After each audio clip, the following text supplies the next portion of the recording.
Hey, it's Tucker Carlson. Imagine being a sixth grade boy in the United States right now. Okay. What are you hearing at school? What are they telling you on the internet? Well, they're telling you to stop being yourself. Sit still. Stop joking. Suppress your aggression. Share your feelings. Obey. Female qualities are I kind of just some of that just sounds like discipline, but okay. virtuous. Masculine qualities are oppressive. That's the message. Like, in case it wasn't clear enough, schools around the country have removed urinals from boys' bathrooms. The male body itself is shameful. Sit down when... What? So apparently a school in New Hampshire did it, and they reversed it. The school reverses urinal ban after bathroom access debate. I'm not understanding. I mean, that sounds weird, but this was reversed. This isn't a real thing. Okay. When you pee like a good little girl. What? Views like this are often called feminine. What are you talking? Wait, what? What's happening right now, Tucker? Are you okay? This is the one thing that gets me is the sit down and pee like a good girl. I don't know if you guys know this. Check this. This is something that you probably don't know. We don't have urinals in our households, and also you can still stand and pee over a toilet bowl, and that's what I do in my house. So, what the fuck are you talking about? What are you babbling on about, brother? What are you saying? Views like this are often called feminism or woke politics. What? But in fact, they amount to mass conversion theory. Yes, of an attempt course. to change the fundamental nature of people. Yeah, Nothing like this has fundamental ever nature. been attempted at scale. No. It's one of the most grotesque and You don't think that there's anything that's trying to change the fundamental nature of people? Like a religion, literally. I'm not even saying that's a bad thing. Like, religion literally has like an entire structure that centralizes around like God instead of nature. And that's, I'm not saying it's a bad thing. But you're weird. You're being weird. You're weird about what you're talking about this. destructive experiments in human history. What would it be like to find yourself the subject of that experiment as a boy trying to become a man during the Biden years? Well, What? You might decide to reject your own manhood. What is... That was insane. Okay. And embrace androgyny, or even Okay. switch sexes. Girls are better? Fine, I'll become one. Or more likely, you might simply withdraw into porn and weed and video games. Listen, that's not has nothing to do with Biden. Let me tell you, okay? That has everything to do with unregulated internet access. I don't know what you're talking about, that part. What is happening? This is insane. And give up on your life before it's begun. You might retire at 19, unless What's so funny here is that, like, I've seen this is why I know Tucker is dishonest, because he's actually very smart, but he intentionally plays dumb. If you actually watch Tucker talk to like Ben Shapiro or anything about middle class issues, he talks about how like lack of job opportunity drives people to doing drugs. And now all of a sudden it's because women feminism. But he knows that's not the issue. And that's the problem I have with Tucker. He doesn't believe what he's saying. And it's just stupid. dramatic form of... All around us, this is happening. Noticing it is forbidden, but that does not make it any less real. So it's probably not surprising that Andrew Tate was the most Googled man in the world last year. Whoa. He offers a different vision. Yeah, of sex trafficking. Of disrespecting women. Tate is a former professional kickboxer who about a decade ago began posting advice to young men on social media. Tate's view... It wasn't really advice. It was mostly shitting on women. And then having some advice like go to the gym. Which is cool, but not really worth the rest. is that men Advice like, porn is bad for you, don't engage in it, while he runs a porn business. So he's a hypocrite regardless. want respect above all. It's how they're wired. No, In order to get okay. respect, men must become worthy of it. They In order to get respect, you have to disrespect women, basically. must become more impressive. Wake up early, work as hard as you can, Okay. stay sober, find God. Keep yourself physically No, none of these things are the things that he preaches until now. Now he preaches like God and Allah because he's weaponizing religion. That's never what he used to talk about. He would always talk about how you should drink. He would sit there with alcohol and smoke a cigar. You're making up. You're priming your audience, and you're just making up aspects about Andrew Tate that just aren't true. fit. Don't complain. That's his worldview. All he does is complain. Earlier generations of Western leaders might have found parts of Tate's message inspiring. Now it's seen as a threat. The media treated him like a criminal up Because he is one. until the day he was officially classified as one. There you go. Yes. Because it came out, him coming out about how he was a criminal was why people called him a criminal.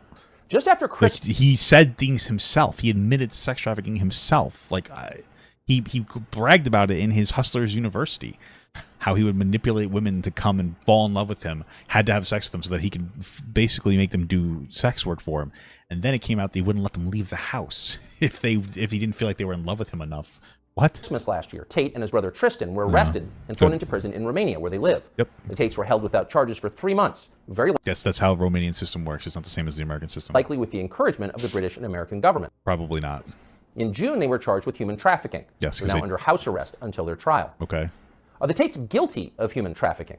If you listen to what Andrew Tate has to say, yes.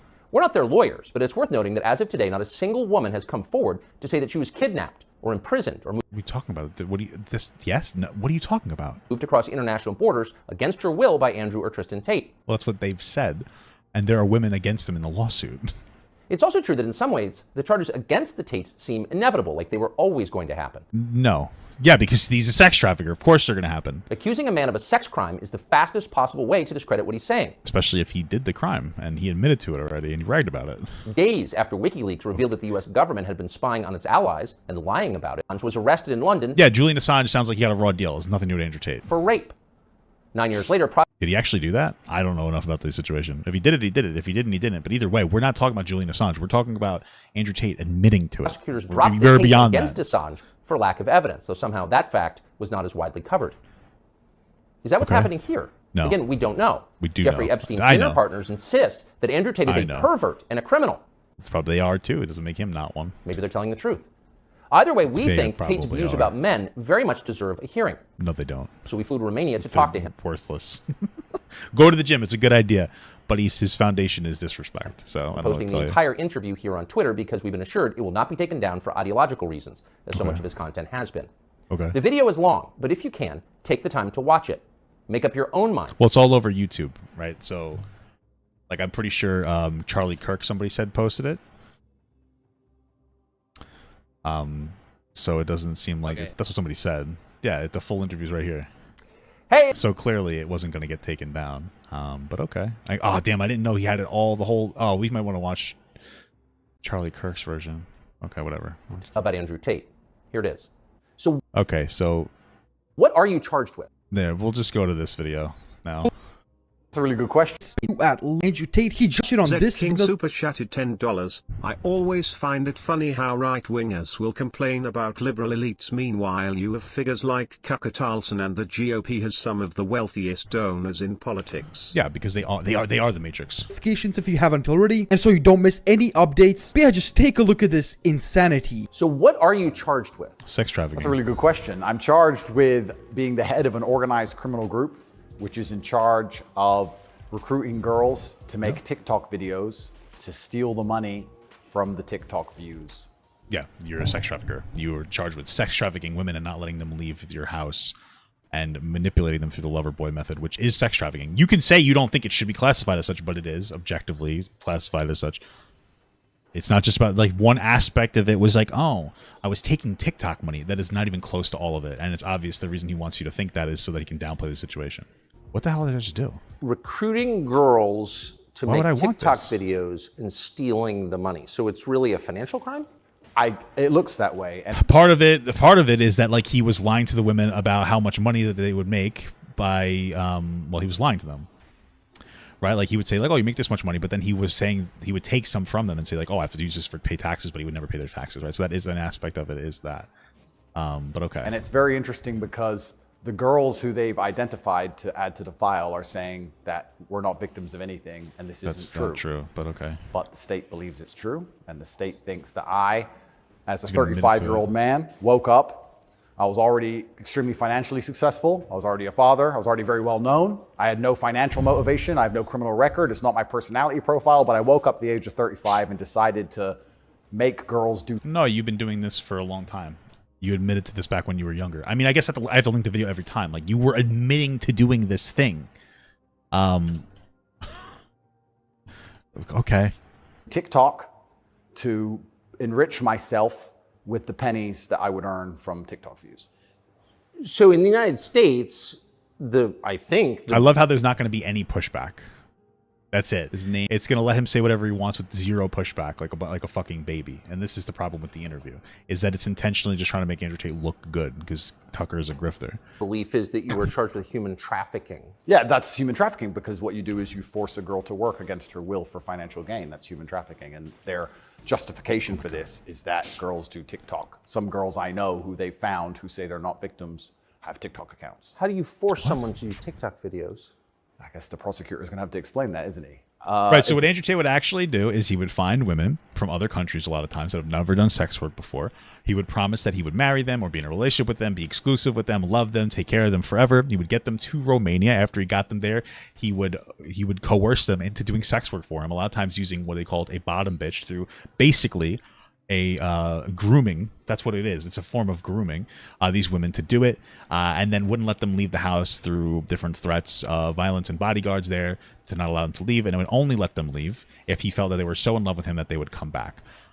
That is what actually happened. Now, if you want to say that's not sex work, okay, good for you. You can just be wrong. That's fine, but you're wrong. That's just what he did, and he's just lying about it here with Tucker Carlson. That's the reality of the situation. It's a very interesting scenario I'm in, and I'm inside of Romania, so I have to show a degree of respect to the Romanian judicial system, and I have to show a degree of respect to the situation I'm in. But the overall charge is that there's an organized criminal group. There's a group of us.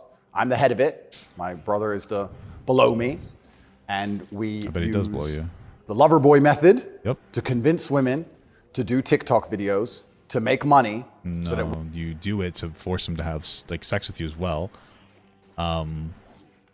It's more than just fucking videos, but okay. Oh wait, I have a fucking potion. But anyway, yeah. You force them to do webcam against their fucking against what they want to do. We can steal the TikTok money. Okay. Cool. So there's no, just to be clear, you are not accused of pandering, of pimping, of forcing women to have sex with anybody. No, not forcing them to have sex, not restraining their movement, not stopping them from living a full life. But the fact that we are somehow convincing them to have TikTok. Very interesting. I don't think... But there's no actual... I'm asking you this because I do think it's a widespread belief that you were accused of pimping. Yeah. No, nobody thinks that. Not a single person thinks that he was pimping. He said himself that he likes to treat the women that he's with like prostitutes. That's part of it. Absolutely.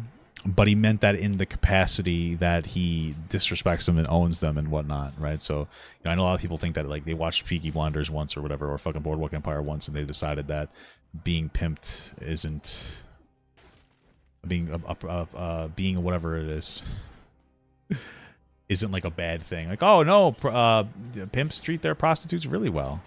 Like that's a ignorant thought, but no. But okay. There's nothing to do with any of this case. Absolutely nothing.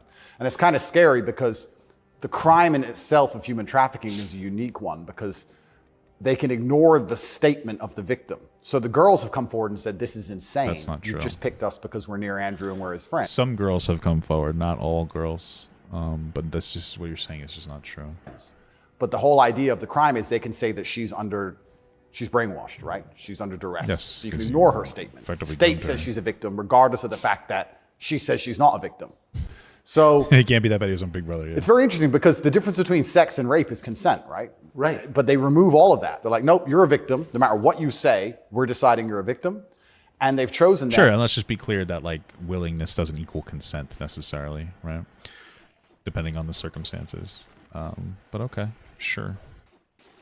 You know what's funny though? His bottom bitch was like 15 years old. I don't know if people knew that. His bottom bitch. Turns out that she was like 15 when he started having sex with her at like 20 something, like late 20s, early 30s.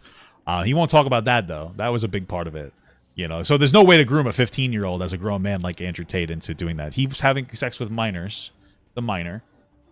We've already come out. He's admitted it, right? Like he was like, "Oh, this is my bottom bitch. We've been together for like 6 years, and she's like 21 now." He groomed her into like downplaying how oppressive the situation was, and then they were in a situation where they had to comply. So I don't know what you're talking about. And of course, these girls do nothing pornographic. They've never had sex with anyone. Nothing to do with that. So they're doing webcam modeling. What the fuck are you talking about? So it's scary. Imagine you're a full-grown man anywhere in the world today. Holy fuck! They can find two girls who have TikTok. Nothing. It's all webcam work. What is he talking? Dude, Tucker is such a worthless person for believing this, for like taking all of this and not giving any pushback. That's not true at all. This is like cowardice shit. Holy fuck. This is insane. I was only doing TikTok. What are you talking about, bro? What? On their phone, which is every single female on the planet, and they can accuse you of forcing them to take the TikTok money. And even if the girls say they didn't do that, this isn't true, then you're still a human trafficker. But force, what does that consist of? forcing someone to do something, are they accusing you of using violence or? No, they're accusing me, and this is the thing, they're accusing me of using the... Kind of, yes. They're accusing him of part of it. Like, this is all public. It's insane. Like, but of course, Andrew Tate fucking Glazers aren't going to actually look into it. But they're accused. Like, yeah, I believe a big part of it is like they would position bodyguards outside the door so that they couldn't leave if they wanted to. Like, I don't know. I would probably consider that some form of violence. The lover boy method, coercing them by being nice. Yeah, being nice. So, and by the way, these charges presumably are public, so... They're public, and this is extremely serious, but yes, if you actually analyze the the overall case against me, such a lie, that holy fuck. Andrew and his brother, by being nice men, convinced girls to have TikTok accounts and then take the money. And it's very interesting because inside, like, even if you're a fucking Andrew Tate dick rider, like, understand that, like, this guy's, you have to know he's lying to you at the very least in the fact that he's pretending like he never had a webcam business. So you have to realize he's lying, right? Like, even if you think that, like, even if you think that he's innocent because you're just wrong and you're ignorant, he's actively lying. Because the understanding is that he was forcing them to do webcam work. The entire red pill is like, no, you can't force people to do webcam work. That's a huge part of it. He's forcing them to do webcam work. And he's lying about it. So it's just like, he's lying. the entire case file, there's not a single financial transaction to us for money. What? What are the penalties? Fuck, are you They're kidding extremely me? severe. 5 to 10 years. That's in it? jail. Holy And fuck. I've already this is worse served, than that. coming up now, 7 months in a form of jail. They can only hold So you are essentially incarcerated right now. Absolutely, I'm on house arrest. And that counts as jail. Only 10 years. You is can only be wild. held 6 months without charge. I was initially picked up, thrown in a cell without charge. And I think the intention of the entire investigation at that point was Holy to fuck. find the crime. No, that's not it. So the way, like, Romania is, this is one of the problems too, is that they're speaking to an American audience a lot of the times. In America, you have to have a charge, I believe, in order to be put into like prison, jail, or whatever. In Romania, you don't. They have a different legal system. You want to complain about the legal system? Tate doesn't get to do that because he moved there saying he wanted to engage in government corruption by paying off cops so that when he got parking tickets or like whatever, he gets to pay them off. Like, and as that, he gets to get away from the Me Too movement too, which should have been incredibly suspicious, especially considering all the other aspects of the situation. That's just how they operate. They can't hold you unless they have like credible evidence, not necessarily proof, but enough evidence to have a trial go. And the judge kept saying, okay, they have enough information to like move forward. So we're going to keep him in jail for a little while. There was always credible evidence. They weren't looking for anything. That's just how the criminal justice system works. And he's constantly lying about it. Because again, if you knew the truth, you would realize he's a fucking predator. So Because they had very, very weak evidence. They didn't. They contacted 2,000 people who know me or knew me. does that They do? tried very hard to convince some female somewhere to come forward and say something bad about me. The media machine, which works hands in hands with the justice machine, as you know very well, did exactly that. In fact, they offered bribes effectively. They call up How? ex-girlfriends and say, if you have anything bad to say about Andrew, we can pay you $50,000 for the story. And they tried very hard. okay. They didn't find any evidence of anything. They then released me on house arrest, and then 2 days before the legal limit in which they had to drop everything, they charged me with whatever they had from the beginning, which was is a very lot. little. It's And a now lot. we have to wait for the Romanian judicial system to analyze the file. Yeah, and even you said you're going to go to jail. Like, you've even effectively said that. You know, you're just trying to make it seem like there's nothing there, but they have lots. You And did it. God willing, throw it away. How long did you spend in jail? I was in jail for 92 days Oh, no. in a Romanian jail cell. What was that like? Probably not that bad. It was certainly interesting experience. I won't lie and say it was easy. It was certainly very difficult. The uncertainty of it. It's a very uncertain situation to be picked up on just before New Year's Eve and thrown in a cell without charge. And I'm asking different prison guards and different prisoners, how long am I going to be here? One prisoner was like, I've been here 2 years. I was like, have you been charged? He goes, yeah, but I haven't gone to court yet. Like, everyone's been there for years. I thought I was going to be there for years. And it certainly takes a mental toll on you. Well, you shouldn't have moved And there. I think jail is a different experience when you know you're innocent. There was a guy in there for murder. He's like, yeah, I murdered someone, I'm in jail. You can your soul and your mind Yes. can accept the punishment for a crime. But when you've actually done nothing wrong, I think jail is a lot harder. Did you know jail will why be pretty you were easy there? for you then. Not initially. So for about the first 2 weeks, I never actually got told in English what I was accused of because I was arrested You didn't get told in English. So you got told in another language, and it sounds like you were able to understand why you were there. on December 29th. There's New Year's. What were the circumstances of that? Yeah, December 29th, 5 a.m., the armed guards ran in this house. They spent all day searching the entire house. They were very interested in electronics, as most federal agencies are. Okay. And then they took me that evening and said, we're going to go and put you in jail for 24 hours. And after 24 hours, you see a judge, and the judge will decide if you stay in jail. And the judge decided I should stay in jail. What did you do? I mean, did you make... The sex trafficking. Who'd you call? I had a lawyer. Ghostbusters. And my lawyer came and he said, we need to analyze the case file. We need to see what they have against you. You're being accused of human trafficking. It's like, human trafficking? That's insane. That's Who? insane. When? What? I went to jail, and then I was given all this paper in Romanian. I don't speak Romanian, although I live here. And then I was waiting for the translation. So I think it's about 2 weeks before I finally got the papers in English to understand why I was in a jail cell. And then I really understood how insane the accusations were. What is human trafficking? Yeah, so the overall, my understanding of it, they're saying that human trafficking is when you convince a woman to do something she doesn't want to do for financial gain. And there's different methods you can do that. You can do that through force, and you can also do that through emotional coercion. I think most people, just speaking from the American perspective, most people believe that human trafficking is effectively slavery, selling human beings. That's what I believe as well. Okay. Absolutely. And this is the thing that's so interesting when you finally... It's not that interesting. I think I like the populism. Most Americans think this. Oh, okay. End up the enemy of the matrix, and they use the legal system as a weapon to punish you for having an opinion. You realize how subjective the law is, right? Because it can be a weapon. When you have something subjective, you can just pick and choose. So if they sit and say, human trafficking is a woman doing something for financial gain against her will via emotional coercion. Well, he knows these two girls, they have TikTok accounts. Emotional coercion? Convincing her. That's what I'm accused of, because they have no... Yeah, he used a girl that he started having sex with when she was 15, because he's he's also a predator, and he groomed her into being like what he calls his bottom bitch, so that she would be like, yeah, it's great, you should do this. And then by the time they were in the situation, they realized, oh, this is not great. They were already in too deep, and they weren't able to get out. That's what happened. Me doing anything wrong. So they said he's convinced these girls to do TikTok for money. The girls have said themselves this is not true, and the state is denying their statements. I don't know how Tucker can feel good about himself for letting him lie, at the very least, about the webcam. So how is the state? So the state is trying to coerce the women.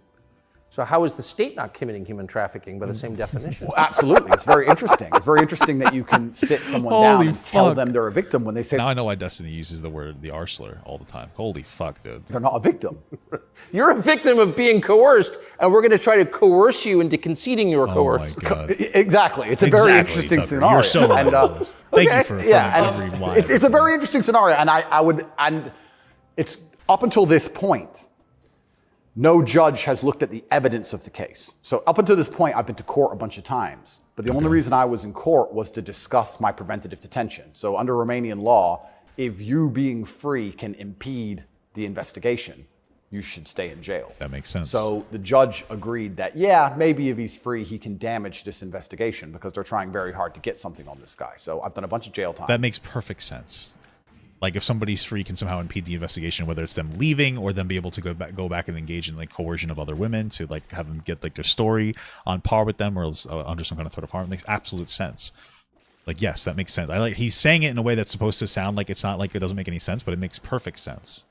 That makes absolute sense. And now it just begins. The judge is going to look at the case. And like I said, God willing, I still have enough faith in the Romanian judicial system that she's going to look at this and go, the system you moved to engage in corruption. You're aware of the media coverage of this, however. So you're in jail for 90 days or more, and the rest of the world is talking about you. Do you know what they're saying? They're saying very heinous things, and I would hate to come across as a conspiracy theorist, Tucker, but I kind of... Well, you always do. You constantly talk about the Matrix, so you are a conspiracy theorist. I like how it's just fucking crazy to me that like if any conservative eats this up, it's really just like they're so desperate, despite the fact that Tucker Carlson was the most popular content creator. They push this idea that nobody like lets them speak their mind or speak their freedoms or anything, even though Tucker was the most popular on Fox News. And he just wants to reinforce that point by letting a guy who sex traffics women lie about his circumstances and manipulate these people. It's fucking crazy. It's insane. And like Tucker's just letting him use his platform. It's fine to have him on, but zero pushback. He's not giving any pushback. He's just like, oh, it's just TikTok, huh? Tucker's smart enough to know it wasn't just TikTok and it was a lot more than that. So he's lying on purpose. It's actually pathetic. It's pathetic. There's no reason to respect Tucker. On the fact alone that he's not pushing back on the TikTok thing, because everybody knows it's about webcam sex. Like, Tucker knows what he's doing. It's pathetic. This is why people call him a grifter, man. Because he is one. It's fucking. It's embarrassing. Like, this goes beyond like having a conservative ideology to the point where like he's just lying for attention and for money. That's all. That's all it really boils down to. So. I have a feeling that this might be something to do with my influence and an attempt to slander my name. Perhaps I'm crazy, but the fact that they chose such a heinous crime and they reported it so heavily and they won't shut up and keep repeating basically a slander attack day after day after day. Also considering the fact that other people who genuinely commit heinous crimes have far more favorable press coverage. But I don't want you to think I'm a conspiracy theorist. Please, Tucker, I would hate for you to come here and call me crazy. Yeah. But something very strange about it, and I think when Jeffrey Epstein's friends call you immoral? Yeah. The goal of it is certainly to slander my name, and I like to see it as a litmus test. I like to see it as an intelligence test. Anybody who wakes up and looks at me and goes, he's a human trafficker because of TikTok, they're fully gone. So, but from the West, just to defend the average news consumer in the West. Sure. Andrew Tate, kind of an outlaw. Yep. Lives in some palace in Romania, wherever that is. Yep.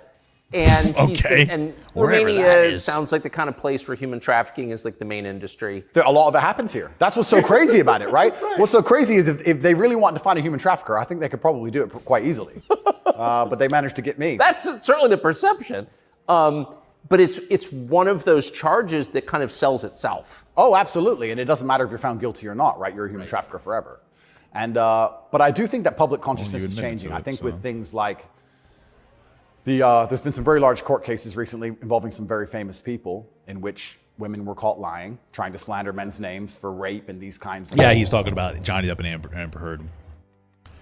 I'm assuming he's being careful about saying explicitly because Johnny Depp would probably come forward and call him a fucking moron. But that wasn't really recently, but. Okay. What? Okay. I mean, the things. You admitted to it. Believe it anymore. But that scares me to a degree because I think that the typical weapon, the standardized playbook, is now failing, and I don't know what the new playbook's going to be. It's almost like better the devil you know.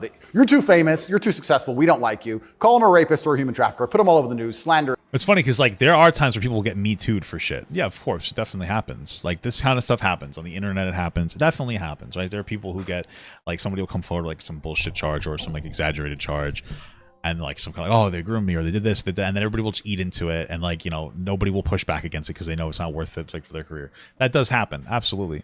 But Tate admitted to it. This is not the same thing. This is not even close to the same thing. Tate like admitted to the situation. So what he's saying is just like a fucking lie, obviously. So it's just fucking crazy. Holy fuck, that was a lot of damage. His name, try and wreck his life. Now that nobody believes it, what's the next move? What are they going to try next?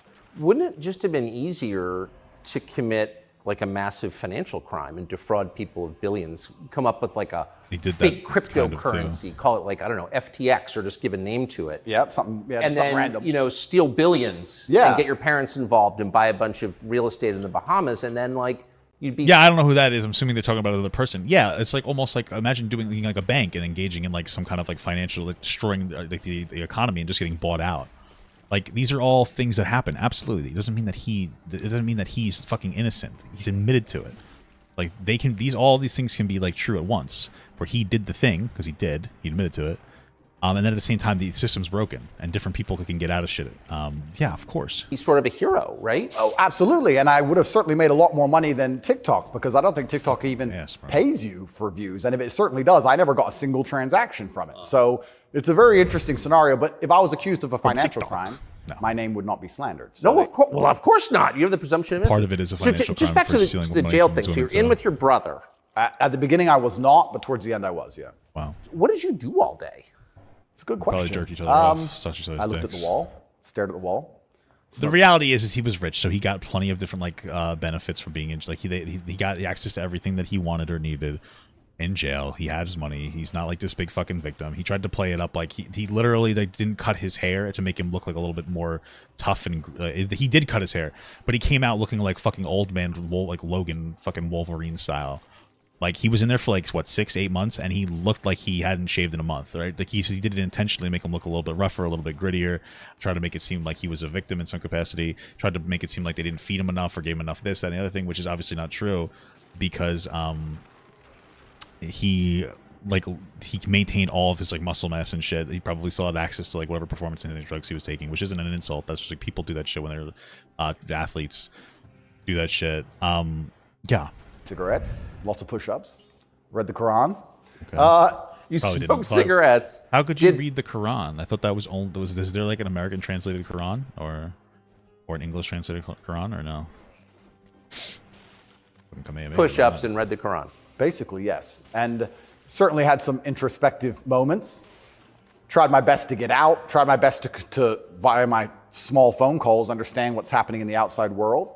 Tried to make sure that the people I love and care about are taken care of, because I'm the man of my family and I'm also the man of quite a large, I wouldn't say empire, but life. And there's a whole lot of people who rely on me. You know, you have staff and families, you have children and families. I know the feeling, yeah. So when you're plucked from that, it's kind of strange. You're in jail and you're concerned for yourself, but your primary concerns are also all your duties as a man. I have duties as a man. I don't want children to starve. We've got a whole tribe. I've got people to pay. So it was very, very frustrating. Constantly trying to make sure everybody else was okay and feeling helpless. That's what hurt me the most. I was trying to make sure everybody I love and care about was fine, and I wasn't as powerful as I should have been, and that was very upsetting. And especially if they were going to keep me there for years, I was having serious concerns about how I can feed the people I love. Did you ever come to the edge at all? No. I certainly had some days I was less happy than others, but I made sure that my mindset was built in a way that I could always be doing something constructive. And also, I think you get what you give in life.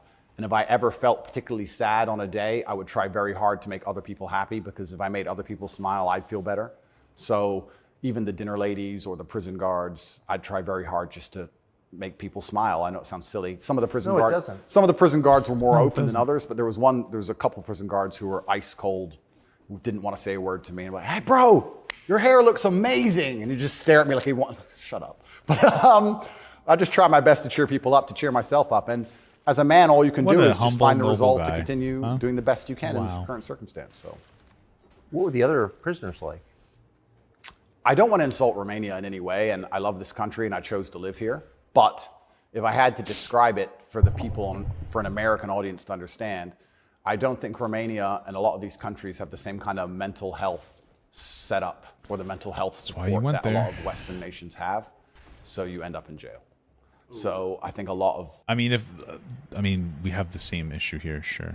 But yeah. There was a lot of mental health problems inside the jail. So it was very similar.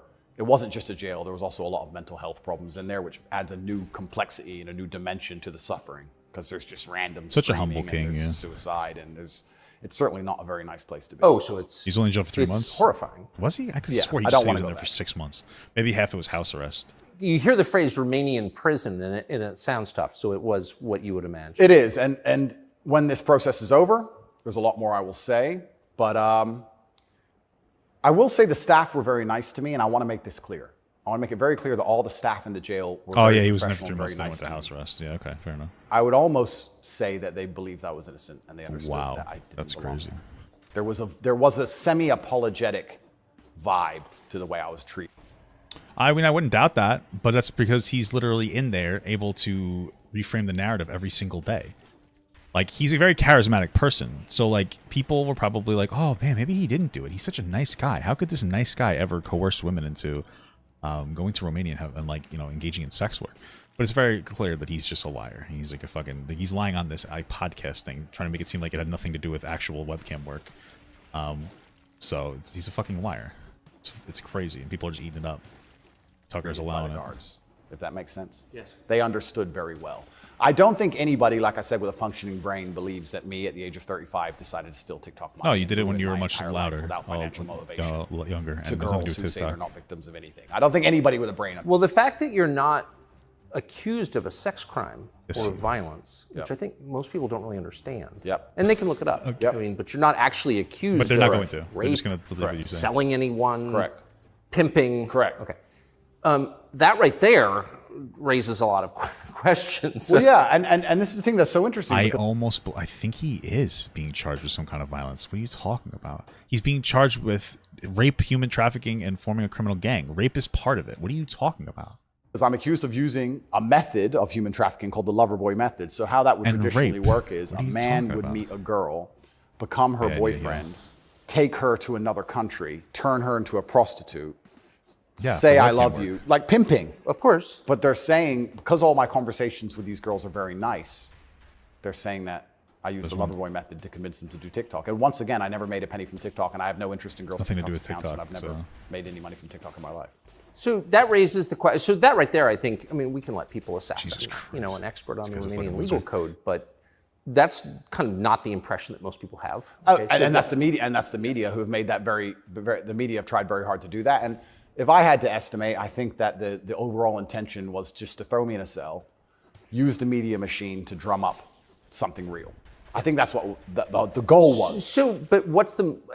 And I believe that. It seems, obviously. Yeah.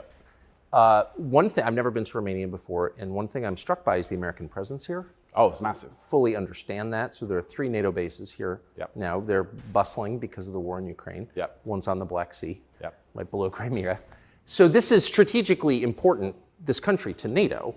Absolutely. And so this is a lot less far away than I realized. It's much more American influence. Oh, absolutely. I Do you think think that played a role? Yeah, well, I think, and I don't want to get... Didn't Tucker just say like, didn't Tucker just talk about Romania as if like he doesn't even know where it is on a map, and now he's talking about like the fucking, all right, new move, the significance of it? It's incorrect. I think it's the second or where it third is exactly? biggest U.S. embassy in the world. The U.S. embassy here looks like a prison. It's huge. They've got a huge embassy here, and even during Ceausescu, during the communism days, Romania was an ally of the West, even during communism. Yes. So yeah. Ceausescu came to New York. Yes, that's right. Yeah. So Romania and America have been very good friends for a very long time. I have to be careful what I say, but it's certainly very interesting what's happened to me. The American embassy were not particularly helpful. Let's put it that way. They weren't very interested in me being locked up without charge. They didn't seem very interested in getting me out. But you're an American citizen. Absolutely. And so you're an American passport holder. correct. So I think the average American believes, perhaps falsely, that if you are accused of a crime in a foreign country, particularly a less developed country like Romania, you go to the U.S. embassy and someone takes an interest in your case just to make sure that your treatment falls within, accepted standards of justice. Yeah, they came. Yeah, I'm assuming that like maybe there's like some kind of like a restriction on that where it's like, maybe if you commit a simple issue, like something, not if you're a fucking sex trafficking rapist. Those are the charges. I don't like there's a little, but right, he only was just trying to get girls to do TikTok. That's the claim, right? The girls to do TikTok. That was part of it was to have them go on TikTok sometimes, I believe, to plug themselves or something. There was like some isolated situation. There was nothing to do with like the actual situation going on. See me, but when I was asking them what they can actually do about all of this, right now, boy, they weren't particularly helpful. I don't want to peddle conspiracy theories, and I've heard a lot of information, etc. But I wouldn't say they sanctioned it. I don't know if they had to sanction it. But something they weren't particularly interested in getting me out. But at least they came to see me more than once. I mean, they kind of pretended to care. The UK embassy didn't even pretend to care. The UK embassy was. I really think they enjoyed it. They didn't. And you're a British subject as well. Correct. And this is the kind of thing, and I want to say this here, that's kind of frustrating for me because Romania is my home now for 7 years. But I'm half British, half American originally. And when something like this happens to you, you have this longing for home. You kind of want to go home. When you end up in a jail in a country where even though you've lived for a long time, you don't speak the language, you don't understand the legal system. Going to court in a foreign language is far more intimidating than in your own language. Even imagine. You don't have a clue what's being said. You don't understand how anything works. And then you kind of have this longing for home, but I feel like my home countries hate me, and they hate me because of my message, which I believe to be a positive message. So you kind of have this strange feeling of homelessness. Because it's like, well, if I go to the UK, I believe they're going to attack me the same. If I go to America, I believe they're going to attack me the same. So where do you go? It's kind of scary. Where do you go? Good question. We're going to have to see it. How did you wind up here? sex trafficker. I moved to Romania. I came to visit a long time ago before anybody ever visited Romania. Yeah, he moved there because they had, like he admits this too, they had lax laws on, like they were lax in the Me Too movement. And because he can engage in government corruption, and like he could buy off the government to do particular things for him, like get out traffic tickets. That's what he said. There's a specific reason why. Maybe also because the age of consent's lower, and he, had a girlfriend that was an underage person at the time that he groomed to help him effectively groom these other women into sex traffic or sex work. So yeah, Poor Andrew Tate. Yeah, I came to visit and I genuinely fell in love with the place. It truly is a fantastic country. I love nature, as an amazing nature. It's a very safe place. It has this reputation of being dangerous. It's not dangerous. It's very safe. And yeah, go watch the Willie Mack video, his most recent video, like talking about the girl, the 15-year-old girl. People are very conservative traditionally. It's almost like America was 20, 30 years ago. It's gorgeous. They have a bunch of nice restaurants and plenty of things to do, and I've never had a problem here in any way. Sure, for rich people. Never had any issue with the law or with the other side, criminals, nothing, until this came out of nowhere. So it's been very strange. So what is it about your message, do you think, that infuriates certain people? Well, my message is traditional masculinity. My message is to stand up and say what you mean and mean what you say. And even going to the gym nowadays is an act of defiance, because when you have a man who's built with any degree of principle, you say no to things. And I think if I have to analyze my message and why I'm so disliked by the people who dislike me, it's not the things I'm saying, it's the fact that if you adhere to my principles and you adhere to the things I say, you end up being the kind of person who will resist certain ideas. You say no. What kind of man never says no? Name a man who never says no. Men say no, right? Men wake up and say no. I don't think that should be done this way. No, my children will not be taught that. No. The father's primary job. Absolutely. So when you say to men, listen, you're allowed to have an opinion. You're allowed. It's funny because the biggest issue I think that we have nowadays is that there are like men aren't there for their kids. Honestly, I think that's a huge issue that we're facing. And Tate's entire like ideology centralizes around creating more fatherless children. I mean, we're talking about somebody who glorifies having like a bunch of women and like focusing on materialistic goods all the time. What's funny is someone like Tucker Carlson would probably, if it was in a song, if it was in music form, Tucker would be so like incredibly against it. Like if it was in music form, if it was like, oh man, this rap stuff is always pushing all this bad stuff all the time. It's pushing like, you know, people focusing on making fucking money and blah blah blah and disrespecting women. He would be like, wow, this is a fucking threat to the fucking to religion or whatever, or to like the way that people should be growing up. But if it's Andrew Tate saying the same thing, not in rap form, he can. It's different. It's now. It's okay. I don't get it. It's just, none of it makes any sense. None of it makes any fucking sense to me. It's just fucking crazy. Allowed to have standards. You're allowed to have boundaries and barriers. You're allowed to get up and become important and work hard and try hard and become the kind of man who can't be controlled.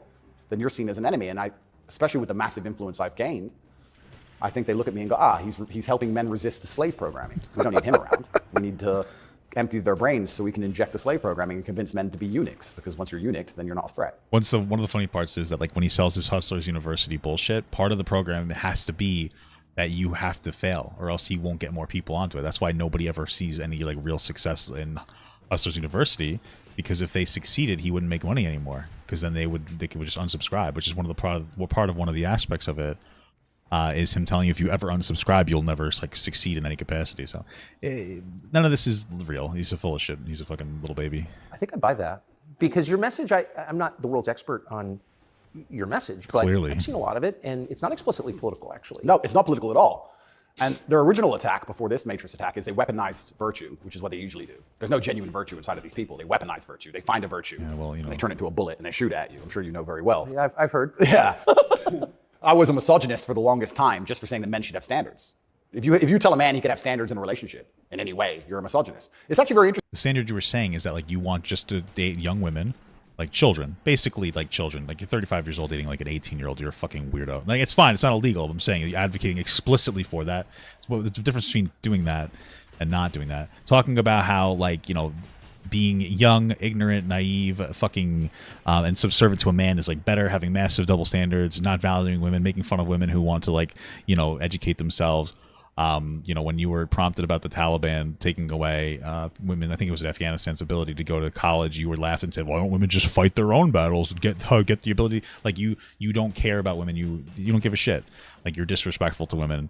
Fundamentally, you treat them as less than, and you basically try to fuck kids, and like because you have right, you were fucking like an underage child that you basically groomed to help you you know, engage in sex work. That's what you do. And then you try to make this seem like that's a good idea, even though that's not. Hot take, don't fuck kids. Right? I don't know. Andrew Tate struggles with that one, though. Clearly. So, yeah. Interesting, because what does that mean to have standards in a relationship? But this is the thing that's so interesting about it, because they've gendered the argument when I never did. I said as a man, you shouldn't have a girlfriend who is a liar and a cheater, and you also shouldn't have male friends who are liars and cheaters. You shouldn't be around dishonest people, yes, male or female. Amen. And they gendered it and said, he's a misogynist. He's saying that men should only act this way with women, etc. I said that men should have standards, and you should have protocols that you're prepared to accept, and you should have hard parameters. And if a woman doesn't want to adhere to those parameters, that's her decision. I had 2 heels. And it's her prerogative, but you don't have to stay with her. Why should you? What's wrong with that? Well, that's teaching men to say no. They don't. No, what your biggest issue is that you were saying that men should be able to cheat consequence-free. Like he was effectively saying that cheating isn't a big deal at all if men do it. It's just part of male, like what men want to do. They should be able to do whatever they want, blah, blah, blah, like a bunch of dumb bullshit. Like, this is not what you were saying. It's just like, it's weird. It's childish to lie. I don't even know why I care anymore. This guy's just full of I shit. meant to say no. So are you arguing that it's better to be with a virtuous woman? I think so. Yes, Nope. I know that's. No, I'm crazy. serious. I mean, that seems I like am, a good- Tucker. I don't want to. That seems like good advice. I don't want to come across as extreme, but yes, I am. And what's actually funny is I really believe most of the things I'm saying were accepted by absolutely everybody 15 years ago, 10 years ago. And now it's public enemy number 1. And it's because of the mass influence I have. At one point, I became the most Googled man on earth. Whoa. At one point.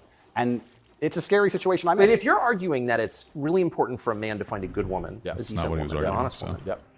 that's the truest thing that's ever been said. I mean, Absolutely. that's the most important thing any man can do. I mean, I can just tell you firsthand. Oh, thank you very Being much. Married 32 years, that's the most important thing. And you King think super saying that chatted angered $2. people? Tate may No, I find didn't. himself in that Florida town. Smiley face. Yeah, that Florida town where only fucking sexual predators are allowed, yeah, for sure. That would be kind of interesting if he had to register as a sex offender and he couldn't really live anywhere because no community would want him. But it's not going to happen. He's rich, so. Absolutely, because I'm arguing the only way to do that is via masculine excellence. I'm saying in the world we live in today, it's hyper-competitive, and if you want to be the kind of man that has the choice of women to choose a good one, you need to be an excellent man. That's It's not no what I was longer saying. acceptable for you to just be an average Joe or below average. You have to get up, and you have to work hard, and you have to be smart and interesting, and you have to be charismatic and make some money and be in good shape, and you have to try very hard. And unfortunately, for them, We all know that like he wasn't saying that. If that was what he was actually saying, he wouldn't have blown up at all because that's boring advice. And he wouldn't have seen like any real success, right? We already know that. So like he's obviously lying unintentionally to try to fucking he's obviously, I mean, like, yeah, he's been lying the whole time. I don't sound like a hot take. if you follow that path as a man and you become successful in those realms, you end up being the kind of person who resists enslavement. You become the kind of person who wakes up and says, no, I don't believe in that. That doesn't make sense to I me. can't imagine a better message than that. If you want a good society. So then you have to argue and sit and say, do these people want a happy, functioning society, or do they want something else? What do you think? Oh, it's all the Matrix, baby. I think that I would never kill myself. Pajama Pro And I super also- chatted $2.62. Do you think Tate has pretty privilege? I mean, he's charismatic, so he has like whatever privilege to go along with that charisma. Sure. Throwing that out there? And I also think that when you want to conquer a society, you kill the military age males. That's what you do. That's the first thing they've ever done. They walk in and all the men have to have their throats cut. They can't perhaps do that, but they can certainly cut your balls off. And then you can't resist. And I think there's certainly a... So like, what are you trying to say, that the Western governments, let's say the United States, wants to neuter their own military? But that doesn't even make sense. Like I don't understand. Do you think that like another country has infiltrated the morals of our country and they want to weaken us? That's fucking insane. What are you talking about? Holy fuck. movement to ensure that there's very little resistance left inside of the number one demographic which is required to resist oppression, which are military age males. And they don't want those kind of people waking up with any kind of self-respect or standing. Bro, the most obnoxious, the funny part is that like young kids, like young liberal annoying kids, are constantly talking about like resisting capitalism, right? So like this is happening regardless of whether anybody has their fucking balls or not, whatever the fucking Or to logic say, no, you're I coming don't up with. accept this. I do not need a ninth injection. They don't want that. They want you to sit and say, I don't need it, but the news said so, so oh well. So in the one interview that you and I did, you had a line that I've been thinking about ever since. I thought it was so interesting. I never thought of what it was it? before. You said Glaze 'em. that a lot of people went along with the vax, Yep. and that you didn't judge Okay. them because facts change. But now that we know that a lot of what we were told was wrong, and That's just not true. Like we had an excess death rate of 1 million people over like 3 years. Like 1 million people died to COVID in the United States alone. It's just not true. I'm sure there are some inaccuracies on some of the information being told, but COVID was always very dangerous, and conservatives were always crying about how it wasn't real. That's just a fact. I don't know what you're talking about.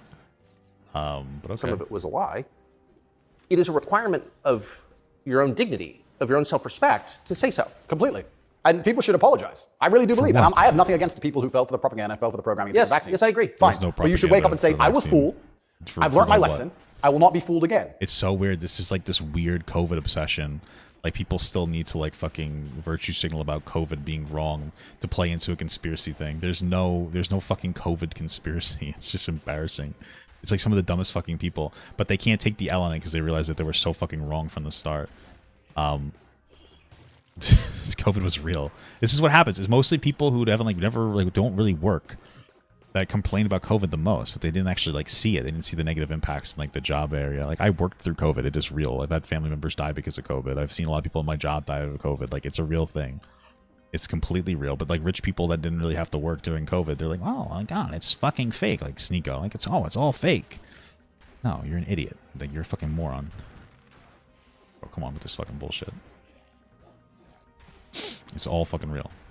But if you were fooled by the MSM and took the injection, and you continue to be fooled, and you've not self-reflected, and you've not realized that they lied to you the entire way, and you now believe the new bunch of lies that are all over the television, then there's something wrong with you. Or you don't care that you were lied to. You don't care that you were lied to, because Jesus Christ, I think a lot of this is actually genuinely cowardice. I think it's a very easy worldview. The life is easier if you accept the news tells the truth. Yes. Everything they want me to believe is true. Everything's nice and simple. It's so funny because Jon Stewart literally shit down Tucker Carlson's neck for being part of, like, the lying media political machine. And now he's like, yeah, you know, the media just wants to lie to you. Tucker Carlson's part of the media lie. It's so funny because my fucking mother-in-law is, like, one of the people who likes Fox News. And she's like, yeah, the mainstream media lies to you. Fox is the biggest media organization. What the fuck are you talking about? They are mainstream media. What are you saying? You know, people just, like, eat stuff up so easily. Like, they're just, like, it's like, come on, man. Like, it's the same thing where people are like, oh, they're trying to shove LGBTQ in our face. Like, no, they're not. Like, oh, they're trying to shove it in our face. I go to Target and there's a gay section. Okay, there's a fucking hunting section too. Like, are hunters trying to, like, it's insane. They're being told something that they're not seeing in person. You're not seeing it being shoved in your face. Oh, there's a gay character in a Disney movie. Okay, get over it. Not that big of a deal. Plenty of straight characters. Right? Meanwhile, we got, like, every cemetery you cross has tons of religious figures. Your money has "In God We Trust" on it. You go to a store and you see, like, religious things being sold. Nobody complains about how that's being shoved in people's faces. But when it comes to some gay stuff going, oh, you see, they're shoving it in my face. You see all this crazy stuff going on at the gay pride parade? Wow, is that in your face? Don't go, and you won't see it. It's just fucking crazy. Like, that's people, like, those are sheep that are just being told something, and they're just accepting it because they're uncomfortable with gay people. And so they want to believe that it's true so that they can, like, say some dumbass shit about it. So that's it. Good guys, bad guys, doop-de-doop-de-doo. It's mostly old people. Wake People up, are it takes a fucking degree of stupid bravery, shit. because then you have to destroy your entire worldview, everything you've ever understood and everything you're told, and you have to really look at the world and go, oh, this is a mess. And that takes bravery. And once again, that's why they don't want men to be brave. They want to sit there and go, oh, it's easier if just, you know, CNN. Everybody is saying that all the time, that they want change. Everybody is saying that they want change. Conservatives saying we want to go back to the way things were, I guess, during slavery times or fucking something when it's hard to get a job as a fucking black person. I don't know. And fucking progressives want to change and, like, actually implement things like healthcare. Like, what are you talking about? Everybody knows that the fucking media machine lies to people on both sides. Right? Some people are more willing to accept the lies from different people. Like, conservatives are going to eat up Tucker Carlson's, like, bullshit here. And progressives will eat up some CNN lies. But, like, yeah, I mean, not for nothing. Fox News lies in a different way that's, like, very particular, where other mainstream medias don't. Right? Other mainstream medias, they will be, like, really inflated. They'll hyper sensationalize things, which you see on the internet all the time with, like, all this shit. But Fox will just flat out lie about things happening. They will just create conspiracy narratives all the time. Like, the entire January 6th justification of that shit, they were, like, bullying cops with PTSD from having, like, the fucking, being charged in January 6th, you know, and they were against the cops there somehow, even though the whole narrative was that, like, those cops done Super wrong. chatted $6.56. I got a job as a nurse in London and it's my first. Hold on, I'm going to play that in a second. They'll push, like, conspiracy narratives that, like, LGBT people are fucking groomers all over the place. Like, they're constantly pushing conspiracy narratives in ways that, like, CNN and Fox don't, or CNN and, like, MSNBC, they don't do that like that. They hyper sensationalize. So, like, when Trump was under investigation for Russian collusion, every single day, what were they doing? Oh, look at the fucking day 55 of Trump watch. He probably did it, blah, blah, blah. They were sensationalizing, and he was innocent, right? The report exonerated him, right? That's hyper sensationalization. It turned out he was, like, working with Russia. Like, he was talking to like a Kremlin lawyer about, like, or he was talking to Russia about, like, getting dirt on Hillary, which he admitted to. I think that's opposition research or something. But he wasn't, like, engaged in this conspiracy. He wasn't engaged in, and, like, Russia was trying to get Trump elected. They were constantly accessing, like, different social media things, like signal boosting lies about Hillary Clinton shit. It's just a fact. You can go look into the case yourself. all the time. This is like something that was happening, but like he wasn't any part of it. Russia was just trying to like sue chaos and everything. So that's the sensationalization of things that are going on. They overall there's some truth to it, but they're sensationalizing it. Fox News just makes shit up. They just make up like insane fucking conspiracy theories. So then said, so it must be true, and it's cowardice. Oh, and yeah, they're trying. Let me play this alert that you sent. If it'll play, there we go. The fuck isn't it playing?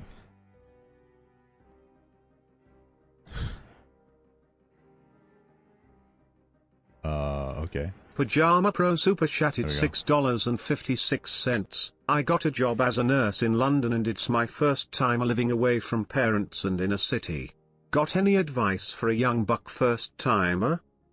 Yeah, it's gonna take probably like 3 weeks to fully adjust to it. So if you get a little sad, you will adjust to it. So don't worry. But it'll take a little bit of time to get like into the whole thing. So give yourself a little time to adjust. That's my best advice I can give you. Take it slow, you know, chill out a little bit, give your time to adjust. That's it. Trying to instill cowardice in all of us. That's what they're trying very Sure. hard to do.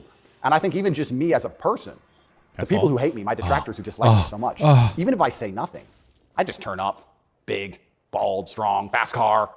You know, it's just me. I'm like the enemy to them because I symbolize men who don't comply, and not don't comply in a negative law break. Not in the way that like you break the law, even though you admitted that you wanted to go there to break the law. That, you know, that's irrelevant though. Not in like a sex trafficking rape way, but just in like a complaining about the world But way. don't comply if we don't agree with that or we don't see common sense in that, we're going to politely decline. And that's Okay. simply not allowed. People What's do it that all like the to time. have the prospect of prison hanging over you? I think that I like to believe that this is a test from God. I like to believe that if you become the most Googled man in the world for saying that you have mental resilience, that God is going to make sure you don't have that degree of fame without testing you. I like to believe that God comes along and says, yes, I've allowed you to become the appeal top to God. G. We're going to see if you really Tucker's- are top G. Tucker's I believe audience that's is how gonna the world love that. works. It's certainly intimidating, especially knowing you're completely innocent. But I believe it's a test, and I believe it's my job to pass the test for my Well, you lied ancestors about what who you are watching did, over me so and for God. And I think I have to do clearly the you absolute know best I you're can possibly do in guilty. the scenario and the circumstance, regardless of whether I win or lose. I still believe I'm going to win because I've seen the case file and I've seen that no laws have been broken. But even in the very unfortunate circumstance that this matrix attack goes deep enough to throw me into a jail cell, I think I should handle it like a man. I think I should stay and finish the process, and I should walk with my head held high and suffer as much as I need to suffer to stick by my convictions and know that I'm an innocent person. He's the second coming of Jesus Christ. I refuse to break. I refuse to cry. I refuse to be depressed about it. I'm going to wake up and I'm going to smile regardless. And regardless of what happens to me, I want everyone to know Some that. potions too. One, I would never kill myself. And two, I think that as a man, there's always going to be a degree of pain and suffering in your journey. I don't think you're ever going to become a successful man or be good at being a man without pain and suffering. And there's many times in my life where something terrible happened to me, and at the time, if I could change it, I would have. But retrospectively, you kind of look back and go, you know what, that was formulative for me. That's right. That is what God decided I needed to become who I became. So all of the pain and all the suffering I've ever gone through in my life ended up, in the end, building me into the person I am, and I'm proud of who I am. So if God decides I need to go back to a Romanian dungeon for however many days, then all I can do is accept it and accept his plan and accept that it's going to make me a better person. And So deal with you it. see the hand of God in your life? Absolutely. I think that he is the best of planners. And like I said, if you retrospectively analyze all the times in life you wish you could have changed things, Yes. he knew better. And I'm going to have to accept that. When did you conclude that? I guess I always kind of knew. I was atheistic for a while when I was younger. But as you get older, you start to look at the world and understand that the thing for me was actually, I guess, a scientific principle. It was Newton's law of equal and opposite force. If there is evil in the world, and I'd like to think we both agree there certainly is, Yes. there has to be an equal and opposite force, which is good. And I would like to think of that as God.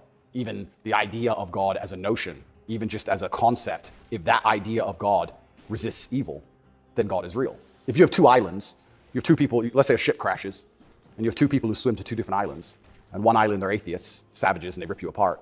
And the other island, you get there and they believe in God and they believe they're not allowed to kill you. Even just their idea of God saved your life. So I think even just the concept of God in and of itself, if enough people believe it makes them do good, then God must be true. And that's the equal and opposite force to the evil of the world. And this is how I view it. So I don't see how anybody... I do think it's funny that, like, you know, you could love God, and I do as well, but it's funny that, like, God has been used to commit, like, most oppression in the world. Religion has been used to commit the most oppressions in the world than anything else. And it's so funny that we'll be like, oh, man, God is, like, such a good guy. Is he, though? Did he? The guy that justifies slavery? The guy that oppresses women? The guy that says that LGBTQ people are bad by virtue of their existence? That's the good person? That's the good ideology that we need to engage in.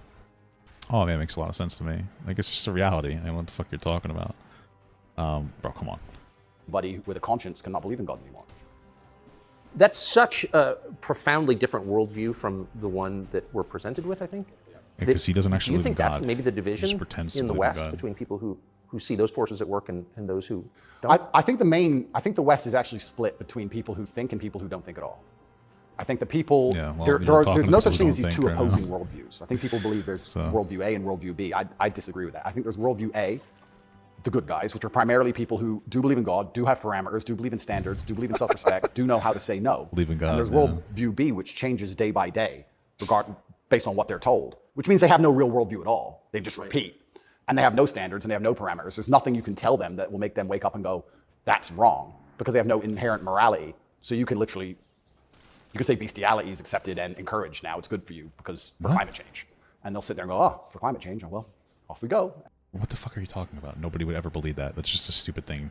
And they'll just do it. So I think you can tell them that will make them wake up and go, that's wrong, because they have no inherent morality. So you can literally, you can say bestiality is accepted. Yeah, this is a problem with people that are religious. This isn't a problem with people who aren't religious. It's such an interesting argument to make that it's like, yeah, you know, if without religion, we would have no center for our morals. Okay, well, we got rid of slavery despite religion, which was the most horrible, oppressive thing in the entire world. Hot take. It wasn't because of religion. Religion condones slavery. It doesn't explicitly condemn slavery. It says it's okay to do. So that's number one. Number two, religion doesn't offer you any actual true empathy through morality. It just tells you what is right, and if you agree with what they say, you'll have eternal salvation, and this is what's wrong, and if you don't agree, you're going to hell. There's no empathy there. There's no intelligence or understanding. If the Bible said it was okay to rape cats, people would be like, yeah, I guess I gotta start fucking cats now, because the Bible doesn't explain to you why things are wrong. It just explains to you that you're gonna do this, or we're gonna hurt you, and if you do this, we're gonna help you. That's it. There's no intelligence there. It's this profound irony where people are like, oh man, but the Bible is such a great center for like morality. It doesn't teach you how to be an empathetic person. That's all it comes down to. Like, it doesn't teach you anything. Like, what are you talking about? It doesn't, it tells you what somebody said. Like, the Bible does it, hey, don't murder people. The Bible did it. That's good. The Bible said don't murder. They were right. The Bible says that slavery is okay. Kind of got that one wrong. You know? That's the truth. You can go look it up. People cope about it. No, actually, that's not true. Ben Shapiro sitting here saying, yeah, but religious people got rid of slavery. It's like, no, religious people got rid of slavery despite the Bible. Like, I don't understand. Like, you guys are fucking insane. People who are non-religious will usually come to their understandings of why things are good and bad based on a very simple golden rule. I wouldn't want something to happen to me, so I'm going to do on others on how I want to be done. That's everything. That's pretty much the foundation of, like, every law can be explained by that. Why is consensual sex good? Because I don't want to be raped myself. Like, that's literally it. Why is murder bad? I don't want to be murdered. Like, why is stealing bad? Because I don't want somebody to steal from me. So, the Bible says you could beat the fuck out of your slaves. Don't die in 2 days. The Bible condones slavery. That's just really what it comes down to. You're acting like it's so crazy. Oh, you have to have something to point to. If you need the looming threat of an omnipotent person, being up in the sky to tell you that murdering people is bad, then you're not moral. You're a fucking sociopath that doesn't have empathy. I don't need somebody to say, I'll beat the fuck out of you. I'll send you to hell for eternity to not fucking commit murder. So, I'm not saying don't be religious. I'm just saying, like, this is a pretend. This is pretend that we play. We play pretend here. We play pretend. Accepted and encouraged now. It's good for you because for climate change. And they'll sit there and go, oh, for climate change, oh, well, off we go. And they'll just do it. So I think you have a camp of people who think, and you have a camp of people who repeat. And I don't think there's actually the opposing side to the good. I don't think function as a thinking populace at all. I think they simply repeat. It feels like the conflict between those two groups is getting more intense. It's certainly getting more intense. And Because Fox News is full of shit. Come on, bro. It was interesting for me because, and I want to... And if we're talking about the conflict between religious and non-religious groups are getting more intense, yes, because religious people are inherently oppressive because of their religion. I'm not trying to be an asshole. Like, there are good religious people, but, like, literally, LGBTQ people are being condemned by religion. So of course that conflict's going to rise up because they don't think that they think gay people should go to hell and be dead. So of course there's conflict. I don't mean to tell you, it's just a reality. Fuck. Be an optimist. But I lost so much faith in humanity during COVID. I really, if you would have told me how COVID would have gone down before COVID, I'd say no way. We're not that bad. You know, like I thought the people aren't that dumb. So. But when I experienced COVID, it's actually scary. You see how the Nazis managed to do what they did. You see how they managed to put people in concentration camps. You see it. What the fuck are you talking about? And I had a very Holy unique shit. view of COVID because in the first days of COVID, when people were falling over in China and the Italian hospitals were overrun, at the height of the panic, when most people believed, because it was the very beginning, early stages, my brother and I had a very logical conversation and said, we're two military-age men in very good physical condition. If we die of this, the world's over. If it can kill us, it's zombie apocalypse. So why are we going to live in fear? So we found the only two countries that were open, which were Sweden and Belarus. We had just been to Belarus. This is before the Ukraine war. We'd just been there. We decided to try Sweden. So for the first 3 months of COVID, during the height of lockdowns, when Florida was closed, when it was absolute... I remember. Yeah, when it was the craziest lockdowns globally. Me and Tristan are in Sweden in absolute freedom. They had no restrictions, no masks, no vaccine passports, no social distancing, nightclubs are full, restaurants are open, perfectly complete normal society. Nobody talks about this anymore. Nobody talks about, wait, Sweden never did a thing. Everything functioned perfectly fine the entire time. And they don't have it. Where's their mass? Where's their illness of their winter of severe illness and death? Yes. They never had one. It's a cold country. Never had one.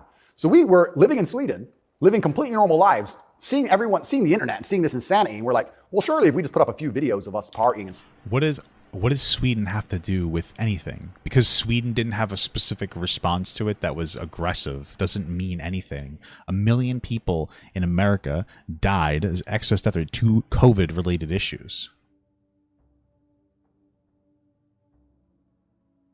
But what's interesting is apparently Sweden would generally encourage people to social distance and wear masks.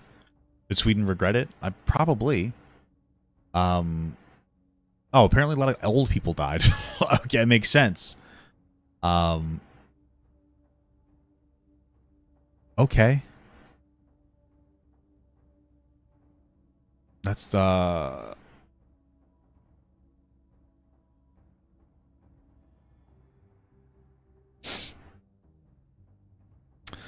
yeah, I mean, I don't know what to tell you. The excess death rate was massive. Sweden in nightclubs.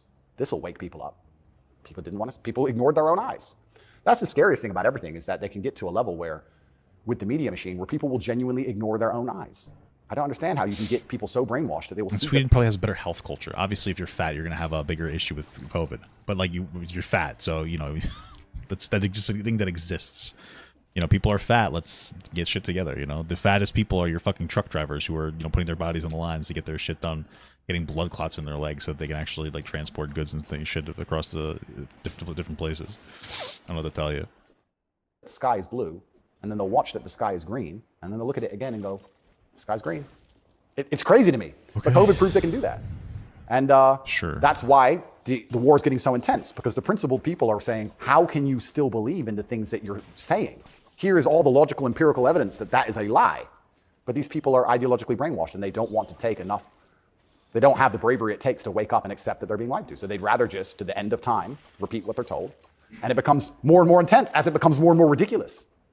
That's so scary. As it becomes more and more ridiculous, the more intense both sides get. Yes. Right?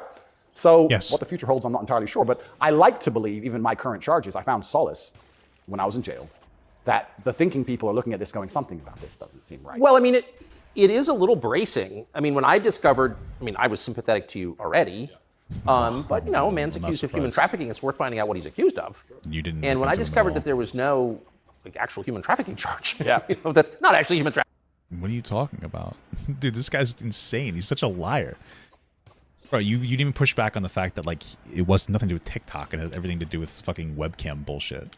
The fact that you didn't even push into that. Tucker's here to just make Tate seem innocent so that he can have, a contrarian opinion to make as much money as possible and get as much clout on his name as possible.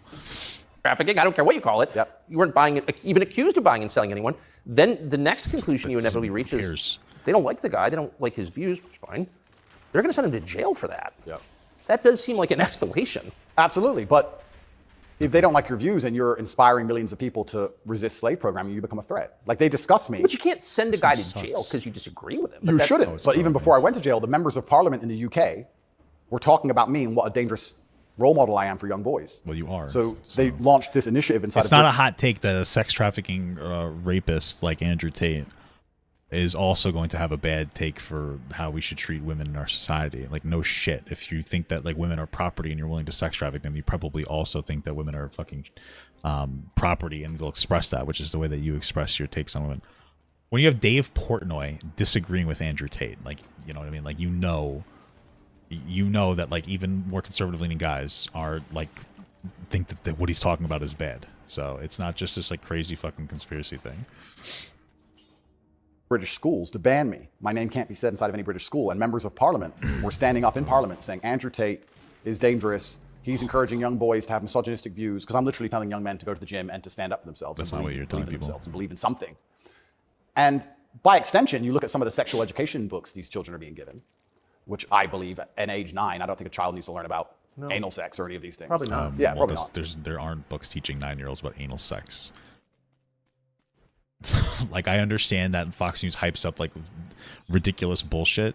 Like, there was like a book that was for 18-year-olds that got into a library, and like young people having access to it. Absolutely, there aren't books for 8-9-year-olds about having anal sex. It just doesn't exist. He's just lying so that he can play into like the bullshit narrative that LGBTQ people are groomers. That's where that comes from. It's like, oh, there's these books that are fucking, you know, given to that are for like gay kids that are trying to groom our kids by making it seem like blah blah blah blah blah. That's what all the books are centralized around when you look into that shit. It's all just supposed to be like anti-LGBTQ rhetoric. That's all what it all comes down to. And it's an appeal to the audience. That's all it is. So they're pushing that to the children, but I'm banned. Well, they're also pushing weed and video games on boys. Oh, completely. And you can listen to rap music about killing people all day long, and there's a whole, and Lil Nas, he can have sex with the devil in his music videos. That's See? fine. But I'm See what did I say before? What I was saying before. There'll be the glorification. Andrew Tate glorifies the same shit rap music does. Like, just fucking focusing on money and all this other bullshit. And like, you know, pressing women in different capacities. But when Andrew Tate's saying it, it's cool. But then if it's rap music, it's not cool anymore. So, and nobody's trying to make people like addicted to video games, right? Video game companies are trying to sell video games. Of course, that's capitalism, baby. You can't sit here and be like, oh, we shouldn't have any type of universal healthcare because capitalism is so fucking based, and then complain when capitalism is doing what it's supposed to do, which is sell. Okay, plus you can play video games and have a healthy relationship with like it and also work, right? Like, it's a hobby, you know, which can make your life a little more fulfilling by playing video games as long as you're being constructive in the world. That's all really matters. dangerous for saying go to the gym. And once I realized what was scary to me is I dangerous to said say this to that. my brother. I said, once the parliament's discussing you, you're basically considered a national security threat at this point. You're a threat to national security at that level. And then all bets are off, right? If you, What about the UK? So the UK has become more authoritarian than anywhere in the Persian Gulf. correct. How did that happen? Yeah, and it's like I'm sure he has no idea what that is about. I said, it's very interesting because people still, the people in Camp B who don't think, a lot of them believe that How's the the UK law got more authoritarian? is fair. I've had people say to me, oh yeah, what they're doing to you is garbage. Well, you need a lawyer. So yeah, I do need a lawyer, and I do have a lawyer. Thank you. But it's not that simple, unfortunately. You know, the law is very subjective, and if they want to attack you with it, they're going to do a very good job of attacking you with it. And that's what the UK does. The UK have these laws which are extremely subjective, and they can use it as a weapon to basically silence anyone they decide. But or why? hurt I anyone mean, they decide. Okay, so basically the UK has been downgraded in an annual global index of civil freedoms as a result of the government's increased authoritarian drive to impose restrictive and punitive laws on public protest. Oh, that's bad. That has absolutely nothing to do with Andrew Tate being a sex trafficker, though. So, I mean, England is the birthplace of free speech, of habeas corpus, of kind of framework of liberal democracy that we thought we believed in. Yeah.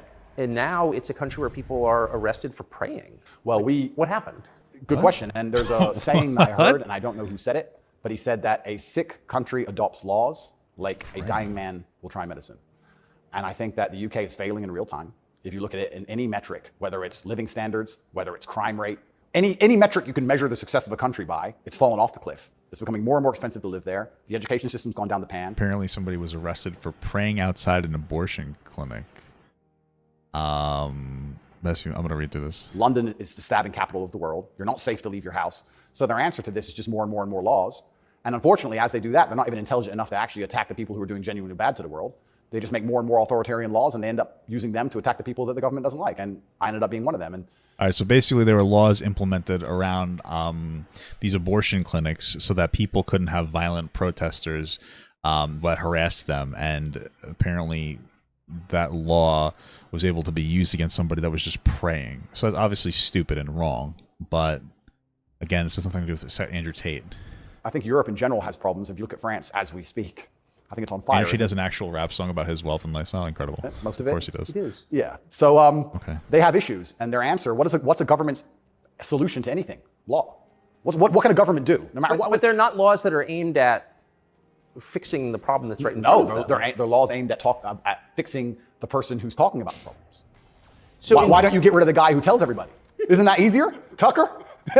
Why fix any of this? If we just shut him up, they won't know. No, but that's like responding to a heat wave by breaking your thermometer. Completely right. That's the plan. insane. Plan one is to break the thermometer. We might deal with the heat wave a bit later. But Get air conditioning. No, let's break the thermometer. for now, there's too many people talking about the heat wave. So let's just break that. And then later on, maybe when we have time, we'll do something about the actual issue. It does seem like a lot of this is an effort not to talk about the real thing in Europe anyway, which is migration. Yep. And the UK, formerly known as England, and What? France have both been completely changed by people from other countries. Yep. And I'm sure have added good things too. I mean, I'm not, but Okay. Listen, I don't know too much about the immigration process going on in the UK, so I can't speak too much. But I'm really not surprised that Tucker Carlson has gotten away to talk poorly about non-native or non-white native individuals to countries. Considering he, same. Okay, cool stuff. but they changed them, and in general, they're not better countries. And why can't anyone admit that? But this is what's really interesting to me about what's happening, is we're talking about masculinity and men who say no and men who stand up. Okay. But there has to be balance, right? Yeah. Everywhere in the world, there has to be power balances. If there's not a balance in power, there's going to be a vacuum, and that's going to be filled. If you neuter the native population of men, if you destroy their mentality to resist, if you tell them that every single thing about them masculine is wrong, and you basically feminize and unicate them, turn them into units, and then you import high testosterone men from the third world who don't believe any of this garbage, who grew up in a society where they understand the only way to succeed is to be a fearsome predator to a degree. What do you think is going to happen? I'm not understanding. So you're saying the countries are trying to kill their own people by feminizing them and have other countries that aren't as good take over? That debunks your conspiracy narrative. That makes you look stupid. Why would the government intentionally try to do that? Who's supposed to protect What? the sanctity of these nations and these settlements and these towns and villages? The police? No. Yes. In general, I would argue that it's the masculine essence that can be detected by the people who arrive. I guarantee if you were to put a bunch of these migrants in Sarajevo or Moscow, they'd behave themselves. Oh, yeah. I have a feeling they'd just look around and go, not today. But when you neuter the native populace, then it's like, well, there's a power vacuum. And when there's a power vacuum, what do we expect to happen? So that's what are the French going to do about it? What's your average Englishman going to do about it? Nothing. And that's the thing. And that What's funny is a lot of these immigrants coming from other countries tend to be Muslim, and and the one that's funny is because Andrew Tate is pretending to be pro-Muslim while he's basically allowing Tucker to push the idea that Muslim people are violent, which they're not. Religion in general is shit, but I love God, but the religion has clearly been weaponized to oppress people. It's just funny that he can't even stay. People aren't really understanding the depths of what they're saying. He's just speaking to these popular ideas that people are like, oh yeah, I also don't like immigration. There are obviously going to be some issues with immigration, of course. It takes time for people of another country to adjust to a new culture. Absolutely, and you should make sure that you regulate how many people from a different country are coming in, right? So that I believe in those things. But I mean, this idea, it's what the fuck are you? What the fuck? Whatever. But it's really just getting into this point where they're trying to basically just weirdly insert fucking immigration into this. Makes you wonder, is this purposeful? Why these two actions of neutering the native populace and importing these high testosterone third worlders are so at odds with each other. Is this purposeful? I'm not sure, but has anyone considered this? Why would it doesn't make any sense? Well, these are huge and intentional trends, and I mean they're historically transformative trends. They're a big deal. So they're probably not happening by accident, right? There's got to be some intent. How could there not be? There we go. That's right. And I'm how not do they into expect all of conspiracies. this to end? And this is exactly what's happening with migration. The problem with migration is specifically is that there's no native masculine populace to enforce any degree of culture or boundary or parameter. And like I said, I would argue the point. And I've been to Sarajevo and I've been to Moscow. I've been to these places and I've seen there's a whole bunch of migration and everybody seems to just behave a little bit differently. And I think that's because people understand That men live here? that men live here. If you turn up in someone's house and their house is pristine, you're probably going to take your cup and you're going to go put it in the kitchen. But if you turn up in somebody's house and it's a fucking mess, and nobody respects the house and nobody cares, and the man... What's funny is they're basically saying that the immigration, they don't realize that they're doing this, but they're basically saying that the immigration isn't the problem. It's that the countries themselves, the people are too weak.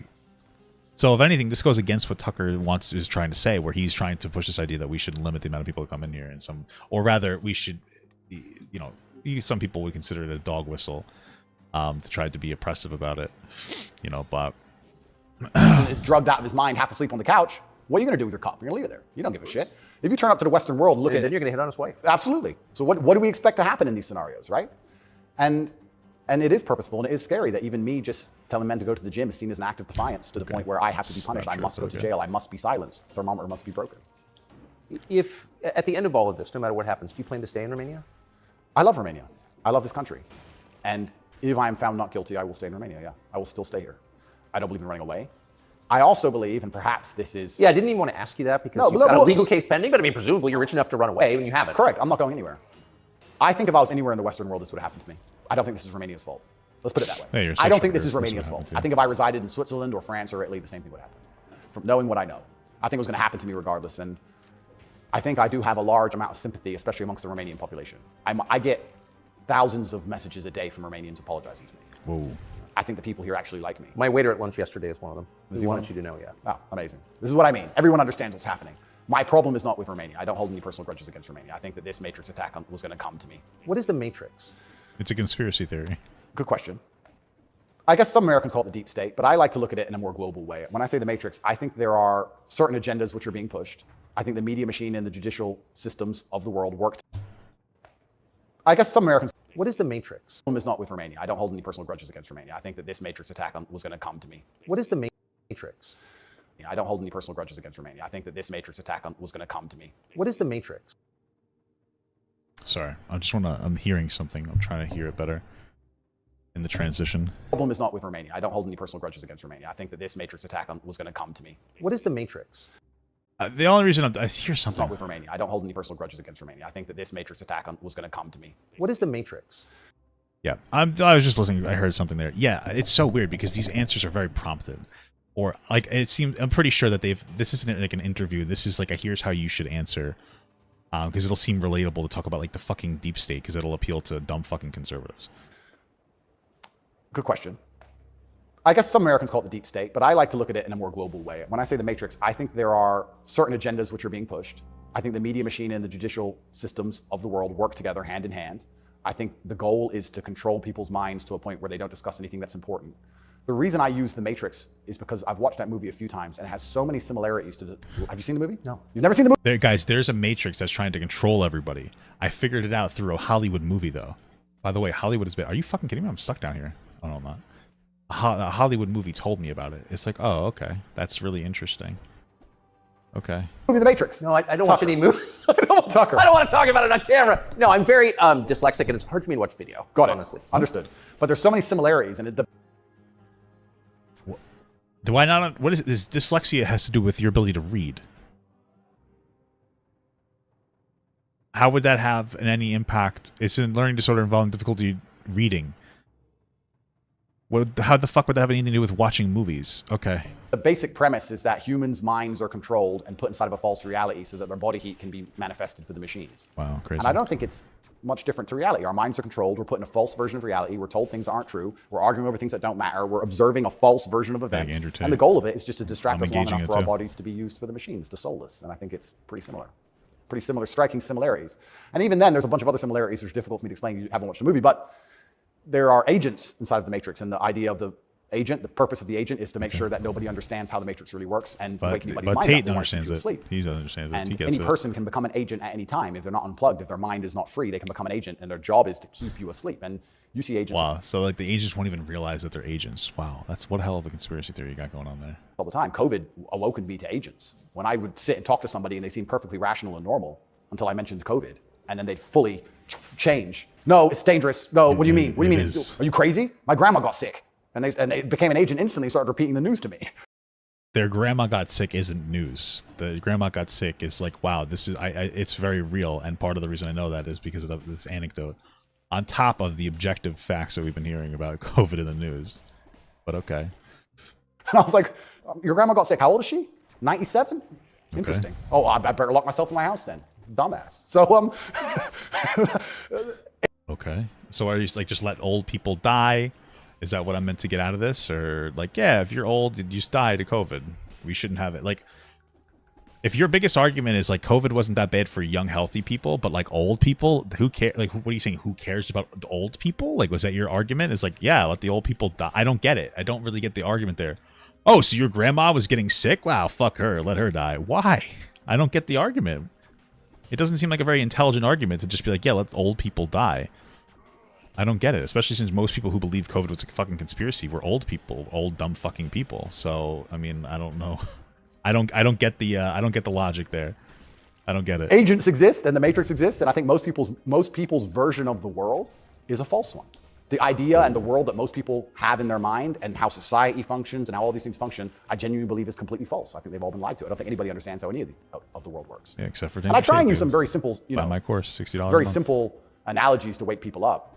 I said to one of my friends once, I said, if me and you could play video games for $10,000 and you could cheat, would you cheat? He goes, well, no. I was like, if I was whooping your ass and it was 10 grand a game and you could cheat, would you cheat? He goes, yeah. I was like, all right, so you accept that people cheat to win in a video game for a menial amount of money. You think they're not going to cheat for something that matters? I think they're not going to cheat for something important? You understand what I'm saying? Oh. Yeah. What does that have to do with a fucking matrix? That doesn't make it. So if you, like, of course what he's saying is true. Like, he's appealing to the idea that politicians will lie to get things and they will cheat. 1000%, absolutely. That has nothing to do with a fucking matrix. It has to do with government corruption, which we all know about. Unfortunately, we just don't give a shit enough of a shit about it.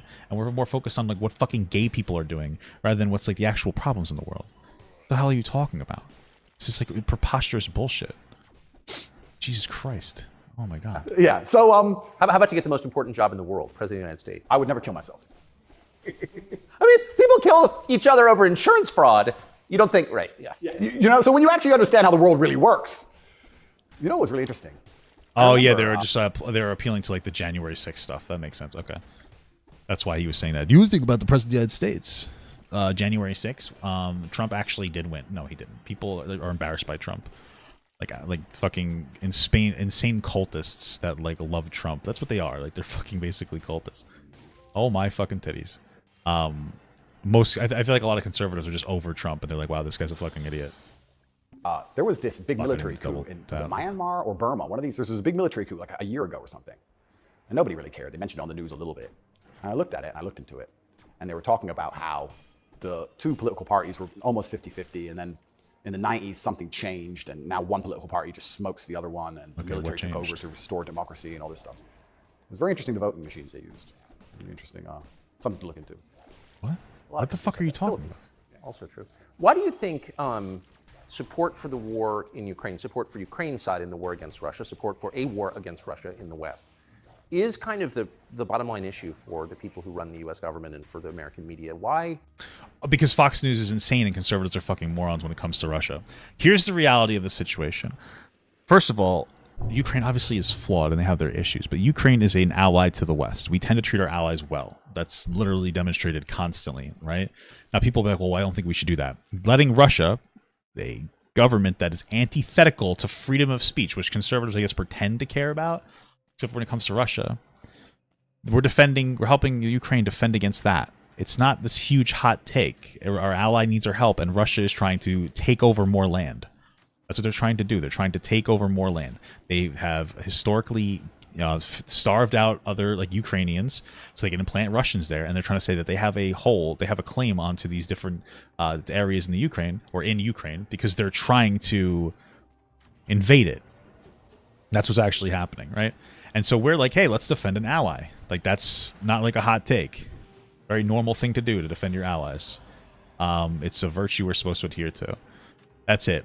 Conservatives pretending to care about money, because they don't. The reality is that when Trump came into office, he massively increased the annual federal deficit. He made it so that we were basically spending even more money than we were taking in. That's just a fact. The tax cuts didn't work. They were never going to work ever.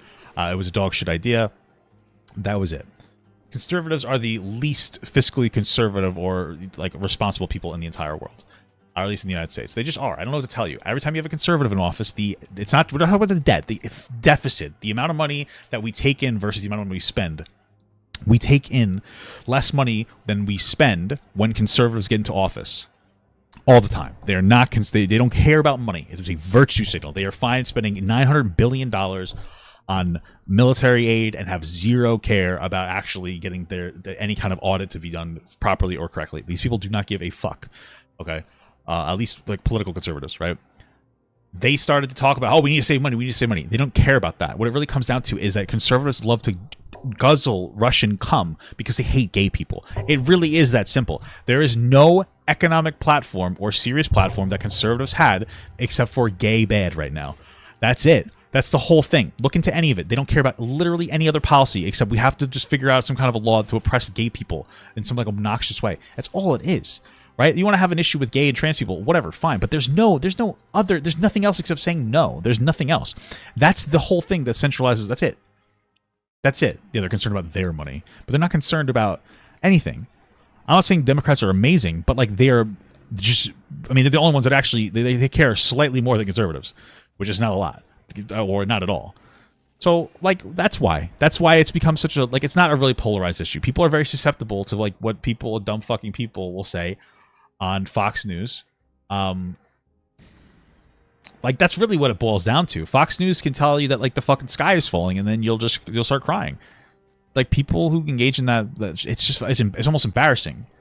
I don't know what to tell you. Fox News will hype up false conspiracy narratives, and then people will like, oh my god, is this real? And they'll buy into it. That's really what it comes down to. So I guess you could argue about it, Yep. but there isn't an argument about it in the United States. There's a Why is it so position, low and now? anyone who doesn't hold it is attacked and punished. Who? Why? Why is that so important? Well, the first thing I think we should all who's attacked and punished? Every conservative is fucking having a meltdown about it. Nobody's getting attacked and punished. do is I think we should all give Putin credit for curing COVID, right? What? Because when his invasion happened, COVID went away. So thought about that. Think about it. It's almost Well, it's because it's not true. COVID didn't go away. First of all, COVID had been getting more and more managed better and better as time went on, partially because of the vaccines. And then Russia decided to go and try to take over parts of Ukraine. Maybe they waited for COVID to be less intense. Okay. to the day. So we have to give him some credit at least for doing that. He may be the bad guy of the world, but at least he cured COVID for everybody nearly instantly. Fair. Thank you, President Okay. Putin. Yeah, I up until this point glazing is never really crazy. commented too heavily on politics. Yeah, 'cause you're a fucking But idiot. I understand very well. I like to believe what's happening with Ukraine and Russia. And what I will say to All right, people what do you have to watching say? at home is that if you are naive enough to believe that there are good guys and bad guys in wars, and it's as simple as good and bad, and that the bad guys are crazy and the good guys want freedom, then you need to do a little bit more investigation into what's really happening. And when you look at You're literally trying to paint like Western countries as bad guys by saying that they are trying to neuter men. You literally are pushing the idea that they're good and bad guys, and that you are a good guy and other people are bad guys, and now you're trying to tell us that there's nuance when you don't believe that. Russia is, it doesn't, like, yeah, from a subjective perspective, there's going to be good guys and bad guys based on your own moral values. Here's the reality of the situation. The moral values of Russia is against free speech. They are bad. The country or the government themselves is bad. I don't know what to tell you. You're against free speech. Like, that's actually against free speech. You want to talk about, like, they literally have had the same president for, like, what, 30 years? I guess he's a really good president. You don't get to voting. You don't get actual free speech. They're incredibly oppressive. You can complain. Like, you wouldn't be able to complain about the government in Russia the same way that we complain about our government. That's just a fact. You wouldn't be able to push, like, crazy conspiracy theories like here because of that. It's just a fact, right? They are the bad guys to us. Their government is bad. They are antithetical to freedom of speech, to, like, actually voting. You can say that there's flaws here, but the fucking, like, Donald Trump did not win. He didn't win the election. He lost by a fucking, like, he lost. Take the fucking L. It's a reality. But you guys, like, are fucking insane. What are you talking about? The fuck, like, you don't know shit about anything. It's just another appeal to conservatives, like to American conservatives. That's the whole goal here, is just to try to get the Western audience on his side. The vested interest of any country or any Can person. I just ask you to pause and just comment? That's the truest thing, what you just said. That is and anyone who doesn't understand that should shut the fuck up. So you're saying that, like, Hitler was based, or I don't understand what you're saying. Like that there's nuance to both sides. There's good guys on both sides. What the fuck? What are you saying? Okay, whatever. I don't know why I'm fucking. And I mean it. Having seen war, anyone who's telling Where'd you see war? that it's Churchill versus Hitler is an idiot. Well, I'll give you an example. When my father was still alive, excuse me. Yeah, no, it's true. When my father was still alive, my father died 6 or 7 years ago. I was a lot younger. The war in Afghanistan was going on. He died 6 or 7 years ago. How old was he? 56. Oh gosh. Yeah, he died. But the war in Afghanistan was going on. Okay. And I remember asking my dad, saying, why do the Taliban even fight and resist the American war machine? They don't stand a chance. Like, why are these terrorists even fighting against the American war machine? Well, they do in their country, no? Like, to an extent, because it's like, it's a different playing ground, but okay. And my dad said, they're fighting for their way of life.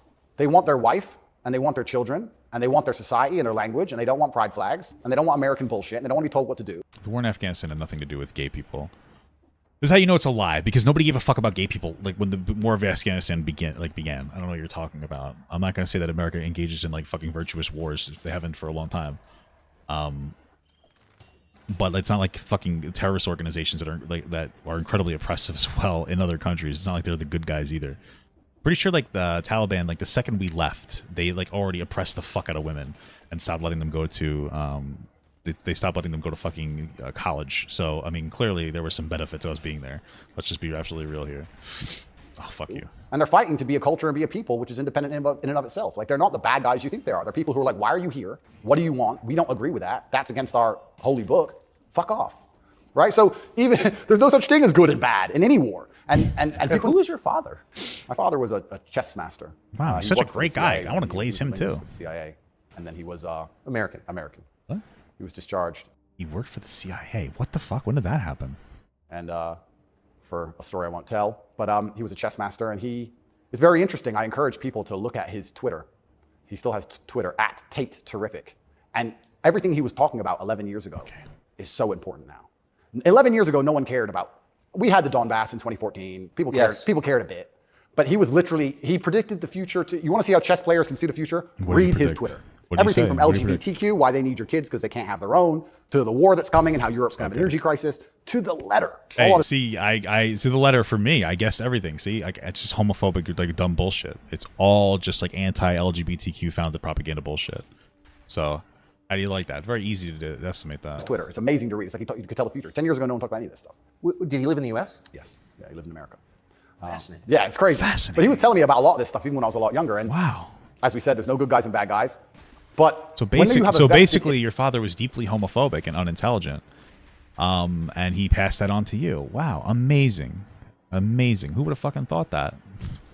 Okay. Interest in something. I think that people are relatively simple. You're talking about why the American government has such a vested interest in this war, which is not good for America. Which is not good for America. So is it? I love how, like, one of the most predatory men in, like, our history that sex traffics women is talking about how we're basically trying to elude the fact that gay people are predators. Isn't that fucking crazy? It's what a fucking profound irony. Holy moly. It's fucking crazy. Well, we can say it's for money or we can say it's for power. What else would it be for? What, is it really for freedom and democracy? Well, I think that's already been destroyed by Zelensky, hasn't it? So what is it for if it's not for money and power? And then you say, well, who's the money and the power going to? These are logical conversations. It's a very logical thought process. I agree. You know, wouldn't it be interesting to say, okay, I woke up, I'm an American. I would never kill myself. I woke up, I'm an American. Why does America care? Well, I guess it's for money or power. There's no other reason. Okay, well, America wants to be a rich, powerful country. That's fine. Sure. Is the money and power going to America, or is it going to a select few individuals? Are those select individuals interested in me and my life? Do they care about benefiting me? Do I need to support the power grab of these select few individuals? Yeah, no, that's what, like, we're talking about, like, against Tucker Carlson. Like, he doesn't care about any of you. That's why he lies to you constantly. No, of course, we understand that, like, our politicians don't do what they need to or should be doing with their money. Absolutely. Democrat and Republican. Like, what's your point? I mean, you have media companies, especially Fox News, poisoning the fuck out of, like, every social conversation about everything. This is the problem, is that some of the things he's saying aren't wrong, but then he takes these like, wow, the government's corrupt, so guess what? That means that there's a magical matrix trying to frame me for sex crimes. Wow, like where the fuck did that come from? You know what I mean? That's really what it comes down to. Is that going to be a smart move for me to make, for me to have the best possible human experience? But these are a very logical thought process. Yes. People don't seem to think anymore. They believe that there's a good guy and there's a bad guy, and one team's completely good. Can you explain how protecting kids is homophobic? What do you mean? Protecting kids from what? Would be the first question I would ask you. Like, what do you think we're protecting kids from? And I'll engage with the conversation. Like, and I'll be like kind to you and I'll be respectful. Just what do you mean by we're protecting kids from what is my question? Completely bad. One team's crazy. They often use the word crazy because to be completely bad, you have to be crazy, right? So you're crazy. He's crazy, just for no reason. Reasonless. It's insanity. I don't know if you saw Lukashenko with the BBC. Did you ever see that interview? No. Oh, brother. Please watch it. The way he destroys the BBC. I thought I did the best job, but I take second place. Amazing. Amazing. But yeah, and you just have to be critically thinking. And then after you're critically thinking, you have to be brave enough. And this is the real pandemic of the world, is cowardice. You have to be brave enough to look around you and realize, everything was a trick. Everything was a lie. But why not be a coward? I mean, it's just a lot easier, right? Well, it used to be.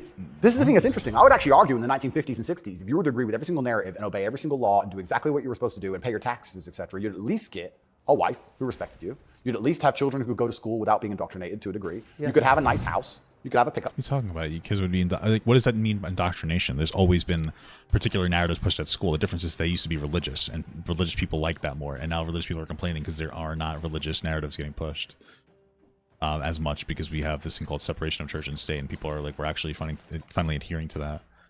Up truck. You could have a pretty good life if you just followed the rules. Yes. I don't think that's true anymore.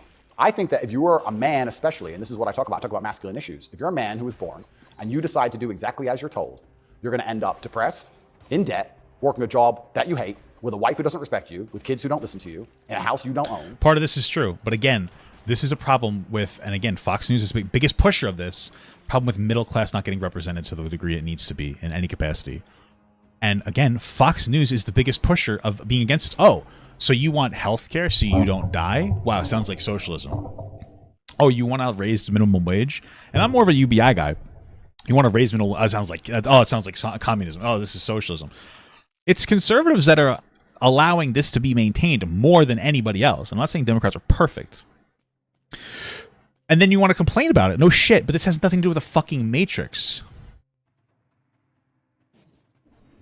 That's fucking awesome. What the hell? Nothing to do with the fucking matrix. This has everything to do with like the government not caring about us, and then like like conservatives pushing the idea that like, this has nothing to do with a government that doesn't care about us. It's insane. That's all it is. Until she leaves you. Did that person ever respond to like what people are trying to protect, like protect people from, or that they just kind of disappear the second that fuck my ass, bro. They just disappear the second that they got any pushback. And then you contemplate suicide a while, and maybe you might find some purpose towards the end, enough to survive and pay your taxes, and then you're gone. I don't think a man who just follows the programming is going to find any happiness. But they don't care. Why would they? They have no interest in masculine happiness. This is another thing that's very interesting. They talk about men's mental health all the time, especially in the UK. I'm not sure about America, but in the UK, they have this big drive for men's mental health, saying that men commit more suicides. A lot more. Because it's hard to be a man. We commit more suicides. We're more depressed. We have all these mental health problems. Listen, there are problems with men having problems. Let's also be real, too. The reason men commit more, they attempt less than women. They're just more successful at it because men tend to engage in more lethal methods. A man will use a gun while a woman will like overdose on pills because she doesn't want to like damage her face or anything. That's like a real thing. You could look into that. So yeah, there's a problem with men's mental health, absolutely. But like understand that like it's not all necessarily because men have it harder than women. There's just there's a lot of different ways, and men and women are different, and men will interact differently with unfortunately doing that. Something to keep in mind as well. And, men have it hard, women have it hard. They said sexual stuff from the gay community. When did they say that? I never saw that. I don't think that they said anything. They just said, "Can you explain how it's protecting kids?" And then they never responded to that question. They said well, I didn't see them say sexual stuff, but like, yeah, there's no sexual stuff going into people in the LGBTQ community aren't trying to teach your kids sex. First of all, like, it's just not real. Okay, it's a fabrication. People will constantly say the existence of teaching that gay people exist is somehow sexualizing the conversation. They'll be like, well, being gay is a sexuality, which means we're teaching kids sex because of sexuality. No, it's not about sex. It's about love. Like, right, when we teach kids about being straight, we don't call it sex and sexuality and say that we're grooming children, right? That's just a profound lie. Are there some weird drag shit going on? Sure, and it can be annoying. Absolutely. Like, you shouldn't be twerking in front of kids. Absolutely. Though you don't care when it comes to kids being at a concert when it's a woman, but you only really care when it's a gay guy dressed like a woman, but that's neither here nor there. But this isn't something that's happening that we need to protect our kids from. Teaching kids that gay people exist is not hurting anybody. Plus, there's a certain point where kids need to learn about sex. Usually like around 12 years old, they need to learn comprehensive sexual health education. It's just a fact. And like consent needs to be part of that conversation as well. Like, again, so I don't know what to tell you. Like, that's when, like, why would you want me to tell? Like, I just don't understand what protect kids from what? Like, what is it that we're protecting kids from? Like, well, if you actually cared about protecting kids, you would fucking ban the Catholic Church because they're constantly raping children and then just sending the priest somewhere else. So it's not about protecting kids. It's about being fucking homophobic all the time. I come along, I genuinely get thousands of emails a day saying I'm helping people men's mental health. Whoa, no, thousands? Can't help it the way Andrew wants. You can't tell them to go to the gym and stand up for themselves and Nobody have pride. cares about that. What kind of man's going to have a solid mentality and not have mental health issues if he has no pride? That's part of being a man. Part of being a man is proud of yourself. If you wake up and you're not proud of who you are and how you look and the things you say, how are you ever going to have a solid mentality? So when I teach things that genuinely help men's mental health, that's outlawed. No, you're not allowed to do that. Instead, you have to take our version, which is to pretend to care about men's mental health, but not give a shit. Give them a life they know they're not going to enjoy, pay taxes, and die. And men are the backbone. Medicate them. And medicate them. Medicate them long enough to keep working. The same way as we medicate farm animals. Just a bunch of injections. Yeah, just keep them alive long enough to get the milk. Milk's gone. Chop the head off. Boom. They need to put you in prison. They're trying. Yeah. I can see why. They're trying. And it's scary. A lot of people, but like, yeah, I don't think that medication is the best way to go, like, off the bat. But a lot of these, and part of the problem is that we aren't, like, yeah, we should be teaching people to go to the gym and stuff. It's good for you to do, like, to work on your mind, body, and your soul, right? And the gym is great for your mind. I mean, your body, which it also is good for your mind too. But, and there is a propensity to promote medication, sure, but that's not part of, like, a deep-seated matrix that's trying to control people. It's laziness and it's capitalism profiting off of selling drugs to people. then what do? Do I just shut up? No. You don't think so? No, you can't shut up. I mean, because in the end, your self-respect, your dignity is the only thing. That's right. And this is what people don't understand. People say, Andrew, why are you fighting this war? They don't understand that war is certain. Because you're making money. You either fight war against injustice, and you fight war against the things you know that are wrong, and you feel good inside of yourself, or you accept the slave programming and fight war with your own mind. You have to fight something. Yes. I can shut up and believe what I'm told in the news, but then why am I so unhappy all the time? Why am I depressed? Why does my life suck? Why does my woman ignore me? Why do my children not respect me? You're fighting a war, then you're fighting a war with your own mind. I'd rather have all of me on side and fight against what I know is genuinely evil. You can't escape the battle. The battle's here for all of us. So I've made my decision, and that's why I can't be quiet, because you just said I would lose my self-respect. Just to be clear, we expressed before is that gay people are evil. He thinks that. I just wanted you to be clear. Like, he was talking about his dad thinks that. He obviously thinks that. This is part of it as well. So keep that in mind. Dignity, and I don't think I can function that way as a man, and I don't think any man should be able to function without self-respect and dignity. The reason men died on the Titanic was for self-respect and dignity. They went into the icy cold water and died because they would feel honorless if they jumped on the boat and left the women to die. There weren't enough lifeboats, so people just died because they died. What the fuck are you talking about, the Titanic? Right. So when you have self-respect and dignity, you have a hard parameter, and you'll do things that which are deemed crazy or insane because you believe in them and you stick up for yourself, and that's why they don't want men to have self-respect and dignity. Rather be a free man in your grave. Absolutely. So I can't be quiet, and I'm going to say what I believe is true, and I genuinely believe I'm helping the world. You're not, but I think that any young man who is a follower of mine, I will argue there's no influencer on the planet besides me who is genuinely benefiting their life. I know you're not big on the internet. I look at these other streamers and these other influencers. They play video games all day. They smoke weed on stream. They talk garbage. It's a bunch of drama back and forth like girls. I'm the only influencer or streamer who's genuinely talking about making money, because you need to have money to escape the matrix. It's very hard to resist enslavement when you have to pay the bills. Getting physically strong. He talks about, when he talks about making money, he talks about buying his $60 course so that you can actually make money. Because you're trapped in a matrix. He doesn't teach how to make money. He teaches you that you're a perpetual victim and that you can only get benefited from him. He's just trying to keep you dependent on him so he can make money off of your fucking suffering and your sorrow. What are you talking about? A strong body's a strong mind. Standing up for yourself. Self-motivation. All these things. I'm talking about genuinely positive things. Very few people are. And I think that is an extremely important message that needs to be told. And I'm not. So it is good to teach men properly. We wouldn't have this problem if, we had fathers in their lives. Holy fuck, people with fathers within their lives. But also to keep in mind, fuck, I just lost my entire train of thought. His ideology is not going to create that dynamic where there's more fathers in their minds. But also, people who tend to be gurus are all just self-serving dickheads that try to manipulate people into buying a course. Every single fucking guru that you're ever going to see is always trying to sell you some bullshit like ideology or lifestyle. And Andrew Tate is no different from the rest of those fucking dumb fucking gurus. As he pretends to be different, he's not. It's just the reality. He's just full of shit. So let's just keep that in mind. Fucking asshole. I'm going to stop doing it because I know I'm genuinely helping the world, and they're going to try and punish me for it for the rest of my life. I think this is just beginning, and I think when I beat this case, which I believe I will beat, I think something else is going to You said you weren't the other day. And but okay. it's kind of scary because I am a little bit afraid and a little bit intimidated by the incompetence of my enemy, because their standardized playbook is now failing in real time. The standardized playbook is the media attack, the lie, and it's not working anymore. And it got me a little bit worried about what the next move is. There's no lie. You used to just be able to lie about a guy all over the news and you win, right? But now it's shut up. So now what? I don't know. And that's what's kind of scary in my scenario, because nobody's going to believe any of the crap they print about me. Nobody believes it. Nobody believes it. Whenever I do an interview with the Matrix Media, nobody believes. They have to turn the comments off because everyone in the comments are just ripping them apart. Well, you do seem very sad on the verge of killing yourself, are you? Absolutely not. Really, no. I never would. And that's what You said that. I know. I have to keep saying it because it's scary, right? But I believe you get 3 lives. I think they cancel you initially.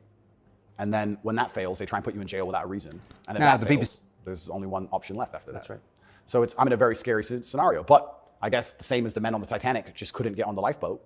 I just can't. Who's turning the comments off? Stop saying what I believe to be true. If a young man comes to me and says he's depressed, I'm going to tell him how to become a kind of man who's proud of himself. And if that the BBC interview turned the comments off.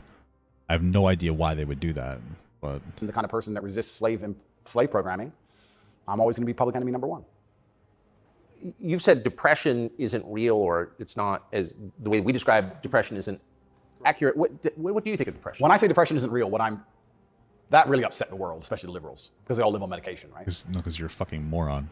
You can't just will depression away from you. Obviously, you can make better lifestyle choices that will help, of course, but your overall idea was just dumb. When I say depression isn't real, I'm saying that because I don't believe in things that can take away power from me. If I believed in depression, I would have been depressed in jail. But I can't be depressed if I don't believe in it. Cool. If you don't believe in ghosts, rich, how can you be haunted? You have 2 people in a haunted house. One believes in ghosts, one doesn't. There's a knock in the night. One wakes up, calls an exorcist, is terrified, looks for a ghost. The other guy doesn't believe in ghosts. No, if you don't believe in God, guys, you don't go to hell. That's all. That's what he's It's the belief saying. in the ghost that gives it the power. Okay. If I don't believe in depression, ghosts. I believe in feeling depressed. Sure, we're humans, we have emotions. Sometimes we feel depressed, sometimes we feel happy. I don't believe in the idea of becoming a depressed person who has depression. I don't believe in that. I don't think that's possible Because you for don't me. struggle with that so issue. if I don't believe in it, how can it happen? I don't believe in depression. I mean, neither. I'm depressed sometimes, but I don't have depression. But that doesn't mean that depression doesn't exist just because I don't personally deal with that issue. It exists. There are chemical imbalances in people's brains that have been objectively observed. But hey, hot take, right? So why would I not adopt the mindset that makes me the most capable predator I can possibly be? Why not adopt the mindset that makes me as You are a competent fucking as predator. possible? If you have to Holy install shit. software in your own mind, why would I not install software that makes me capable of not only driving a Bugatti and flying on private jets, but sitting in a Romanian dungeon covered in cockroaches? I need to be able to do all Yeah, of it. well, that's not real. You weren't covering cockroaches. You're rich, so. So why would I believe in something that made me incapable? I don't believe in depression because I think that even the belief in and of itself, when you feel depressed, you'll start to consider, maybe I have depression. Then you go see a psychiatrist who tells you you have depression. Then they want you on pills. It's the belief that goes down the spiral. If I feel sad, I go, I'm depressed today. I'll be fine tomorrow.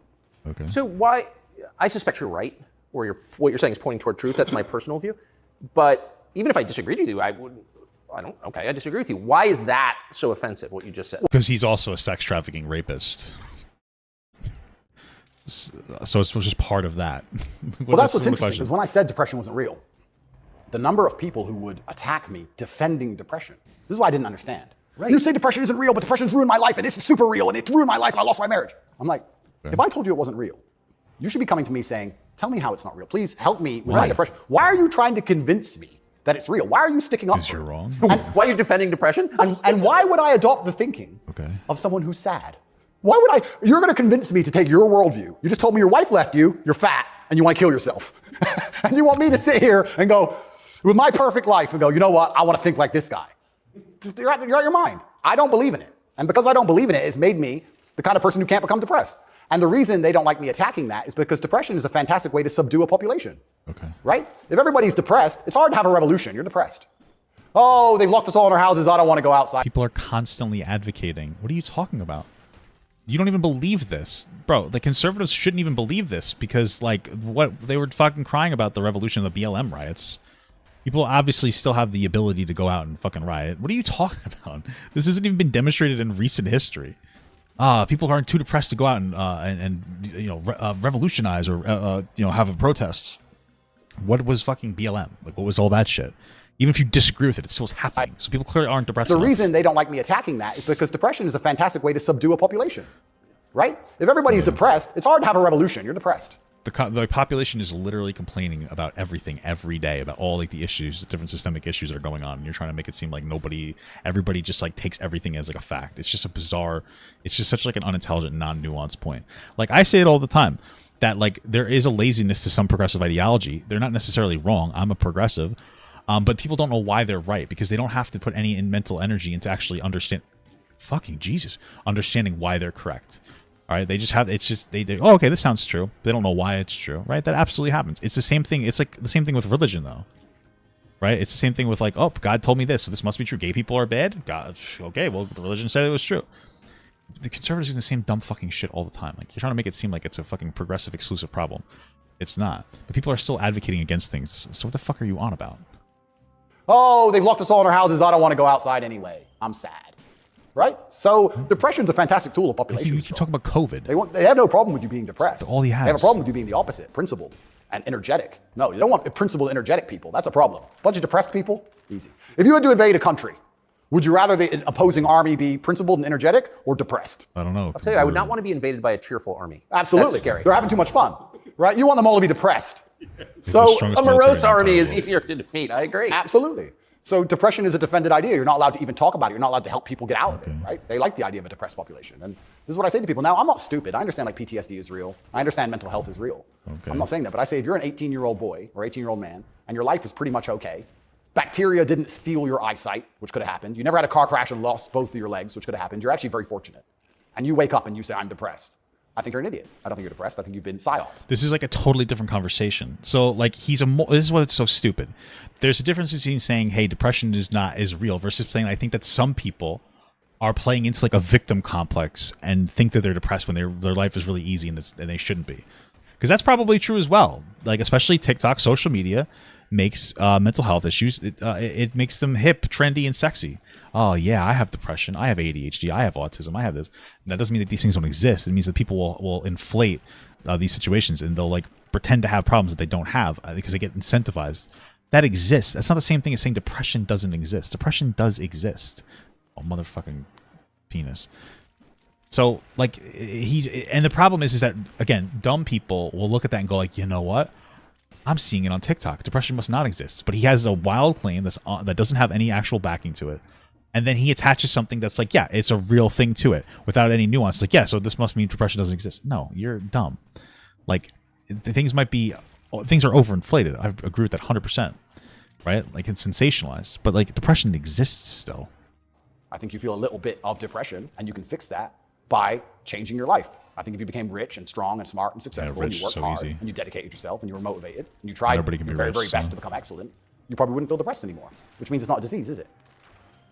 So why would you? Well, the only reason you're even saying you have depression. If anything, what you're saying is that there are social circumstances to depression, and like if you're speaking to like, yeah, just get rich. Like obviously that's one of the problems. People don't even make enough money to live anymore, even though like the elites make like record fucking profits. In the richest country in the world with like a $25 trillion economy, we shouldn't have like a bunch of like poor people that aren't able to have a family.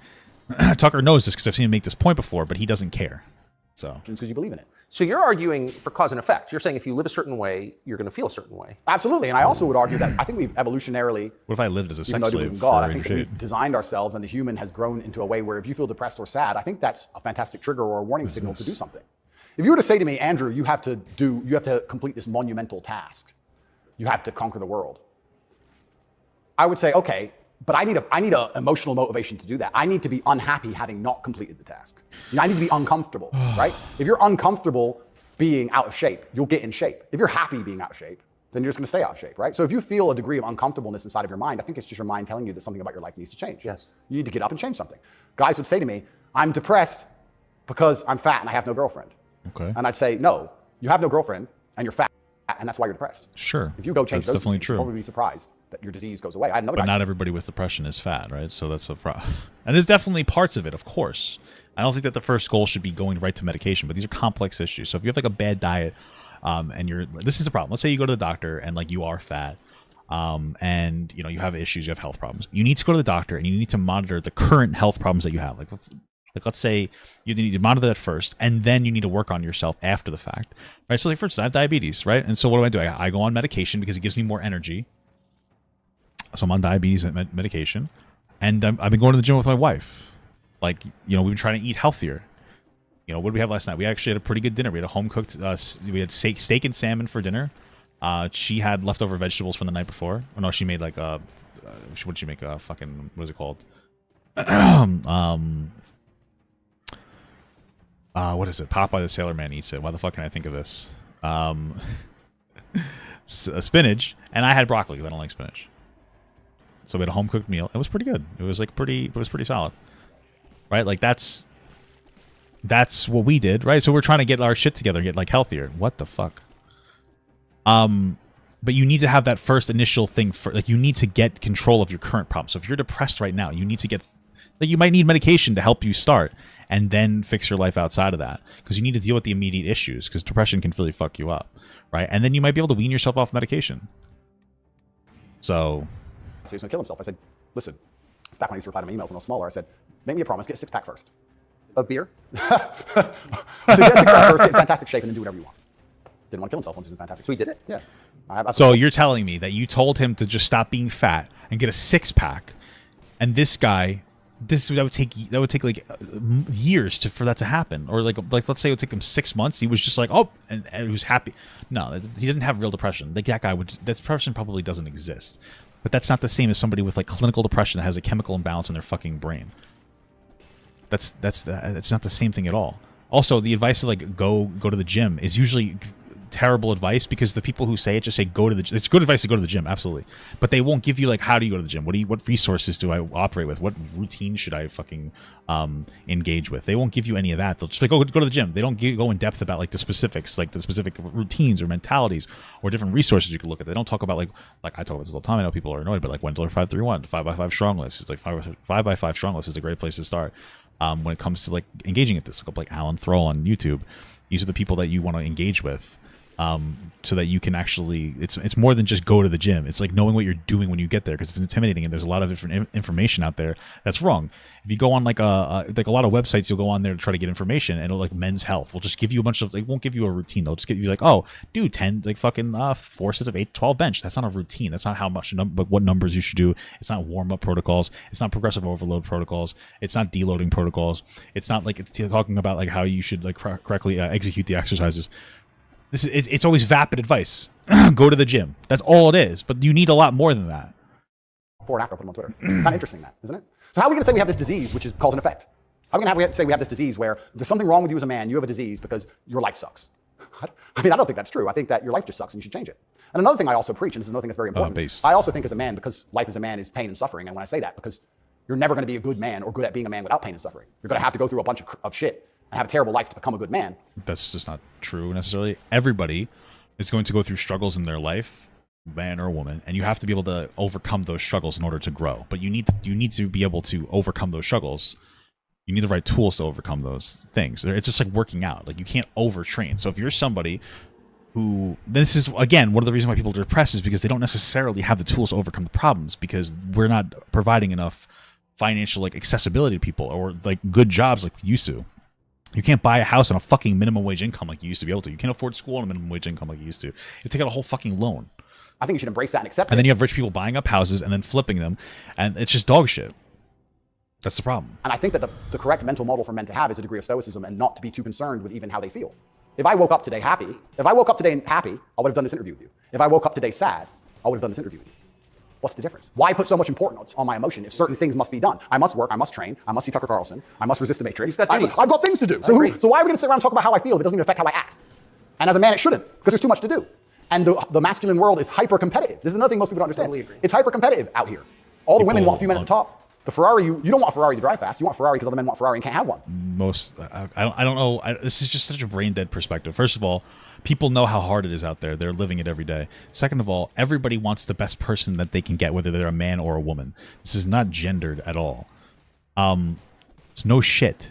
Like, and then usually they'll go like, okay, well, I want this, but like, you'll know, usually people will know what they can and can't get, right? Like, this is a very basic thing that we should understand here. And this is just something that like we all should come to understand. Nobody wants somebody that they don't feel like they can attain. This is just like known. I don't know what the fuck he's talking about. Like, he makes it seem like there's just like he has this special information or knowledge on the situation when he doesn't. It's just like we've already known this. It's hyper-competitive. So if you're competing against every other man for every dollar you make, every girl you see, the house you live in, the car you drive, the life you live, you're not going to be able to compete with the person who performs regardless of how they feel if you only compete when you feel like competing. Right? Because there's men like me out there who will be sad every day and outcompete you regardless. I don't care how I feel. I will still win. And that's the kind of mindset you need to adopt. So I don't win a man. You've got a job to do. Stop whining. Go to work. Completely. I agree. Completely. Yes. So when men say, oh, I feel sad, who cares? The world doesn't care. All the men who are out here to destroy you and take your... I love how he's talking about how he cares about men's mental health, and then he's like, oh, you're sad? Who cares? Your girl don't care. So why do you care? Like, the person who should care least is you. You're the only person who wakes up every day who should have a genuine vested interest in improving your life. Nobody else wakes up and wants to improve your life, only you. So if nobody else cares about how you feel, why do you care? I love good. Yeah, great. That's a really nice thing for young men to hear when they have a mental health problem. What is this saying? You should take sexuality into account when having someone take care of your kid, I think to me isn't wild in the slightest. What? Saying you should take sexuality into account when having someone take care of your kid, I think to me isn't... What do you mean? What are you saying by that when you say that? What are you trying to suggest? Like, what sexuality should be taken into account? I'm just curious. Well, my argument also for depression is, you're depressed, fine. Have you trained today? Well, that doesn't change what you should do with your life, depressed or not. And I don't say this because I'm an eternally happy person. I say this because I've experienced all ranges of human emotion. I was in a Romanian jail cell with cockroaches crawling all over me as I slept. I never missed a day of training. Okay. I wouldn't say I was particularly happy, but push-ups must be done. So they got done. You're very close to your brother. Correct. And you were locked away for part of that with him. Did you have fun at all with him? Like, I'm sure he was in jail, absolutely. But this guy wasn't like fucking sleeping next to cockroaches. He was rich in jail. He had access to like the food that he needed to have access to. He had access to everything he needed. Yes.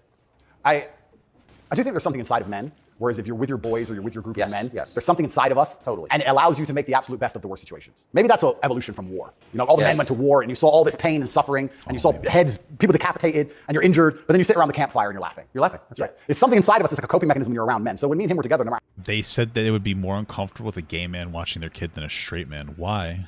Why do you say that? How bad the scenario, or no matter what they tried to do to us. Part of us would just look at each other like, cigarette? And you find joy in that. And yeah, there's definitely, and that's another thing I think a lot of men are lacking, a lot of men are missing is a masculine support network. I think buddies. Yeah. You know, you talk to a guy and say, what was the highlight of your life? What was the best time of your life? And they'll say, college football. It's not about the football. It's about the team. Yeah. You know? And I think a lot of that's destroyed as well.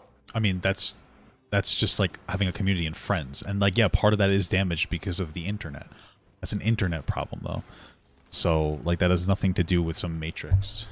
Because also it's interesting how everything interconnects. When you destroy honor and principle and the masculine essence inside of men, well, now as a man, it's very hard to have friends. I wouldn't want to have a male friend who had no principles, no honors, and didn't work hard and was always crying about being sad. What do I hang around with him for? He's a loser, right? So then your support network's destroyed. And I think that men have always needed that since the dawn of time. I think that's gone, but they don't have friends. Men, especially middle-aged men, have no friends. Absolutely, because they've been told that to give them all away and do as the wife says. That's and then not she left what they've been told, but okay. No wonder he wants to kill himself, wouldn't you? No wonder he's depressed. It sounds like the worst existence ever. And now we're living in a world now, especially, where everything is hyper-competitive, especially the sexual marketplace. Like if you're a 52-year-old, overweight, average income, no fame. What I find so interesting is that he keeps saying that like, oh, men are told to give up all their friends, blah, blah, blah. And then he's saying we're hyper-competitive and basically saying you have to focus intensely on work. Now, I agree you need to be successful. But the biggest reason that, I'll say one of the biggest reasons that a man will give up friendship is to be too like focused on work. Like, and that usually comes with less friends. And like that's a different issue. Right? Like that's, so, okay.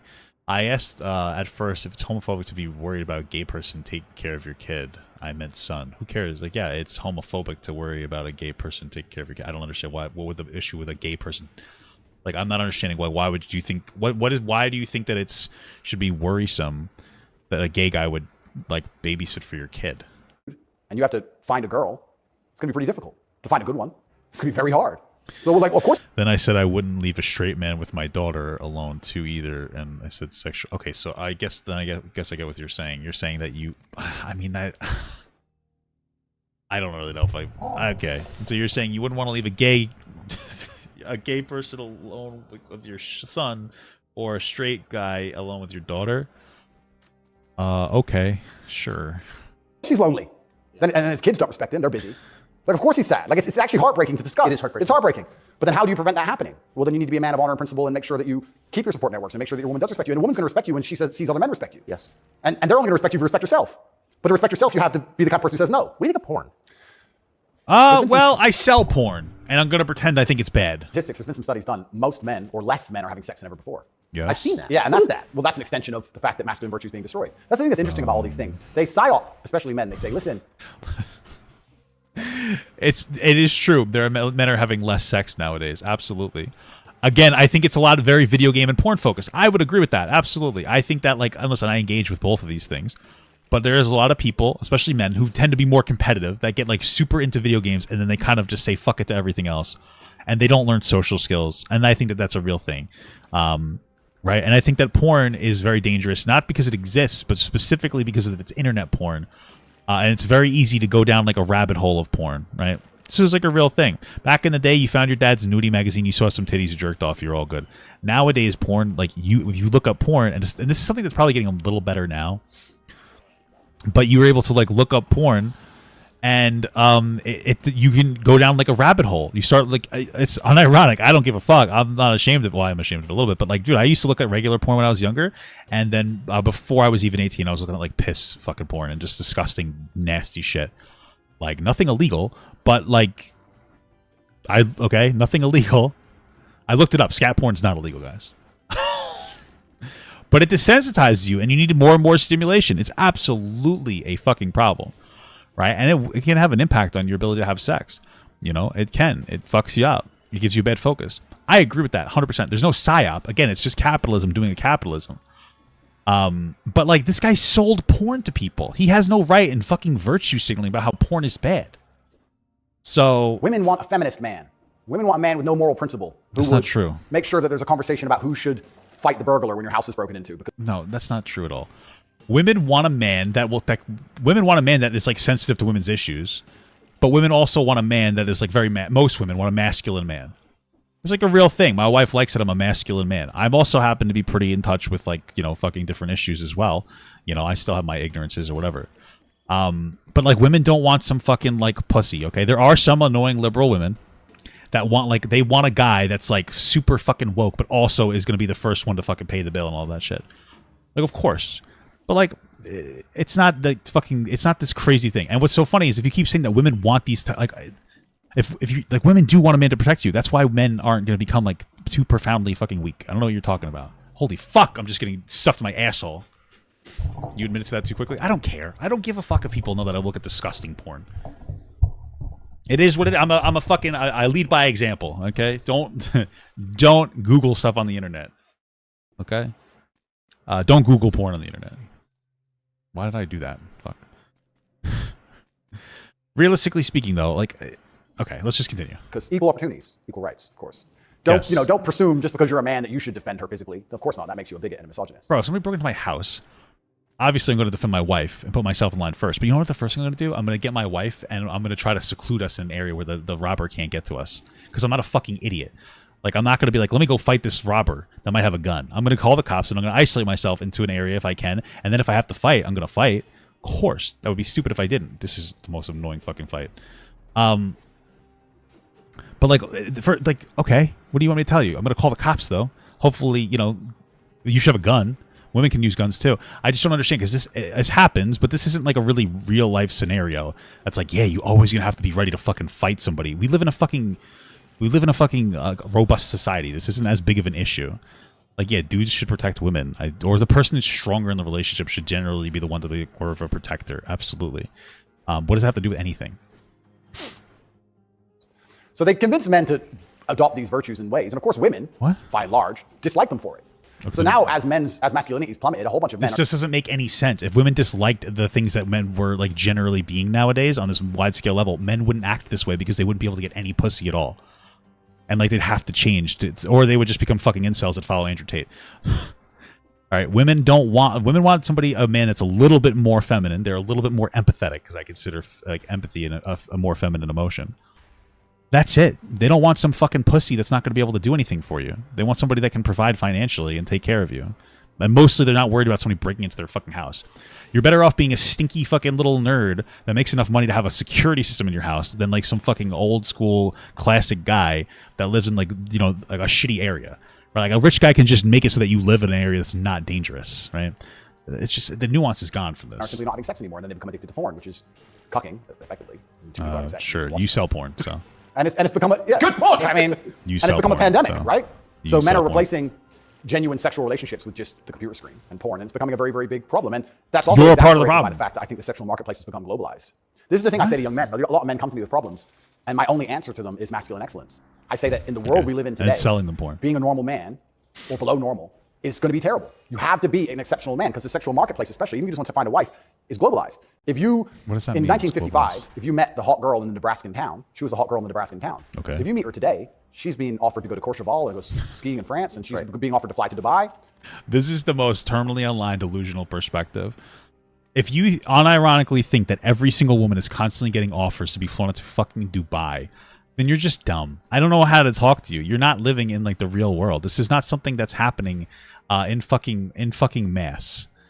Some girls, sure, not most women. It's not a global sexual marketplace in this fucking profound way. Most people meet people in their own sphere that are local to them. It's just a fact. I don't know what to tell you. And there's millionaires who can just fly her anywhere and give her anything she sure, wants. but they're not doing that, and who are you? right? Right. It's getting harder and harder as a man to even find the most basic human function of reproduction. Even to just find a woman you can reproduce with, it's becoming more and more difficult. You also couple that with the fact that they've destroyed morality in women also. So when you destroy the morality in men and you destroy how a man should act, and then you destroy how a woman should act, you're both going in the opposite direction. Most women out there are very happy to share a man who's just rich and famous, and they don't care. It's right. So you're the objectively false. Most women are not happy to share a fucking man. I don't know what you're. It's a delusional perspective. There are women that will be with a rich guy, even if he has other girls, because they're rich and they're okay with that. There are women like that, absolutely. To me, those women are weak and they're pathetic because they're basically allowing themselves to get disrespected. But like, hey, you do you. You want to do that, makes you happy, it's fine. But most women aren't about that life that they're okay with getting cheated on. That's not like a real thing. Obviously, the women that Tate meets will be willing for that, but those women also have no value to them. They're usually young girls that don't have any accomplishments in their lives, and they're willing to just be like taken care of, be like, fuck it, I don't have to do anything for myself. That's all it comes down to.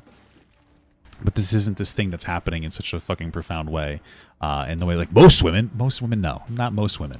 Women who have like their own job and their career, that's one of the they get more of a buy-in now.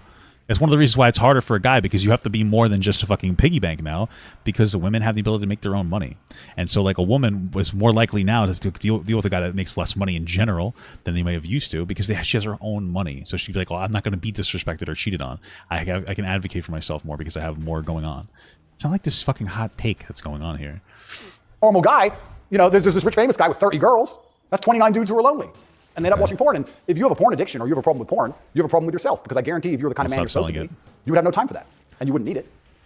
I can confirm that's absolutely not the case. You sell porn. So the fact you even need porn shows there's a problem with you as a man. Because if you were the kind of man you could be, and I genuinely believe that any man can become anything, then you'd have unlimited sexual options and you would have no interest in that. And I do want to make this clear to the world, because there's a bit of a misconception about my story. My father was in the military and then he left to become a professional chess player. He was a traveling chess player. You don't make money with that. My mother and father broke up at age 9. We moved to England purely because you get... Wait, what? Chess player. He was a traveling chess player. You don't make money with that. How do you not make money? That doesn't make any sense. So what you're saying is that he used to be in the military, then he left, and he just became a traveling chess player, and you just don't make money doing that, but he still did it? That doesn't make any sense. I don't believe that. That's the stupidest fucking thing I've ever heard in my life. Absolutely no way. He was either rich, and that's why he was able to travel and play chess, or he's making money because you probably make money playing chess. Because if not, then these people are probably dog shit at chess because they don't make a living, so they actually have to, there's not enough people to be able to buy in, right? That doesn't make any sense to me. Like, if it doesn't pay anything professionally, they're gonna have dog shit players because there's not gonna be enough competition, because it's so fucking like hard to even do. It's just a hobby. What are you talking about? This whole thing doesn't make any sense. My mother and father broke up at age 9. We moved to England purely because you get more help from the state. I was raised on welfare in Marsh Farm, which is the worst area of the worst sounds like you have town, a deadbeat the highest dad. crime rate. I went to a school with a 4% pass rate, single mother household effectively. Started from absolutely nothing, became a kickboxing world champion. die. Your mother was English? English, correct. So I started at the absolute lowest echelon of life, and I would like to consider myself pretty somewhere near the top now. I've been through absolutely every stage. So when I say to men, you can become anything you want, and my answer to you is masculine excellence, there's no other answer. I can't tell you how to rig the game and cheat the game. I mean, it sounds like you have a deadbeat dad if he decided to prioritize chess over actually making a living for his family. So why do you love your dad so much if either he's not a deadbeat and like Tate is just lying, or he is a deadbeat and you for some reason like idolize your shitty dad. I don't know what to tell you. Hey, if we're all racing a race and I have a Ferrari and you have a Nissan, I mean, sure, you can get a bit better at driving, but you're probably going to lose. You have to get a better character to play this game of life. So that's why I preach masculine excellence, because for many of the world's problems today, porn, sexual access, You sell porn. being respected by your peers, making sure that your wife's going to stay with you after the children are born for a very long time, being happy, anything. The way you do that is by respecting your spouse, which is not something that you will properly advocate for. So, holy fuck. Down to who you are as a man. The only answer is masculine excellence. There's nothing you can do besides hard work, accept the trauma and pain and suffering, and work harder than everyone else around you worked. Sure. And that's why porn's a problem. So I will express genuinely say to any yourself, man out there who finds himself loading up that website, go take a look in the mirror and realize why no one wants to fuck you. No, I'm just gonna upload the one that you sell. If you're, This whole thing's dumb. And I said this to guys before, if you were a girl with all the choices she has, would you choose you? Think about it. And if you're honest with yourself, a lot of these guys, if they look in the mirror and go, you know what? No, Okay. I wouldn't choose me. Work out why and do something about it. Absolutely not self-accountability. This is something that's also missing. I take accountability for everything in my life. Even going to jail, although it was unfair, although it's a matrix attack, although it's garbage, it was my fault. I sat there and go, what did I do wrong? How can I learn from this? Where is my part to play in this? What did I do? Because my actions are what I have the most control over. I have self-accountability for everything. If a woman doesn't want to sleep with me, I don't sit and say, women are this way, society's that way. I just sit and say, okay, why? What can I change? So any man who's loading up porn needs to go have a long conversation in the mirror and realize that he's not desirable or as desirable as he should be or could be. I come from absolutely nothing. I'm mixed race. My father was black and my mother's white. So statistically, mixed race, single household, single mother household, bad area. I ticked every box to end up in jail. I ended up in jail for the wrong reason. Whoa, you can't say stuff like that. The conservatives might start thinking systemic racism exists. Holy fuck, or some systemic oppression. You can't be doing that. That's not a very popular point between the Tucker's audience, bro. Is this guy actually poor? I mean, if he was actually poor, it makes sense as to why he literally has no moral values except for I want as much money as possible. That's why he sells like basically like fucking pyramid schemes, and he lies to his audience constantly about everything. Why he sells porn even though he pretends to advocate against it. Like that makes perfect sense. Like that makes sense for his like who he is as a person, 1000%. So if that's really what it is, like yeah, sure. I mean, I'll buy into that because he fits the profile of somebody who is a fucking poor. What the fuck is this? Why am I getting my ass kicked? What the fuck? What is this? Okay. You fulfilled your destiny. Can't escape Oh, his dad statistics. cheating on his mom. I ticked every box This is scumbag to be a dad. delinquent, and I refused to be one. I absolutely refused to be a delinquent. I said, no, that's not who I want to be. I want to be a superhero. And I know the only way He wasn't a top level chess player. I wouldn't doubt that. This is cool as hell. What the fuck? to be a superhero is to, one, suffer, like Batman did, his parents died, and two, work hard. What does your mother think? Well, My mother's Batman's exceptionally proud of not me. She still worries because mothers worry. Yeah. But even when we were in jail, she said, well, I know you're both strong, so, like, she knows she has men. She knows she has, that's pretty great. Yeah, of course. And I think that's what, I mean, I believe especially also, I think a man has a duty to his last name. I think we carry the last name, we have a duty to our last name. I am a Tate. I am my father's son. The reason my father is discussed so heavily is because of my monumental success. I keep him alive via my success. I would love to think my son does the same thing. They will talk about my son in a way where they're so interested in his life path that I must be discussed by extension, and then I live forever. So I have a duty to Tate. I have a duty to my last name. I must perform. And this is what I said to my mother on the phone. I'm a Tate. It's fine. Well, but the conditions are bad. Yeah. That's life. And even as a man today, you're waking up, you want to load up a porn website. You should have respect for your last name, and you should sit and say, is this who I am? Is this what I do? Well, you should probably stop selling porn. A lot of this comes down to the things we discussed at the very beginning. Self-respect, honor, dignity. Well, you have no dignity? Well, I have too much dignity for that shit. And a lot of these men have no dignity, no self-respect. And it's all an extension. It extends of why they're never going to be who they could be and also what they do to cope with that. And yeah, porn is a coping mechanism. What do you think of women? What do you think of I selling think women porn? are some of the most powerful people on the planet, firstly. A lot of the conversations we're having, most people don't understand that women are the gatekeepers. And women are the ultimate judges. Women are the ultimate judges, especially of sexual access, right? So when I say that, That's why I like to assault maybe them. 40% of the letters I got in jail were from women, just love letters. That's Person him name on talking, them by and the way. kiss marks. And the traditional masculine role is still respected and loved by so many women. If you were to ask the average woman on the street who hasn't lost her mind what she wants in a man, she would like to be financially provided for, physically protected. I love women. I think they are the most powerful and precious things on the planet. They give life. But I believe that when you love a woman, you should want to protect her and provide for her and take care of her. I don't believe why do you you love a sex woman by traffic women? wanting to do everything she says. And Why'd you sleep with the child? I don't believe that though? because I love women, I should have no standards in what I expect in a woman. I don't think loving women is sitting there going, a woman can do whatever she wants to me and I put up with it. I don't think that's loving women at all. I think loving women is saying, I'm going to be the best man I can be. Yeah, nobody's doing And that. the only way I'm going to be a good man is with a degree of standard. And I'm going to be the best man I can be for you. And when I say these things, I get attacked for being a misogynist. Because Well, how is not that? what you're saying. I think misogynist means someone who hates women. correct, because I have conversations with women who are, let's say I've done some podcasts. Yeah, because that's just not what he says. He says incredibly sexist shit and thinks that like women should be owned by men. He has double standards against women. He thinks that women are like property. He's even said as much that he thinks that like only like these OnlyFans girls are like his property. The girl does an OnlyFans and he has to take like 80% of it. Like he says a bunch of shit. Like that's just sexist. He just says like he mocks women in other countries that like get like, their rights taken away. Like in Afghanistan, he mocked them, saying, "Oh, if they were so strong, let them fight." Like he doesn't respect women. He doesn't believe what it is to actually be a man and protect women. He doesn't believe in protecting women. He believes in like this priority of having as much money or as having as much power as possible over a woman. That's why he sex traffics women. Like he's, but of course, like Tucker's, fucking Jesus, this weapon sucks. But Tucker's like priority focus is to just like lie to his audience. Women who are very promiscuous. And I've explained to them that since the dawn of Yeah, even Jeffrey Dahmer got love letters from women in prison. Exactly. society across the planet, promiscuity in females has been frowned upon. Yes, that's true. It hasn't been frowned upon in men, but it has been in women. Yeah, I that's explained the in a big way. problem. In a big way. In many parts of the world to this day, you can't get married if you're not virgin. I'm not saying all women should be virgins. I was explaining to her that female promiscuity has always been hated in every holy book. You were upholding the idea that it should be like a double standard. That's why you think that men cheating isn't a big deal, but women cheating is a big deal. Like there's no difference between a promiscuous man versus a promiscuous woman. Realistically speaking, like men tend to be more promiscuous. Absolutely. That's generally a thing, but there's no difference. Like when it comes down to it, when you look at these studies, it'll be like, well, women actually are happier when they have fewer bodies, the lower body count. Yes, so are fucking men. But you forget that part so that you could push this idea that like men should be able to cheat. It's just not true. And it's so funny in this cheating thing when it's like, well, men have a proclivity to be horny. Okay, maybe that's true, but aren't men supposed to be honest and trustworthy? So how does that work out when you're actively making a relationship contract that says, I won't cheat on you, and then you're cheating? It doesn't make any sense. Like you're literally saying that a man is allowed to have a worthless word that they can't adhere to. Why get into the relationship if you're just gonna and you're gonna justify cheating? It doesn't make any sense. That doesn't sound like you have very much value in a man's word. It's infantilizing men when it comes down to it. Like men shouldn't be cheating. It's not justifiable. I think that people can make mistakes and have a pathway back from it, but that doesn't mean that it's like a justifiable behavior. That's fucking insane. This is the justifiable behavior. It's this. Tate asked his dad why he cheated on his mom, and he told him to shut up and he'd understand when he was older, and that it was okay to have multiple women, and that's why Tate. Oh, that makes sense. Yeah. He probably has like daddy issues from having like a shit father. And then he like respects his father even though he's a fucking treat his mother like shit. That makes sense. Liked. You've bought into this new thing the last 10 years, and you seem to think it's empowering.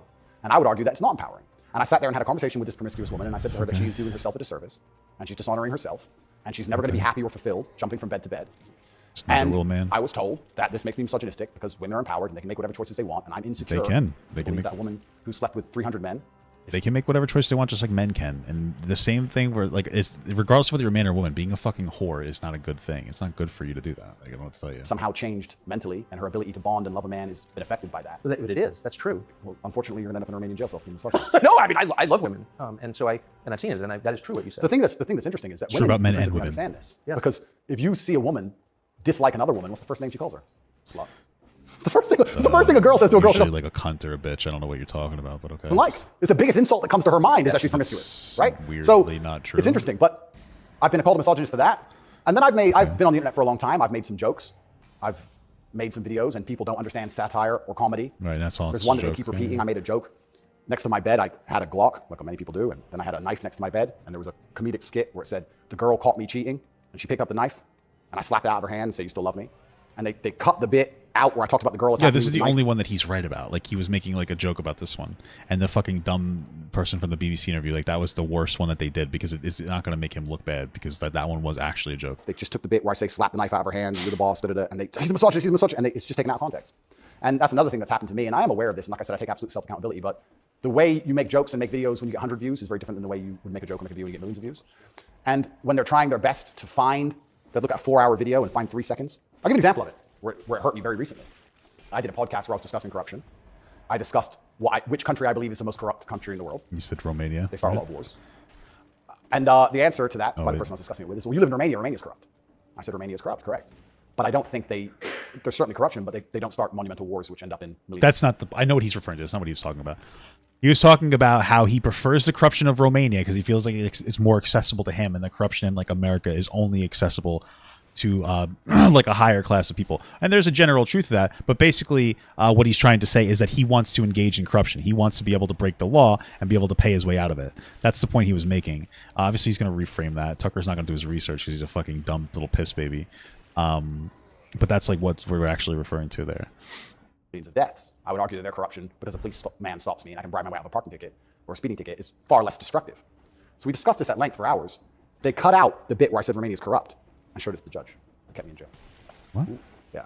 So, and that's my problem in a nutshell. Long format content. People will find a little bit, edit it up, and try and attack me with it. And that's where this whole misogynistic things come from. It's either from me arguing with promiscuous women on podcasts designed for promiscuous women to argue their point, and I destroy them. So, and again, the idea that like you're going to be higher police when you're a smaller, larger content creator is fundamentally true. We've all been there, but that's the problem. Is Tate will say like some kind of like benign truth, like the more successful or more popular you are, the more you're going to get like monitored on social media, and then he tries to package it with like a conspiracy narrative into the back of it and try to make it seem like everybody's always just like taking him out of context, which is not the case.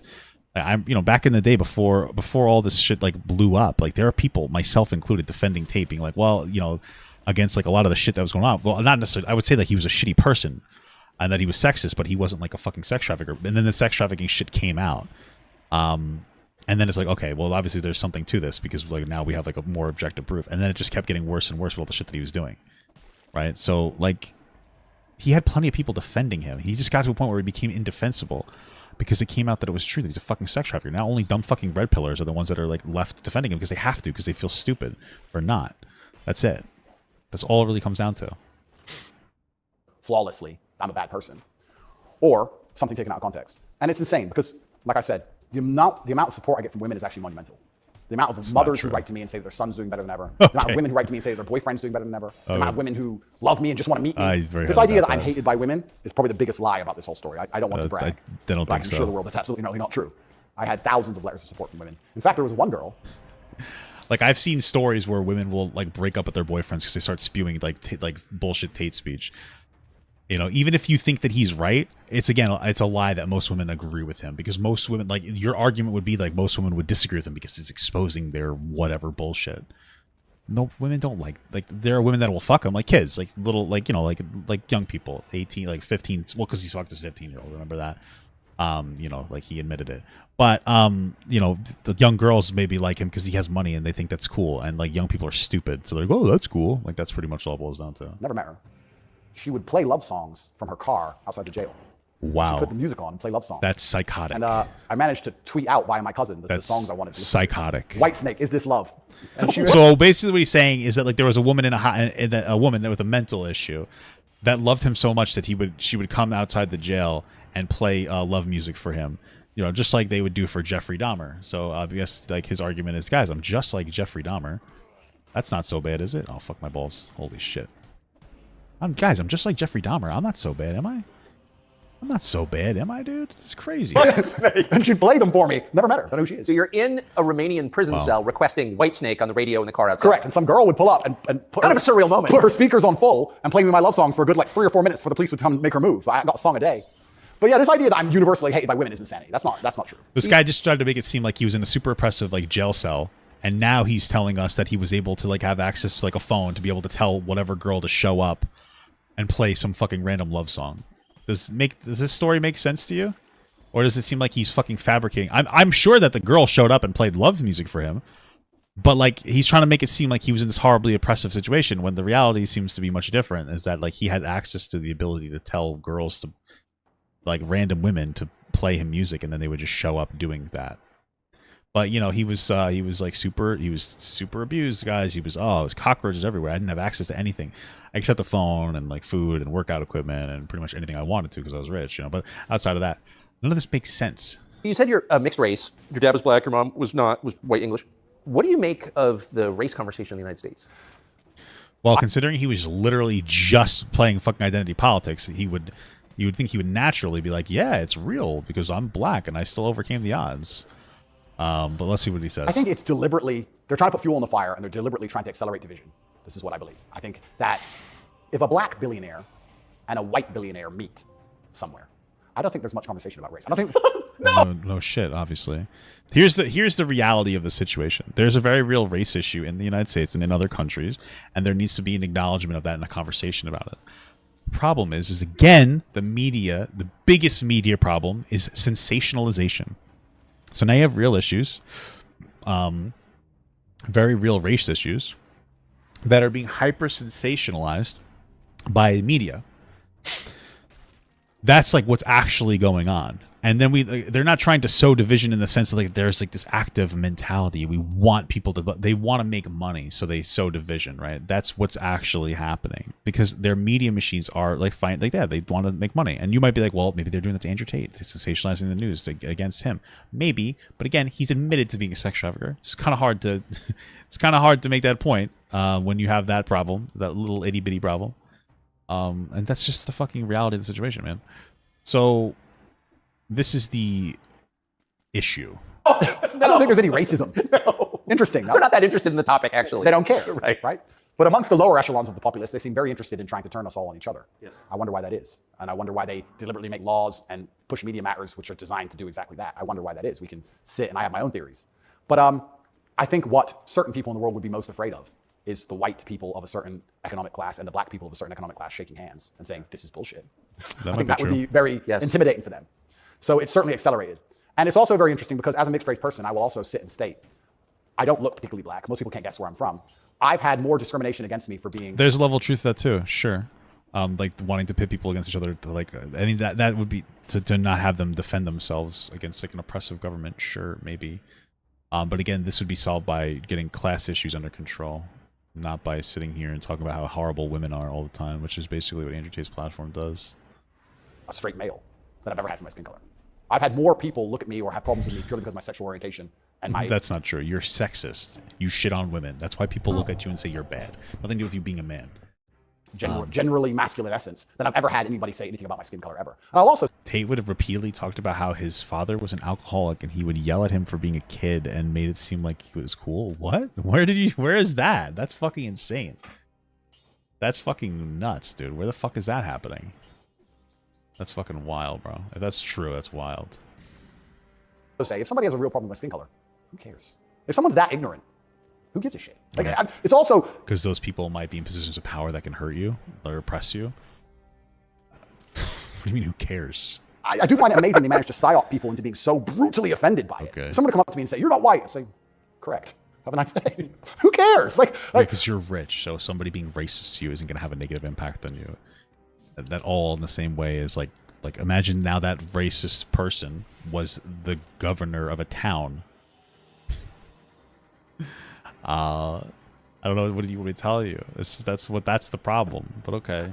It's amazing how they've got everyone wrapped up in this, but okay, sure. Yeah, it's certainly accelerated. Another thing that's very interesting about it, especially in America, a lot of Americans are insulated to, I feel like, world history. Yeah, I've noticed. You know, they're like, oh, slavery. Slavery was everywhere. Sure, every absolutely. country had slaves. Arabs had slaves, Chinese had slaves, Aztecs had slaves. Everybody had slaves. The American Indians had slaves. Everybody did. Sure. Correct. And they're like, oh, we've been enslaved. Everyone was enslaved. Unfortunately, the world wasn't such a nice place, right? And there's been ethnic divisions in every single country on earth since the dawn of time.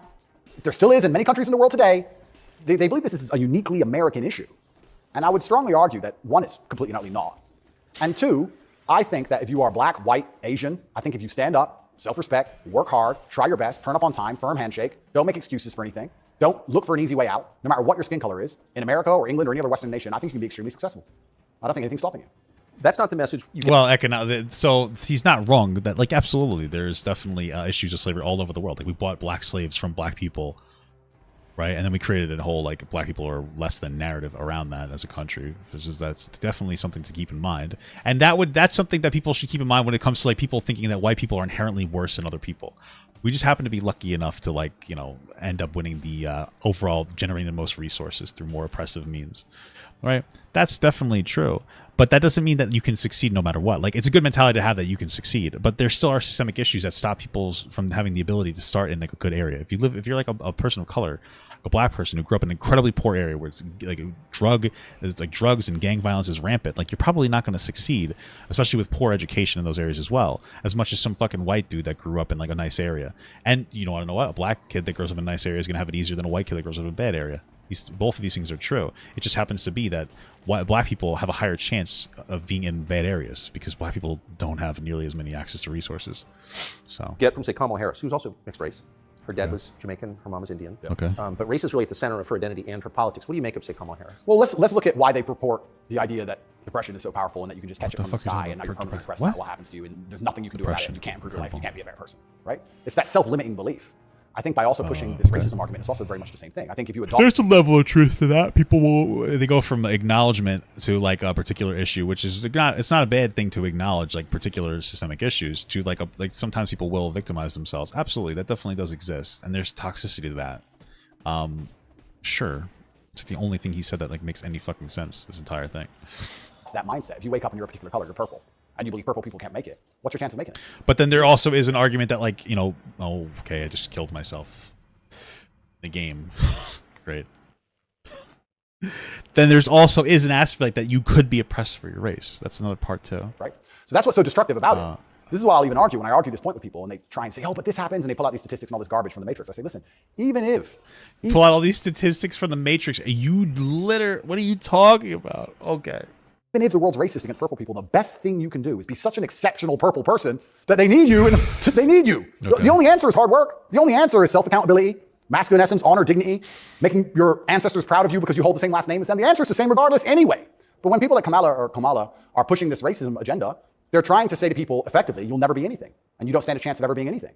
And I think that makes people who aren't anything feel a little bit better about themselves. It's cope. Maybe. And that's the only fans she has left are losers who she's told it's okay to be a loser. Only fans. Because there's no way you could have not been a loser. And I will argue you could have been something a lot more than that. And you shouldn't listen to anybody who tells you not going to be a loser. If someone were to come to me and say, Andrew, you're mixed race, you're from a single mother household, you're never going to be rich. I'll say, watch me. I don't believe you. I don't believe you. Who are you? So everything she's saying is one, wrong. Two, it's destructive to believe in. Three, I think it's her last hope at having any kind of fan at all because she's largely incompetent. I don't think I've ever heard her put a compendious, coherent sentence together. And perhaps also, maybe that's the reason why she leans so heavily on race because she's not impressive or competent. So I also don't like Kamala Harris. She's annoying. But you can say, oh, but I'm this color and I did it. Instead of actually talking about how good of a job she's doing. Because if you have to discuss that part of her career or that part of her current life path, I think she'd be in a lot of trouble. I want to show you video of Joe Biden's challenger for the Democratic primary. I really like how part of this interview centralized around lying about Andrew Tate. And then the other part of this interview is just Andrew Tate giving Tucker Carlson a bunch of like support in the political fucking ideological war. It's actually insane. Holy fuck. Robert F. Kennedy Jr. What is this? What are we looking at? Ooh, damn, those half reps, baby. Again. What is happening here? What are we looking at? She's doing.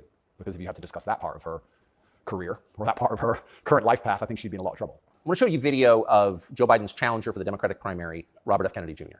All right. Well, first of all these reps are half reps. They're rushed. Terrible. Like they're rushed. He's not touching his chest. He's just trying to finish the motion. He's not getting a good stimulation. There's no. It's terrible.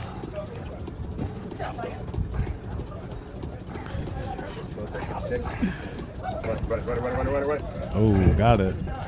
Let's go. Damn.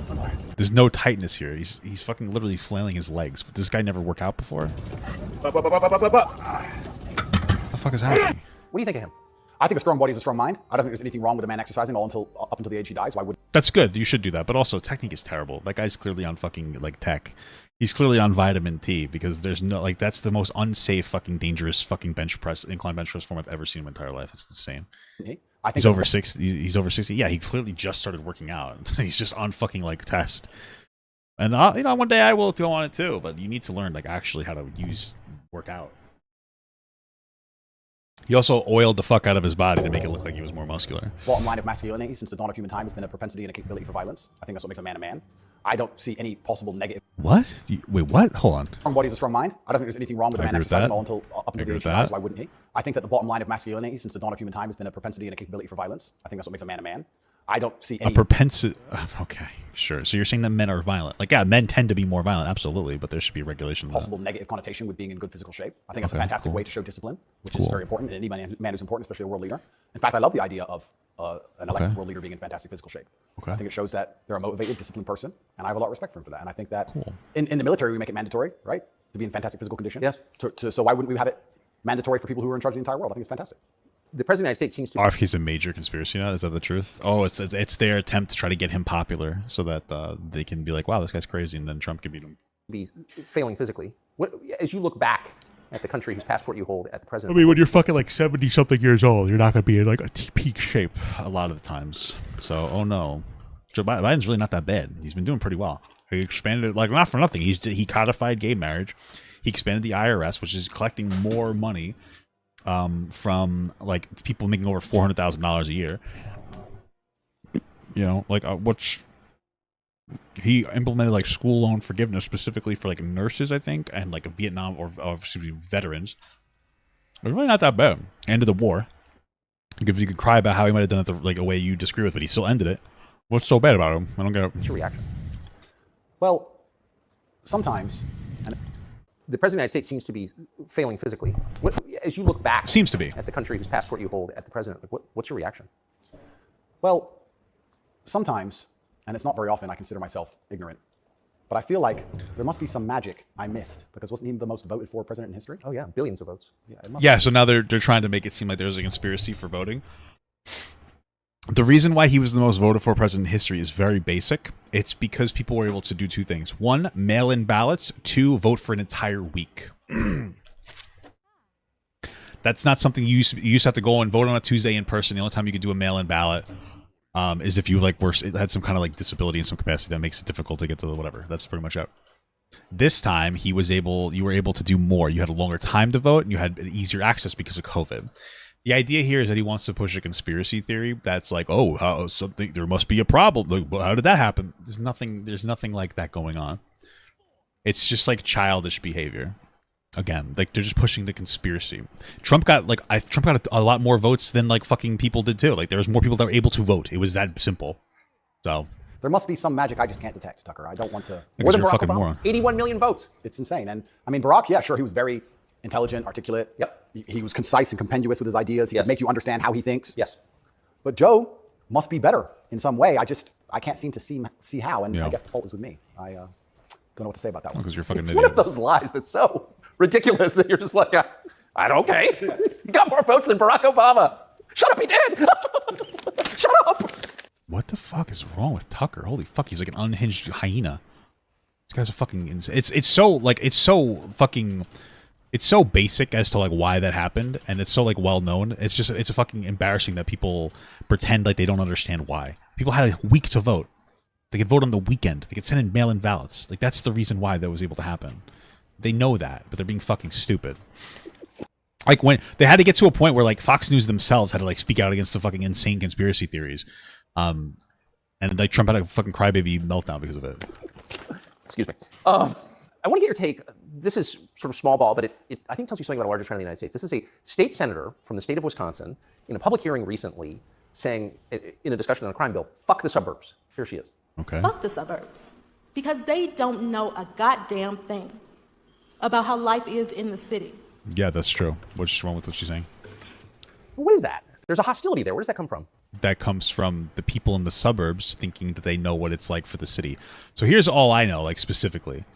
In New York, there is an issue where in the city, there's a lot of poverty. And what happens is a lot of people from Long Island, the suburbs, live on Long Island, where it's generally better, and they work in the city, and they take home that money, and they're able to absorb that wealth from the city and pull it into their own community. A lot of police officers, electricians, et cetera, et cetera. I'm not saying it's bad to work, but what I'm saying is that like that takes away tax, like that takes away the collection of taxes for those people in the city, and there's like issues with it. People in the suburbs don't know what it's like in the city. Where does the hostility come from? Fundamentally speaking, without any context, it just comes to the fact that apparently the people in the suburbs think they know what the fuck they're talking about when it comes to city problems, and they don't. So I don't know what the fuck she's talking about, but okay, she's probably right. That comes from being a perpetual victim. That comes from being told What? that everything that's happening to her is not her fault and she has no What the self-accountability. fuck are you talking about, dude? It's like, it's literal. What are you talking about? You were going on a fucking tangent about how people in like other countries, they have their own culture, and then fucking America tries to come over and tell them what to do, and they don't understand because there's a different culture. And then it's like, okay, but then when it comes to this situation where that is also the truth, there's going to be a bit of a different culture in a suburb versus a city, at least different problems, and all of a sudden, it's a victim complex. Why? I'm assuming she represents that the city, and it's her job to advocate for people in the city. So she's doing her advocation, and she's talking about what she's saying is objectively correct. Even though she's managed to become a senator, somehow she's still oppressed. What are you talking about? That means that everyone else who looks like her is also completely and utterly oppressed. What the fuck are you talking about? They didn't mention any race. By extension, a bad person because they weren't oppressed. Yes. And that's where the hate comes from. The division's put there by these mindsets which are being purported by the people in charge of the world, convincing you that you have no control all over your own life. What? And that's why she's so resentful towards people who What have done the well fuck in are you life. talking Not even about? as well as her. I would also argue. Race wasn't even mentioned in that conversation from what they showed us. What are we talking about? Correct, but she probably lives in a suburb. Of course she does. So she's a hypocrite on top of that. Yeah. But hypocrites are. Does she? The fantastic Like, thing about being a hypocrite is if you're a hypocrite with a little bit of power or influence, you're allowed to be a hypocrite because you're the- spreading information. Wait, you mean like you, who says porn is bad but literally sells porn? Holy fuck, it's insane. A larger problem. In fact, this is actually interesting. Holy One of my funnest things, shit. I'm going to announce this here on your show for everyone to know this is a world exclusive. I want to become a climate change activist. Because when I was younger, people would say, what do you want to be when you grow up? Do you want to be a fireman? Do you want to be Batman, et cetera? And I wasn't sure what would really make me happy. But now I'm ultra wealthy and I fly around on private jets all the time. I think that now is the time for me to become one of those hypocritical climate change activists. 100%. It's going to be super fun. Well, as your carbon footprint grows, your concern about carbon footprints grows. Absolutely. Eat the bugs. Sell your car. How dare you eat meat? Okay. On my jet, of course, I have meat, but I'm allowed to be a hypocrite. It's funny because like what he's saying fundamentally in this capacity, like yeah, it's true. Like the like politicians talk about how they're climate change activists, but like they will fly private jets. 1,000% correct. It doesn't mean that climate change isn't an issue. It means that these people aren't like living by their values, and it gives people the opportunity to go like, look at how preposterous you're being right now, but in the way that like your cognitive dissonance, you're allowing yourself to fucking fly a private jet when you don't have to, while advocating for climate change. Because I'm spreading awareness for the overall problem. for the greater good. It's for the greater good. I have to get to the climate change activist meetings. So, Which happened to be in Switzerland, I noticed. of course. So, although I'm flying on, well, before this arrest. They're never in New Jersey. Never. So before this arrest, I was on about 3 or 4 jets a week. But every single time I was flying on my private plane, I was extremely concerned about the carbon footprint. Of course you were. And so I am now a climate change activist. I just want to let the whole world know. Because once you get to a certain level of power of influence, you're absolutely not really allowed to be a complete hypocrite. So you're allowed to live in the suburb and then tell everyone, fuck the suburbs, and pretend that you're oppressed when you're a senator of the most powerful nation on the planet. I don't know because what. It's I don't know how we got here.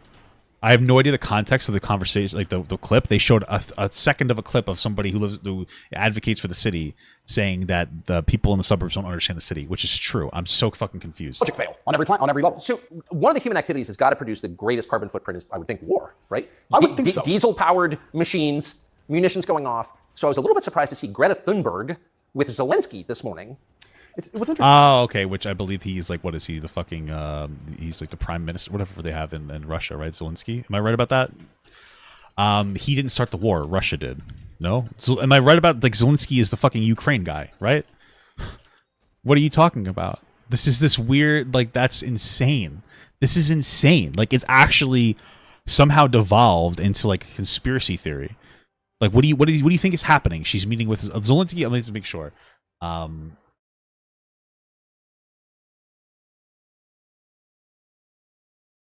Ukraine. Who am I thinking of? Who's Zelensky? President of Ukraine. Yeah, he's the president of Ukraine. Yeah. Ukraine didn't want the war. Russia's been invading their country. The fuck are you on about? Interesting to me is this. Firstly, I would never kill myself. Secondly, Okay. imagine these people are so detached from reality. What? Imagine going, you know what we need to do? Brainwave. We need to drum up support for this garbage. Let's take the most loved woman, Greta, and the most loved man, Zelensky. Let's make them meet. Fuck. Think about the PR. Let's bring a camera. And imagine people sitting around a table going, that's great. That's going to really make people support this. Who gives a fuck? I don't want to swear. I'm sorry, but some young girl turns up to a war zone who has nothing. Why is she there? What are they going to talk about? I don't know. What's their conversation? I think she only yells. I don't think she does talk. I don't understand. Is she going to talk about how the childhood has been stolen from all those million Ukrainian men who've been blown to pieces? Like she talks about childhood being stolen because we drive, cars? I mean, again, it's Russia's fault. Oh, I'm gonna get fucking decimated here. I don't understand. This is what I'm talking about. They're running defense for Russia. It's Russia's fault that this is happening, and they're trying to make it seem like it's Ukraine's fault because it's the fucking grift. They're trying to tell you that it's fucking Ukraine's fault for all these problems, even though Russia again has displaced Ukrainians and starved them out, and then implanted Russians into there so they could say it's ours now. I don't think she is. I don't think she's going to mention that. Is it just a big PR opportunity? Like, what PR team came up with this concoction and thought, this will keep them on side? It's mind-bending to me. Who even thought this was a good idea? It's crazy. But of course somebody did. Somebody thought it was a Fucking fantastic so idea. dumb. Have you ever met Greta Thunberg? No, but me and her have had some internet arguments. I think you went to prison for it, right? Yeah, correct. Which is amazing because I'm a climate change activist. So I'm on her team. I was in Sweden during COVID. So we could have met. She didn't want to hang out with me, unfortunately. And then now I'm flying around on my jet everywhere, spreading news about climate change. Same thing. Like in my Bugatti, obviously it's got a big engine. I make sure to talk about climate change out the window as I drive. But I'm on her side. She doesn't seem to be very You yell at the surfaces you pass about climate change? Yeah, don't eat meat, eat the bugs. What's wrong with you people? You don't care about the earth. Like if you don't start caring about climate change, all those politicians with beachfront property are going to lose their houses. Yes. And they're very concerned about climate change, which is why they bought their houses on the beachfront, so they can be the first to let you know it's coming. The early warning system, right? They're very concerned. That's why they want to be right there on the beach. Quite honorable if you think about it. Kind of on the front lines of the climate crisis. Absolutely. Lead from the front. So good.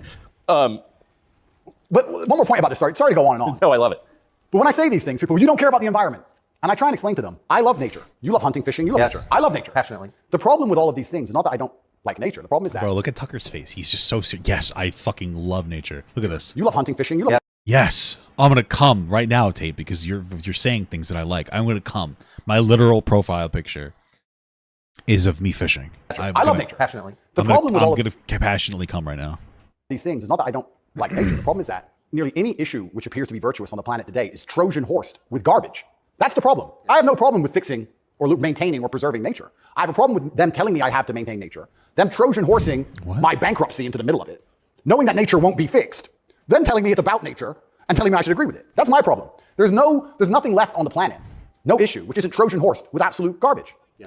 And if you're going to sit there and tell me that I need to give more money to the government to stop the sun from being hot, I'm going to argue with you that I'd rather keep my money. Thank you very much. Yes. That's not what it is, but okay. I mean, we are having an impact on climate change. So this is the problem with all these issues. Nearly anything. I mean, like, here's my thing. If you disagree, go into your garage. If you don't think that like we could have an impact on the climate, go into your garage and turn your car on, and just sit in your car for like an hour. If something that you breathe is bad for you, I'm thinking maybe it's bad for the environment. That's the most simple aspect to it. And then you take all the science parts of it. You're like, wow, maybe this is fucking real because all these scientists are like, yeah, this is a real problem we're having. It's incredible. When I argue against some people, you don't care about the issue. I do. But you're not smart enough to understand that the legislation around this issue is so large, it hasn't even been read by most people voting for it. Yeah. And there's something in the middle of it which is going to damage every single person's life, which has nothing at all to do with the issue itself. What? And most people don't understand that. They co-opt people's best instincts. Their love of nature, which is a virtue, of course. Yep. Their love of their neighbors during COVID. Don't you care about your neighbors? Oh, completely. Of course you do. And your grandparents. I revere my grandparents. Of course. And you're a bad person if you resist. I was a terrible person for going to Sweden. You're a very bad person. You don't care about anyone else. And that's how they do. It's weaponized virtue. And my opposers, every single virtuous thing that comes out of their mouth is never from a place of virtue. It's from a place of hate. Yes. It's weaponized. And also, and I don't talk about this very often, but people can go right now to tatepledge.com. I donate $25 million a year to feeding children in war-torn countries, especially in the Islamic world, because that's where all the war is. Nobody ever mentions that, ever. Nobody mentions... Because you just started doing that. It's like a virtue signal, right? But okay. Any of the charitable work I do, nobody mentions any of the lives I save, nobody mentions any of the people who support me, they don't mention anything at all. They just come along and say, you're a bad person. This wasn't a thing when we like looked into him like last year. He was talking about how he had a dog charity and now like he opened a new charity so that it's a PR stunt. It's like it's new. That's the whole point. It's to be like a fucking PR stunt. I say, if I'm a bad person, let's talk about the things you've done to genuinely benefit humanity besides sit on Twitter and talk shit. Have you ever done anything for anybody ever? Are you capable of doing anything? Because the things that make me a bad person, right? You don't like me for my principles. In fact, I stand up for myself. And the fact I have parameters and I say no, everything you hate about me. Those are the things that allow me to even do good in the world. If I was like you, mush, goo, I couldn't even help anyone. If you had to help someone today, how could you even do it? You're broke and you're lazy and you're stupid. You can't even enlighten anybody. You can just spread hate. How is that helping the world? These people are a net negative. Well, you could just pay your taxes, but Tate dodges his taxes. So you're not going to see that happen, right? But that's like that's a real thing. Yeah, we don't use them correctly, in my opinion, in this country always. But like, still, your taxes will go into helping people. So yeah, you could pay your taxes, and you might be able to help people. So do that. Genuinely. And that's what's so crazy about being attacked for your morality, like I'm being now. And when you're a good person in general, they attack your morality because the people who are attacking you are absolutely utterly immoral. The ultimate hypocriticism. Ultimate. Even more than my private jet climate change stance. So it's certainly unique. I do like to believe, though, we're entering a new stage of consciousness. I do like to believe, at least from 10 to 15 years ago, more people are, I think COVID woke some people up. I do like to believe the MSM credibility is tanking in real time. Trump helped massively. Fake news. You like to believe that, but it's really not. 2 words. Before Trump, when did you ever hear Trump's credibility is declining? Fake news? I didn't really hear it that often. No. Fake news. Fake news. You heard it all the time. Not the term fake news, but if you were actually engaging in politics, you would have heard. Again, Jon Stewart was constantly exposing people like Tucker Carlson for fake news. He went on to was it Counterpoints, whatever dumb bullshit fucking program was on there, and it was a progressive and a conservative. Tucker was the conservative. He's talking about that this is just like a sham and not real. The biggest issue where this really started was after 9/11, where they had a 24-hour news cycle because of 9/11. They made a lot of money, and then they decided to make it like just extend the news cycle. This has been going on forever. Trump didn't expose or create any narrative. He just weaponizes it. That's why he talked about like how he wanted to potentially make it illegal for people to give him bad press. He's an authoritarian piece of shit. It's fake news. And he did a fantastic job of that, and he's starting to wake people up. So I'd like to believe there's a degree of us winning, but... Bro, the greatest conservative virtue signal is like, oh, Trump, good, climate change, bad, Russia, good, Ukraine, bad, Greta Thunberg, LOL. Like, that's it. That's, like, it's so lazy. I just want to get very clear to the people who attack me and the people who attack anybody who stands up for what they believe in. A lot of their virtue signaling is just hate peddling. And when they can't call you unsuccessful, and they can't call you stupid, they have to find a way to hurt you, and the only way they can do that is to say you're a bad person. I've noticed. Yes, I have. You are a bad here's person, Joe Biden expressing his concern about how Putin is doing in the war in Iraq. Interesting. It's hard to tell, but he's clearly losing the war in Iraq. He's losing the war at home. Okay. And he has become a bit of a fly around This is the best audio ever. the world. Do you think Putin is losing the war in Iraq? I don't think he's losing the war in Iraq. I don't know anything about the war in Iraq. I know that Tate doesn't know anything about the war in Iraq either. He doesn't really know about anything very clearly. Russia probably is losing, though, because they fucking suck dick. Okay. Fuck Russia, dude. The war at home. I don't think he's fighting in Russia, and I'm also not sure he's losing. So it's a pretty interesting statement on many levels. Nah, they're losing the war in Ukraine, 1000%. It's a real thing. But okay, sure. It's scary. You know, it's a joke, but it's scary. Because I would never kill myself, but I think the reason he was put into office is because he's incompetent. Yes. Because that makes him easy to control and influence. That's what's most scary. The reason he's put into office is because you're fucking the counter to him was fucking like it was Donald Trump, like a literal dog shit garbage president. Like, I don't know what to tell you. It's not scary that he's becoming competent in office. It's that they look at him and goes, that's who we need. That guy. Sure. That's what's most scary to me. Does it surprise you that the weakest president is also the most destructive? Weak men are always destructive. Because hurt people hurt people. What? I heard, someone said that to me a long time ago. Hurt people hurt people. They were talking about a relationship. And I said, that's true. If you're hurt, Is that why you sex traffic and rape women? Because you were hurt? That actually makes sense, because he had a deadbeat dad that used to apparently hit him a lot. So, yeah, hurt people, dude. broken, you're probably going to be a bit of an asshole and break someone's heart, hurt people. And then I thought, well, if you're a weak man and you're going through life and you don't have the strength and resilience to resist the trials and tribulations of being a man, and you're constantly hurt by everything, and you're constantly upset and depressed and sad, how could you possibly do that? I read that in a book once. Eat, Pray, Love said, if you hurt people, you hurt people. Hurt people, right? To do good, you have to be a good person to begin with, and to be a good person, you're virtuous, and you've gone through a lot of things that made you strong. This is what's mind-bending to me, that the idea that strong men are somehow bad. So you're saying, wait, what? So you're saying that he's a strong person? I'm so confused. Hold on. And you're constantly hurt by everything, and you're constantly upset and depressed and sad because you're weak. Oh, how can you possibly do good? Okay, gotcha. Right? To do good, you have to be a good person to begin with, and to be a good person, you're virtuous, and you've gone through a lot of things that made you strong. This is what's mind-bending to me, that the idea that strong men are somehow bad. So wouldn't hurting people, wouldn't that make them strong because they went through a lot? Okay. And it's the ultimate hypocrisy, because as soon as something happens, especially physically, as soon as a liberal is attacked, they call the police. Defund the police! Call the police. Okay. Don't be masculine! Police officers, they want a big, strong man. And then Joe Biden was very against the defund the police narrative. So I don't really know where you're going with there. But okay, cool. Joey, stop fucking running away, pussy. With a gun. Guns are bad. They want him to have one, right? So the ultimate hypocrisy on every level is absolutely utterly insane. At the base realities of humanity, the absolute base reality, strength in men is respected and wanted. And I think that the closer you get to unfortunate circumstance, the closer you get to reality. They go hand in hand. And then everyone's looking for the strong man. So strong men should always lead, I believe. And for the longest period of human time, that's how society functioned. The strongest men led. But in the Western world now, that doesn't seem to be the case anymore. And I'm telling you what, Joe Biden is actually a pretty decent president, not for nothing. He's not a fucking spectacle like Trump was, but okay. Play, what the fuck? Weak men are emotionally led. They're not particularly stoic. They're impulsive. Okay. And I would say that the most heinous acts, perhaps, that happen in modern society today are purported and committed by weak men. I don't think a school shooter is a strong man. I think wow, what a hot take. Oh, no shit. He's a weak man. I think it's a man who's been picked on, got butthurt, is upset, girls don't like him, never learned any emotional control. He's the kind of person who does exactly what the TV tells him to do. Act out your feelings, cry when you want to cry. Well, now he's angry, so now what? You told him to act out his feelings. What do you expect him to do? Are you justifying school shootings now? because they said that you should be able to express your emotions.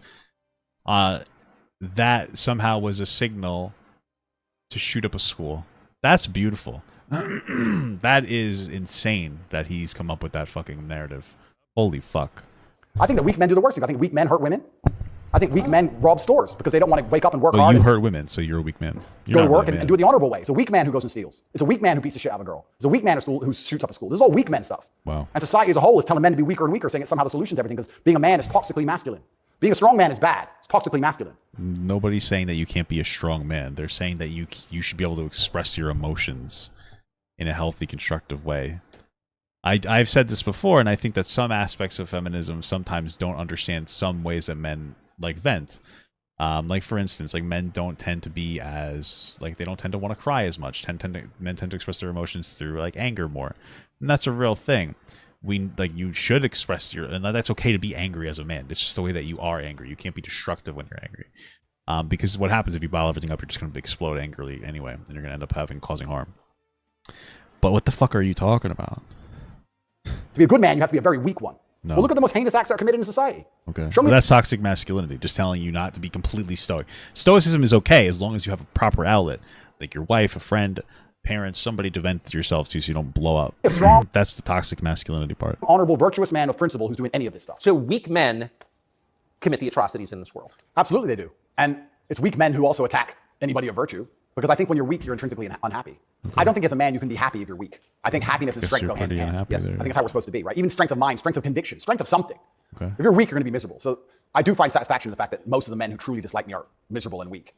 And also, like I think a bigger part of it is that he's decided that they're weak, so he doesn't listen to their argument. said earlier about women being gatekeepers, women are fantastic. Women are fantastic. They're like a barometer for society. That's why I sex traffic them. That's what he's going to say next. I would say you can measure the strength of a society or the virtue of a society Based or on how how decayed a much you society oppress is women? largely by the Yeah. actions of many women. Yeah. I'd like to argue that point. I can argue that point in many different ways. But women really want their man to be strong. Of course. They will punish you for being weak. And I'm not saying you can never cry to your woman. I'm not saying you can never open up to your woman. But there's going to become a time where she expects you to just be capable. There's a problem. And even if you don't know how to fix it, your job as a man is to say, I'll handle it. Even if you have no money and no hope. And to go find a way to fix the problem. If you're weak and go, I don't know, she becomes very resentful towards you. And she'll punish you for that weakness. And I think what she's trying to do on an evolutionary standard is inspire you to man up, because it's your job to protect her, isn't it? So if she sees you and looks at you and doesn't see you as a man who can protect her, she can't respect you. So every survey of female happiness in the West shows a... Yeah, he says weak men steal. More than anything else, he just doesn't pay his taxes, but he wouldn't consider that stealing because taxes are theft, guys. And also, not only are taxes theft, but his conservative audience would agree, even though all 9 of the 10 donor states, which means states that pay more taxes than they receive back in government funding, are blue states, and conservatives are the largest recipients of welfare, of effectively like forms of like welfare programs than progressive states. It's just a fact. I don't know what to tell you. Like when your entire state is funded by New York, New Jersey, California, and Connecticut, and all these other blue states, because you're getting like Florida gets like $30 billion a year or $60 billion a year or something from the federal government. And they're like, all right, we have a $10 billion surplus or whatever. You're getting more, you have a surplus because of my taxes that I'm paying. And then you're like, taxes are theft. No, if they're theft, your state would fall apart without some form of like wealth redistribution in that form. You realize this, right? It's insane. It's funny. It's funny how like that's the audience that like, oh, taxes are theft. You would be a fucking failure without taxes. Your state wouldn't be able to function without taxes in like New York State. So straight decline since about 1970 till now. Women are becoming less happy in the West. I think it's very obvious. Whoa. What accounts for that? How can you be happy when all the men around you aren't men, right? We are the most... Why do you think that they're unhappy? What is this even a real statistic that women are less happy now? Wow, these guys really wanted to get me. Whatever, look it up. Beautiful union that God has possibly created on the planet. A feminine woman and a masculine man. It's the most beautiful union that can possibly exist. It raises children the best. Both parties are happier. Both parties gain. It's a net positive for everybody. There's no negative. There's no downside. But if you destroy one side of the equation... I'm looking it up and there's like nothing here.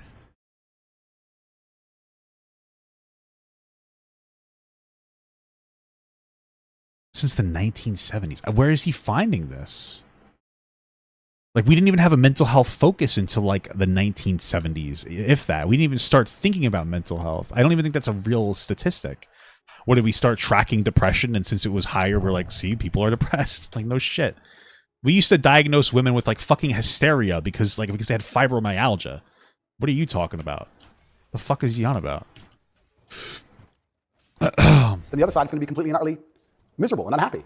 How as a woman can you be happy if you can't find a man who you believe can protect you, provide for you, sticks up for you, has morals, has principles? Sure. There's none of those men left. So then what they do is just go from man to man trying to find... They left? Where did they go? They can't leave. And by the time they've been through enough men to maybe find someone semi-close to it, they've been through too many men to ever be happy. Well, sure. And then you have the absolute destruction of Western society. We talk about why men don't get married anymore. I can tell you why I wouldn't want to get married in America. I don't see the point in... Well, yeah, because you're not allowed to abuse your wife anymore. The law protects them. That's why they're not getting married. being married to a woman who's had so many partners before me that she can't properly pair bond with me, and then giving her the opportunity to financially destroy me. Pair bond. I think that would be a bad chess move.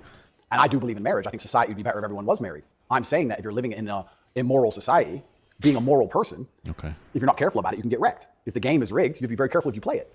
So how do we encourage men to get married? Well, they need to be worth marrying, but so do the women, right? So everything's decaying on both sides. Everything's spiraling. One of the reasons I also got called misogynistic, and I'll say it here, I argue the point that for the longest period of human time, evolutionarily, women had to adopt and find a way to take the ethos of an opposing tribe perhaps quicker than a man could because of war. If the men would fight and a tribe lost and the women survived, they had to change how they thought to fit in with the new tribe to survive. Yeah, because they'd be carried off. Because they'd be carried off. So you're saying that like it was good when women used to get stolen from other tribes. That was what made... I don't understand the point here. Of course.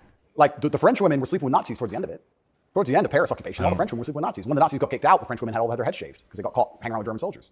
The German soldiers killed their husband. 3 years later, they need to eat. So the German soldiers have a wage. He's handsome. It's amazing. What's the point that he's trying to make here? How quickly they can adapt. And that's for their own survival. That's fantastic. But then if you extrapolate out and you understand that to be true, then you also understand that women are more susceptible to programming to a degree. I got called misogynistic by saying... But doesn't that prove that you're a sex trafficker? You're saying that women are more susceptible to programming. This literally proves that you... You were trying to like make the argument seem so silly that you could somehow coerce women into fucking doing webcam work for you. And now you're sitting here telling people that women are more susceptible to being able to be programmed. So what you're saying is like just proof that what you did was wrong. It means you agree that if anything, this makes you look worse. It makes it look like, yeah, you did sex traffic those women. Yeah, women are easier to manipulate. By the way, how could I possibly manipulate women? They have all this agency over themselves. This is preposterous thinking. It's just an attempt from from the Matrix to try to deplatform me. That's it.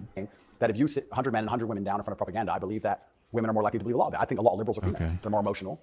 And it's easier to convince them of something. Yeah, women are more emotional. Well, actually, no, they're not. Women are not more emotional. Men are just as emotional as women. They just express it through anger. It's a different emotion. Right. Okay. So if by extension you now have women who are emotionally led, who are being convinced and their logic is failing because they're being tricked with an emotionally led argument, and the man they're meeting has no principle and no honor, and he can't resist that. She's in charge of the house. Well, now she's telling the man what to do. Right? If I would have come home during COVID and my woman said, you need to wear a mask, I'd say, no, I don't. End of conversation. We're about to sin. Why? You need to wear a mask. Okay, babe. What does that have to do with women? This is what I'm talking about. It's so weird, dude. Like I don't understand. Like it's so weird to engage with literal conspiracy theory. Fuck. You gotta be fucking with me. Me? No. All right. So the women are also largely in charge of the psyop because the men are so desperate to get any kind of connection with a real person and avoid the porn screen. Okay. And then these women are being controlled by the mass media as a whole. So this is basically the sexism. He thinks that women are incapable of being leaders, and this is one of the reasons why, because they're too easy to manipulate. This is part of this is basically what the outcome of his argument is, that women are like too stupid to lead themselves. So now we understand why women we understand now why he's sexist. Like this is literally a core value that he thinks that women are just too fucking stupid to be capable of anything. Yeah, that's it. Oh. Okay. I say this to I have children. I don't talk about it often, but I say to the mothers of my children, I say, look, either we program their minds or society does. Well, the mothers of his children. So he's not present in his own kids' lives. That's what's being communicated to me there. Cool. Good job, man. Like I'm sure he gives them money, but he's not present for his kids. That's obviously that's obviously a fact. But hey, good for you, man. Having a bunch of kids that you have money for, being a deadbeat dad, just like your dad was deadbeat and cheated on your mom that you clearly don't respect very much. Who do you believe in? Everyone is being programmed by somebody and something. Me, you, everybody. We're all programmed by someone. To sit and think you're above programming is incorrect. What you have to do is sit and say, does the person who's programming genuinely have my best interests at heart? What do they want me to believe? Why do they want me to believe it? What happens if I believe what they want me to believe? Where does this lead? That's all we can do. So you should be programmed by Andrew Tate. That's what he's saying there. Like that's the right person to program you because he's got your best interests at heart, guys. We're all the sum of the 5 people we spend the most time with. Right. Like father, like son. So if you have women with no father, no strong masculine influence, who's programming them? The Kardashians and the news? The internet? Porn stars? Holy moly. What kind of woman's that going to be? You sell porn, though. So. And then if a man finally ends up with her and he has no backbone, what kind of man is he going to be? You sell porn. I don't want to comment on these things because I don't want to make personal enemies of people I don't know. You are commenting on these things when you say that. Stop being a coward. Oh. There's a guy called Adam22. Once again, I have no idea who this man is. I just saw on Twitter yesterday that he was with a porn star who'd never done a male scene. They got married.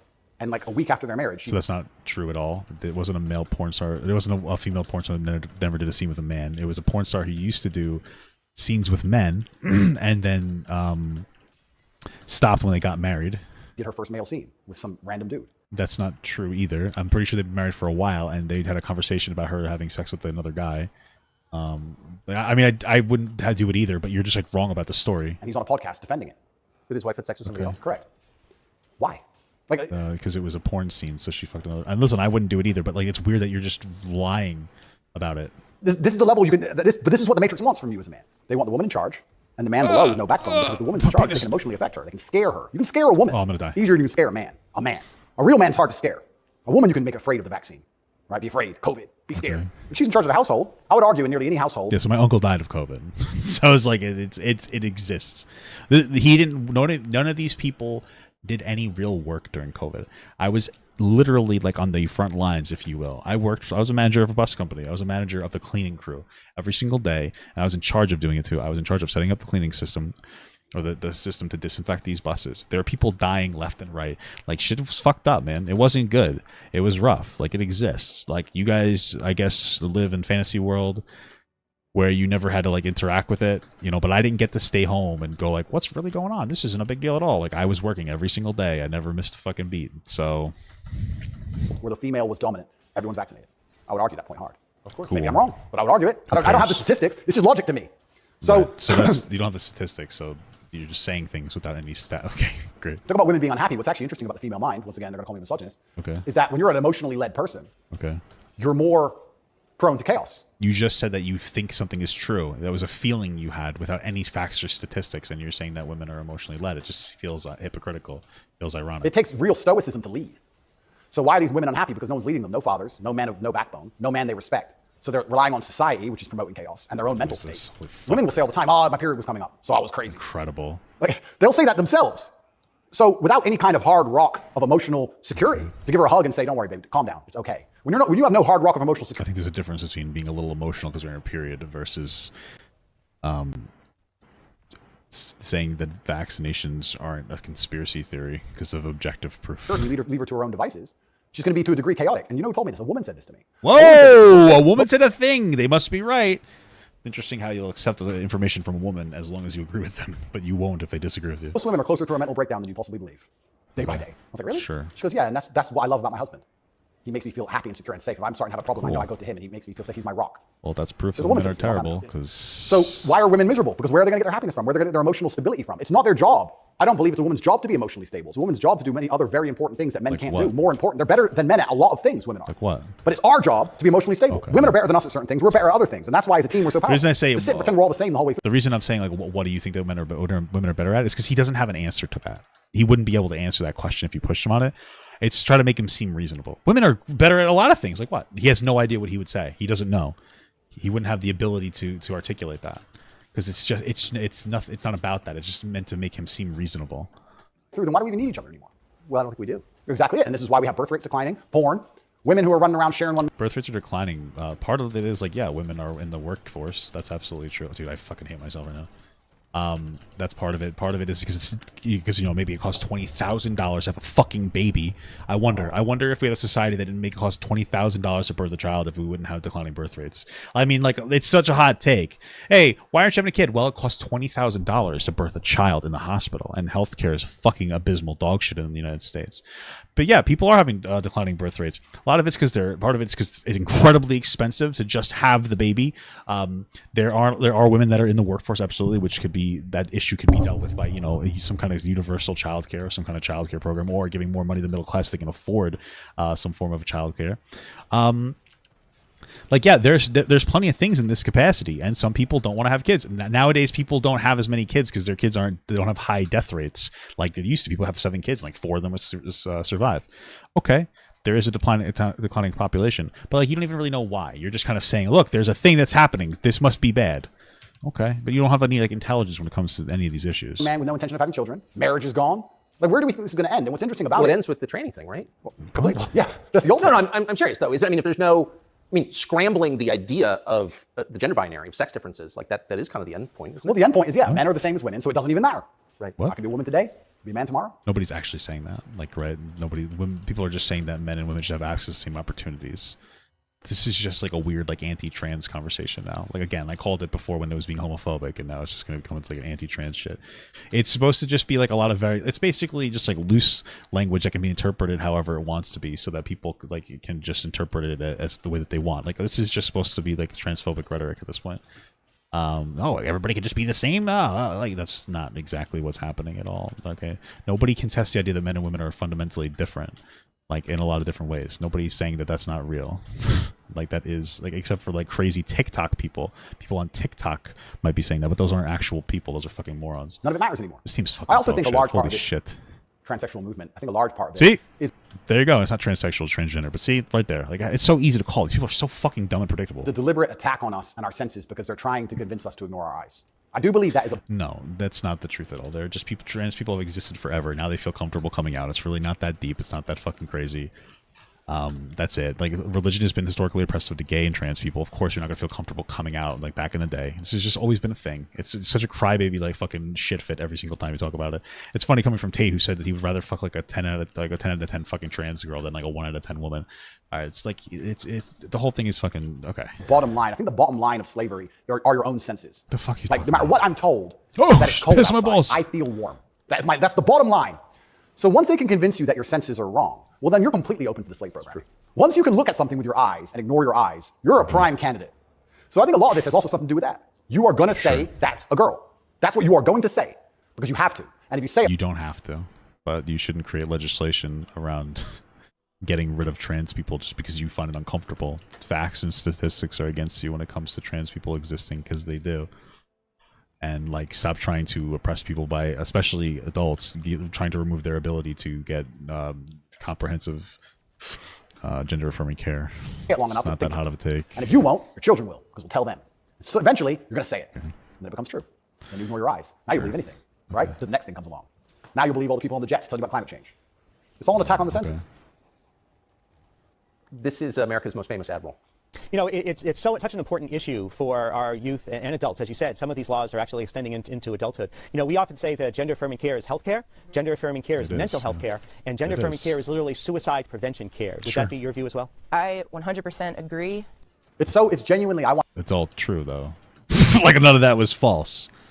I mean, we're talking about the guy who doesn't think that depression exists. He really doesn't have much of... He's not going to have an intellectual take on on gender dysphoria. So I actually genuinely give my heartfelt condolences to any young person who falls for this crap because you're going to be so miserable for the rest of your life. Okay. If you chop off your genitals, take a whole bunch of chemicals as a teenager, you're going to be miserable for the rest of your life. Nobody's telling you to do that. I don't know what to tell you. Nobody's chopping off their genitals as a teenager. I don't know. I don't understand. Like that's not happening. Some people are getting diagnosed with gender dysphoria. Sure. They already have a mental health issue for sure. But okay. Yes, you're never going to be the person you want to be. You're never going to be accepted as that person. You're never going to feel happy inside. If you fall for this. You're never going to be accepted as that person. Like, wow, I wonder why some people detransition. Could it be that there are transphobic people who say you'll never be happy? I wonder if that's part of the reason why trans people have high rates of suicide. You're never going to be accepted. Yeah, it could. No, if people aren't pieces of shit scumbags, you might actually be accepted. That's the advocation. That's a lot of the advocation centralized around. I genuinely feel sorry for you. Holy fuck, That's this the first thing is so much better than our The second thing I'm going to say, I find it very interesting that the only surgery we call affirming is gender surgery. What are you talking about? Imagine a girl woke up and said, I was born in the wrong body because my tits are small. I'm a big-titted woman, but I was born in the wrong body. This is already happening. You can just get breast implants. And what's funny is conservatives aren't against children getting breast implants unless they're trans. Like there was like a bill that was knocked down in some fucking conservative state that would have banned children getting breast implants for like people don't care. Oh, they're getting fucking breast implants. There's kids that, and I just don't think you should have that until I don't think there should be anything surgical until you're like 18. But that's what it comes down to. You can get that. We call it gender affirming care because it's more than just like a surgery. It's mental health access. You don't get mental health care for getting fucking a tit job unless you have body dysmorphia. Then you would get then you could get the surgery, and that would be considered some kind of affirming care. The problem is that we're not having robust conversations about it because nobody's ever trying to stop nobody's trying to stop anybody from getting fucking tit jobs. Because conservatives don't give a fuck about it. They only give a shit about trans people because they make them uncomfortable. I need a tit affirming care. I need to affirm my true body shape. Otherwise, I have a mental health problem. No, it's plastic. It looks good, perhaps, whatever. But we would never say she was born in the wrong body and we had to affirm her genuine body. That's because it's not something close to the same thing. Somebody having small tits isn't the same thing as somebody having an entire gender dysphoria. But okay. experience. Her triple Ds. Yeah, her triple Ds had to be affirmed. It's garbage. I'm sure they're pretty firm. You're not affirming anything. And also, I think it's kind of interesting. They say that trans people commit suicide at a higher rate. That's sad. Nobody should kill themselves. Wow. I agree. I would hate for anybody to kill themselves. They say that's because they're picked on for being trans. Yes, you just said that they would never be accepted. That is a huge part of it. Absolutely. I don't know why anyone's ever had the argument that perhaps they have a mental instability before this trans stuff, and that's why they're more prone to suicide in the first place. What are you talking about? Yes, they do. It's literally in the DSM-5 as gender dysphoria. It's a mental health condition. That doesn't make somebody any less valid. Fucking ADHD, autism, these are mental health conditions as well. But we don't invalidate people's existence or their personhood because of it. What are you talking about? You're a fucking moron. You're like dumb as shit. Like, it's just the dumbest fucking thing you've ever... This isn't even profound. This is just unintelligent. You're a fucking idiot. Holy shit. This is insane. Yes, there is there's an incongruence between their body and their mind. Like, that is what it is. That is part of it. And constantly berating trans people for virtue of their existence, like religious people mostly do, makes them feel shit. Like, I actually, there's no way he thinks this. This is one of the most unintelligent, dumb fucking things I've ever heard in my entire life. Seems like an obvious explanation. Seems like an obvious explanation. That seems like an obvious... No shit. That's why it's literally... We already know this. You're not saying anything profound. I don't think it's normal for anybody to want to mutilate themselves. No, I don't either. But it wouldn't really be considered mutilation. Just like I wouldn't consider breast implants mutilation, you wouldn't consider a breast implants for a trans person mutilation. Just like I wouldn't consider an older guy wanting, or a guy going on testosterone, like a bodybuilder going on testosterone and Anavar and fucking, fucking everything else. I wouldn't consider that body mutilation. The same thing I don't consider body mutilation going hormones. Okay, cool. I think if someone would come to me and say, I really want to cut my hand off, I would think they had a mental illness. Why? Don't like it. When you don't like it, I don't like my hand, I don't want it. I would think that's very concerning. So I really, truly... That's not a thing that happens, so... feel sorry for any young people who fall for this. At all. I don't blame them. Okay. I think it's a massive psyop. And I think if you fall for... Everything's a conspiracy. I don't want... Like an hour ago, I don't want you to think I'm a conspiracy theorist. Now, COVID's fake. Climate change is fake. There's a matrix. I'm a fucking... Like, it's a psyop. Okay. You're going to be miserable forever. And one more point I'll make on this whole thing I found very interesting. Right. Even though statistically speaking, with all the information and data we have points to gender affirming care increasing mental health outcomes for everybody that engages in it. And before like a moron goes like, no, but there's like an 85%, if you just leave them alone, 85% of them go back to normal. No, that's just referring to people who might identify as LGBTQ. It's the same thing in any capacity as somebody who's people who are diagnosed with gender dysphoria don't have an 85% rate of going back to normal. It's like 1% detransition rate. And part of the problem is because people will just like do like Andrew Tate says, you're never going to be seen like this. So part of it is lack of financial access. Part of it is that detransitioners do exist and some people are misdiagnosed in some capacity. And part of it is just society not accepting people. So I'm a professional fighter, so I spent a lot of time in Thailand when I was fighting. Whoa. And I've always thought, no one's ever mentioned that Thailand has a bunch of ladyboys, right? Yeah, we've always mentioned this, sure. But if you say to a ladyboy, are you a man or a woman? She goes, I'm a ladyboy. What's that? I'm a man, but I'm a ladyboy. Okay, so this is like a third gender? Like you're just proving our point now. They don't see themselves as women in the real sense of I am female. Right. They don't want to compete against women in sports. They don't want to pretend they can have kids. They don't talk about having periods. They're like, I'm a ladyboy. It's like kind of like in between. It's got its own thing. Most trans people aren't doing this either. What are you talking about? I mean, you should have the kids. Who cares? What are you talking about? It's the same. Yeah, it's fine. Nobody over there is genuinely arguing that they are actually female. Only in America. Well, nobody here is either. Not for the most part, right? Like they're crazy. This is the problem when you watch libs of TikTok. Nobody's saying that they're actually a female. They're just saying that their gender is a woman and that their biology is a man. That's what they call trans women. Are we doing that? And that's what's the craziest thing of all. Even if you truly, truly believe you need to change gender, and you truly believe it's the right path for you, and you believe you're not being psyoped, and you believe you're going to be happy, and you believe you can mutilate yourself, that's all fine. But then to come along with the hubris and arrogance to tell me that I have to pretend you're something you're not, yes, biologically. That's right. You don't have to pretend anything. You don't have. Nobody gives a fuck what you think. Like you just have to stop trying to create laws to stop people from being able to get access to these surgeries. Is the only thing that you have to do. Because you're wrong scientifically and statistically. Absolutely not arrogant. Okay. You can't tell me what I have to call you. Right? I'm allowed to come to my own conclusions. Whatever you want. And the whole point of being a human is that we've gone through life long enough to identify patterns. Imagine humans didn't identify patterns. One person went and got ate by the lion. Yeah, that's how we identify that you're a predator, because you're a sex trafficker. That was a big pattern for me. You watch it happen, then you go for a turn. Like, no, you work out overtime. Don't go near the lion, right? If I look at a person who's 6'4", muscularly built, right, with a big jaw and a beard, my brain and my life experience tells me that's quite often a man. That's Very often it is. very often. That's the conclusion I've come to. Sure. To come along and say, no, because I've decided to do X, Y, Z, you have to ignore all of the patterns you've identified throughout your entire that's life. not And everything true. you believe to be true. You have to throw away all the science in your entire worldview and everything about how you view the world. You have to eject that from your brain. Well, the science is against you. So like nobody, there's no 6'4" trans woman that's muscular as fuck with a beard because they're trying to transition. So they would be making steps to cut their beard and grow their hair out and to dress based on that society's, you know, whatever socially constructed idea of a woman is there. So this person just doesn't exist. It's like me. You describe me. It's like I'm not going around saying I'm a woman. I'm a guy. I identify as one. If I identify as a woman, that means that I have like an intense frustration associated with my gender and my sex not aligning. And I would dress accordingly, and I would shave my beard. But this is not a person that's happening. This exaggerated extreme doesn't exist. But okay. Brain and call me what I want to be called is extremely arrogant. No, and if I went through the world and it's said, I not want to call me happening. King Andrew, they tell me, shut up. Why? If they can get called whatever they want, I should be able to get called whatever I want. I want to be King Andrew, #1 savior of Earth, climate change activist. That's what I want to be. And if anybody calls me anything else, they're a bigot. Cool. That's what we're going to do. We're going to go down that path. I'm going to make sure that my title is good. Cool. Lord of all beasts of the land and fishes in the sea. The most honorable man who's ever lived. The fastest human alive. Who cares? Doesn't matter that I can't run fastest. It doesn't matter, Tucker. I'm the fastest human alive. You must affirm my belief. I'm the fastest man alive. Greatest man in show business. Sorry, Tucker.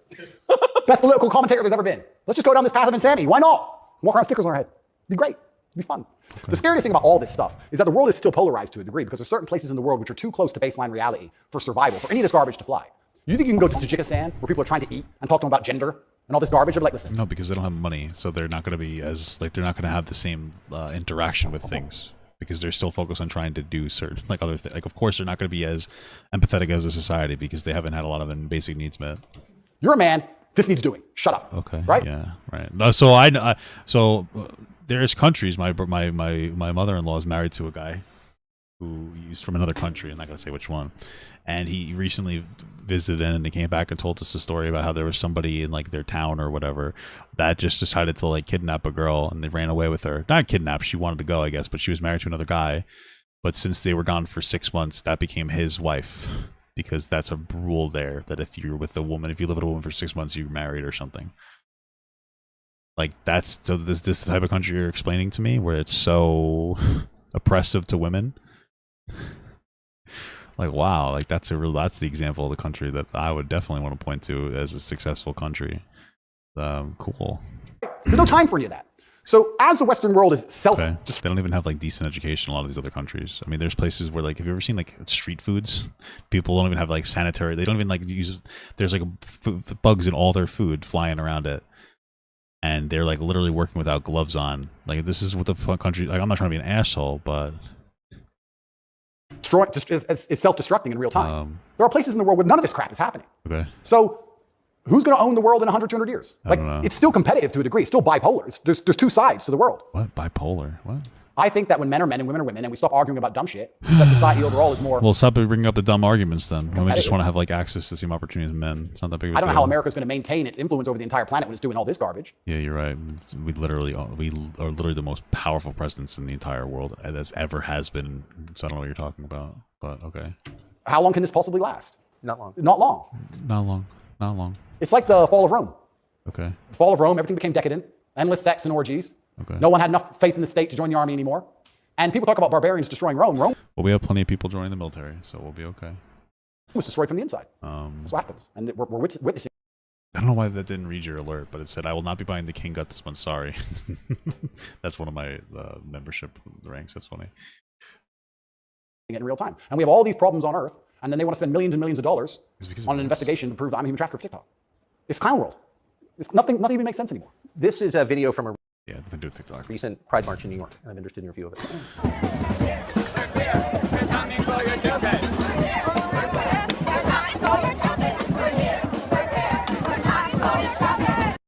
So, like, if I already know about that clip, that's not what most people were chanting. It was like just a couple of people saying, "We're here, we're coming for your children," as a joke because conservatives push the idea that gay people are groomers.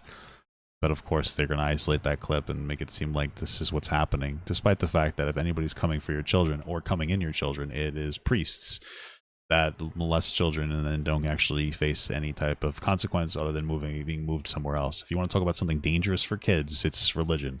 I'm not trying to be an asshole. I grew up Roman Catholic, and I think that there are some good things to it. But when you have an entire ideology that centralizes around one person, a priest, that has such a position of power that that you cannot discuss anything that goes on between the two of you, and they have a direct relationship with God, the person that dictates whether you have an eternal positive life or an eternal negative life. Like, of course, you're going to see a problem where your kids are going to get like a fucking hurt, and you're going to sit here and you're going to complain about fucking, oh, they're gay people because there's a fucking drag queen here. Okay, grow up. Like, holy fuck. You want to talk about what puts kids in a much more precarious situation or a much more vulnerable position to get molested? It's religion. Religion is much worse. Gay people aren't groomers. This is just like a crybaby fucking argument to make over and over again. It's just the reality of the situation. This stuff is fucking, it's pathetic. It's fucking annoying as shit. So I have a few points on this. The first point is that it is an unfortunate reality, and I'm not going to be called a bigot. I'm going to talk about the reality that the homosexual community cannot reproduce in and of themselves. Who cares? So for them to have a community into the future, they do need your children. Every gay person that exists today quite literally was birthed by homophobic parents. So let's just talk about the fact that gay people are existing regardless. And if anything, the fact that you're forcing gay people to have sex, I guess, with other people and make babies, wouldn't that have a higher chance of making gay babies? I don't even understand. All gay people today come from straight parents. Holy fuck, hot take. That's number one. We're pushing a conspiracy narrative because it's about child grooming, which is not true. It's stupid. But that's number one. Okay, gay people exist, even though straight people have been having babies. But, okay, that's number one. That's how they think. For there to be a homosexual community 100 years from now, they need straight people's kids. No, gay people just exist. They just happen. If you look at the statistics, a mother that has well, I don't even know why I'm going to go into like statistics, but statistically speaking, a mother that has multiple boys has every successive boy has a higher chance of them being gay. There's a genetic link, and then there's a hormone washing in the womb that makes people gay. In fact, you could argue that there's a biological necessity to gay people, because if you look at the trends, gay people tend to adopt at massively or disproportionately higher rates. Okay, everybody has that stereotypical gay uncle, not everybody, gay uncle or gay aunt that takes their money and they funnel it into their nieces and nephews. From a biological perspective, gay people exist so that they can help raise people that are considered quote-unquote undesirable in society. I don't know what to tell you. Gay people are also much more likely to adopt people who get adopted the least, which is usually older black boys, right? Because they're considered by our society, and they're not, but like not undesirable. They're not undesirable, but that's what like people don't adopt. Like, you know, like it's usually like teenage black boys. There's no grooming narrative. Nobody's being molested. Nobody's being harmed. Well, people in the church are being molested, of course, because that's you know, that exists. Look at the Duggar situation. Isn't that what it's called? Where they like this, the fucking one of the kids was molesting the other kids, like the older kids, and so they put him in a religious institution for like 2 weeks or something, and they came back and he just kept doing it. So like, yeah, there's a biological necessity. That's why you see like fucking gay animals. Like what are you talking about? But okay, because only straight people have children. So they're not true. You realize that if a gay guy fucks a lesbian woman, that they'll have a baby, right? Are you? Okay. They're telling the truth. They're not. They mean what they say. They're not telling the truth. The second thing is, I think a lot of this, bro, this is unhinged behavior. Holy fuck! No wonder they put it at the end of the fucking conversation. Is an attention grab by them. I think they are slightly disappointed in how tolerant many people actually are. I have no problem with gay people. I don't care. You literally think that gay people are groomers that are trying to abuse children. I have no problem with gay people. You just, what are you talking about? How do you say that gay people are grooming people, trying to groom your children to being gay, and they go, I have no problem with them? That doesn't even... Holy fuck, what a moron. I'm gay. Cool. I want to get married. Fine. I'm going to wave my dick in your kid's face. Who's doing that? Show me that happening. Oh, it happens in the church, because the priests are molesters. They molest children in the church. Not all of them, but you get my point. Who the fuck's waving a dick in a kid's face? I don't know what you're talking about. What the fuck are you talking about? Wait a second. Yeah, they push it to a point where we have to react. And then where is that happening? Nowhere. You're being told that these things are happening. The same thing with like trans people in bathrooms. They're like, what if a guy pretended to be a woman and went in there and raped a woman? Okay, that's not a trans person doing that though. Oh, but okay, like it's always just like, and you don't care about that either. Because what about little fucking boys getting molested in the bathrooms? You don't care about that. It's just what about that? You don't care. Like you don't actually give a shit. It's all like it's forced hysteria. You're being told that there's gay shit everywhere, even though like there's fucking in God we trust in our money. That's everywhere, religion, and you're like, it's gay people everywhere. And then you're just like, oh my God, it must be true. You don't see it. You don't just go to a fucking Pride event and you'll be fine. You'll be okay. Oh, but there's a gay character in a Disney movie. Okay. You know what? There's 40 straight characters in that same movie. I think we'll be okay. React, they say we're bigoted. Children are innocent, and destruction of innocence is one of the most disgusting things on the face of the planet. That's why you raped a 15-year-old girl though, right? So like I'll just link it in the description. Like you were exposed for that. I'll just show you the Willie Mack video. Like you do that. You literally do that to children. I don't understand. I don't understand. You don't care. What are you talking about? It's this one right here. I'm just gonna post that in the fucking description. Oh, like what are you talking about? Like you do that. You harm children. What are you talking about? It's the truth.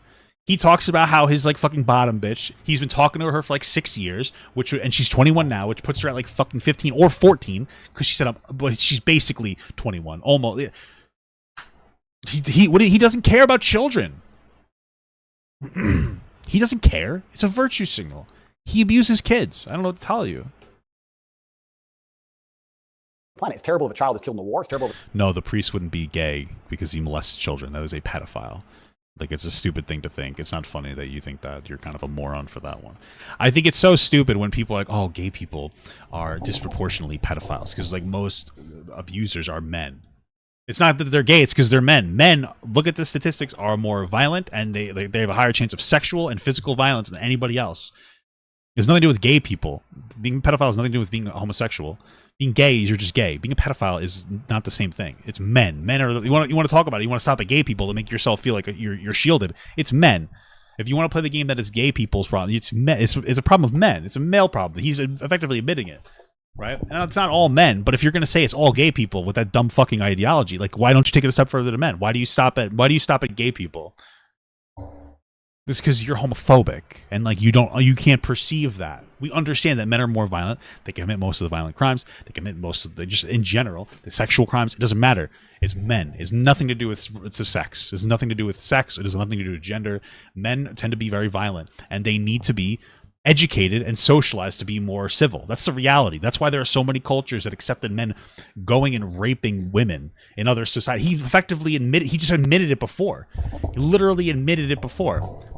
He's like, yeah, women would get conquered in their tribes and then they'd basically be raped. That's what would happen. That's the thing that happens. Men have an entitlement to women's bodies. That is just like what's been going on historically. I remember learning about like fucking Napoleon and how he would tell his men not to rape the women that they went there. That was meant to be like, holy crap, what a great guy. What a fucking great guy. For like that was great back then because it was so normalized to do something like that. Right? And so like this is the reality, is that men unfortunately seem to be disgusting and they need to be socialized away from bad behavior. That's why you see the overwhelming majority of predators online are men. And I know you're saying it's just a joke. You weren't making a joke. You were using a joke to be homophobic. And like you don't play the game where it's just a joke, because that's like a childish thing to do. People use jokes all the time to push particular points. And you were talking earlier about shit like that too. It's okay that you're ignorant, but just take the L. You know, like that's what we're talking about here. A child's mind is warped by any propaganda mechanism. They're innocent. What I don't understand is why. Imagine heterosexual men walking around naked saying we're coming for the children.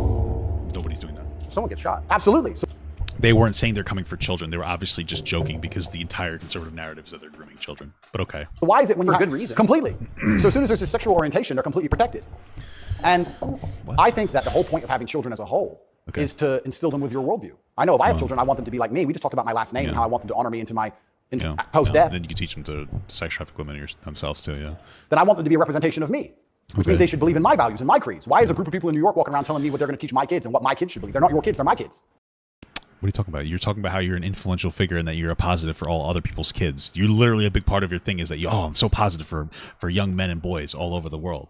You're literally trying to educate other people's kids in your dumb fucking worldview. Right. And that's what's so scary, because children are impressionable and children are raised by the state and the internet, effectively, which is why they want me off the internet. But they'll let a lot of people stay on the internet that say a lot of things. Okay. I'll argue. Those people aren't influencers. They're fucking just silly people walking around making a joke. If I was transgender, the American embassy would have told Romania they were bigoted and removed me pretty quickly.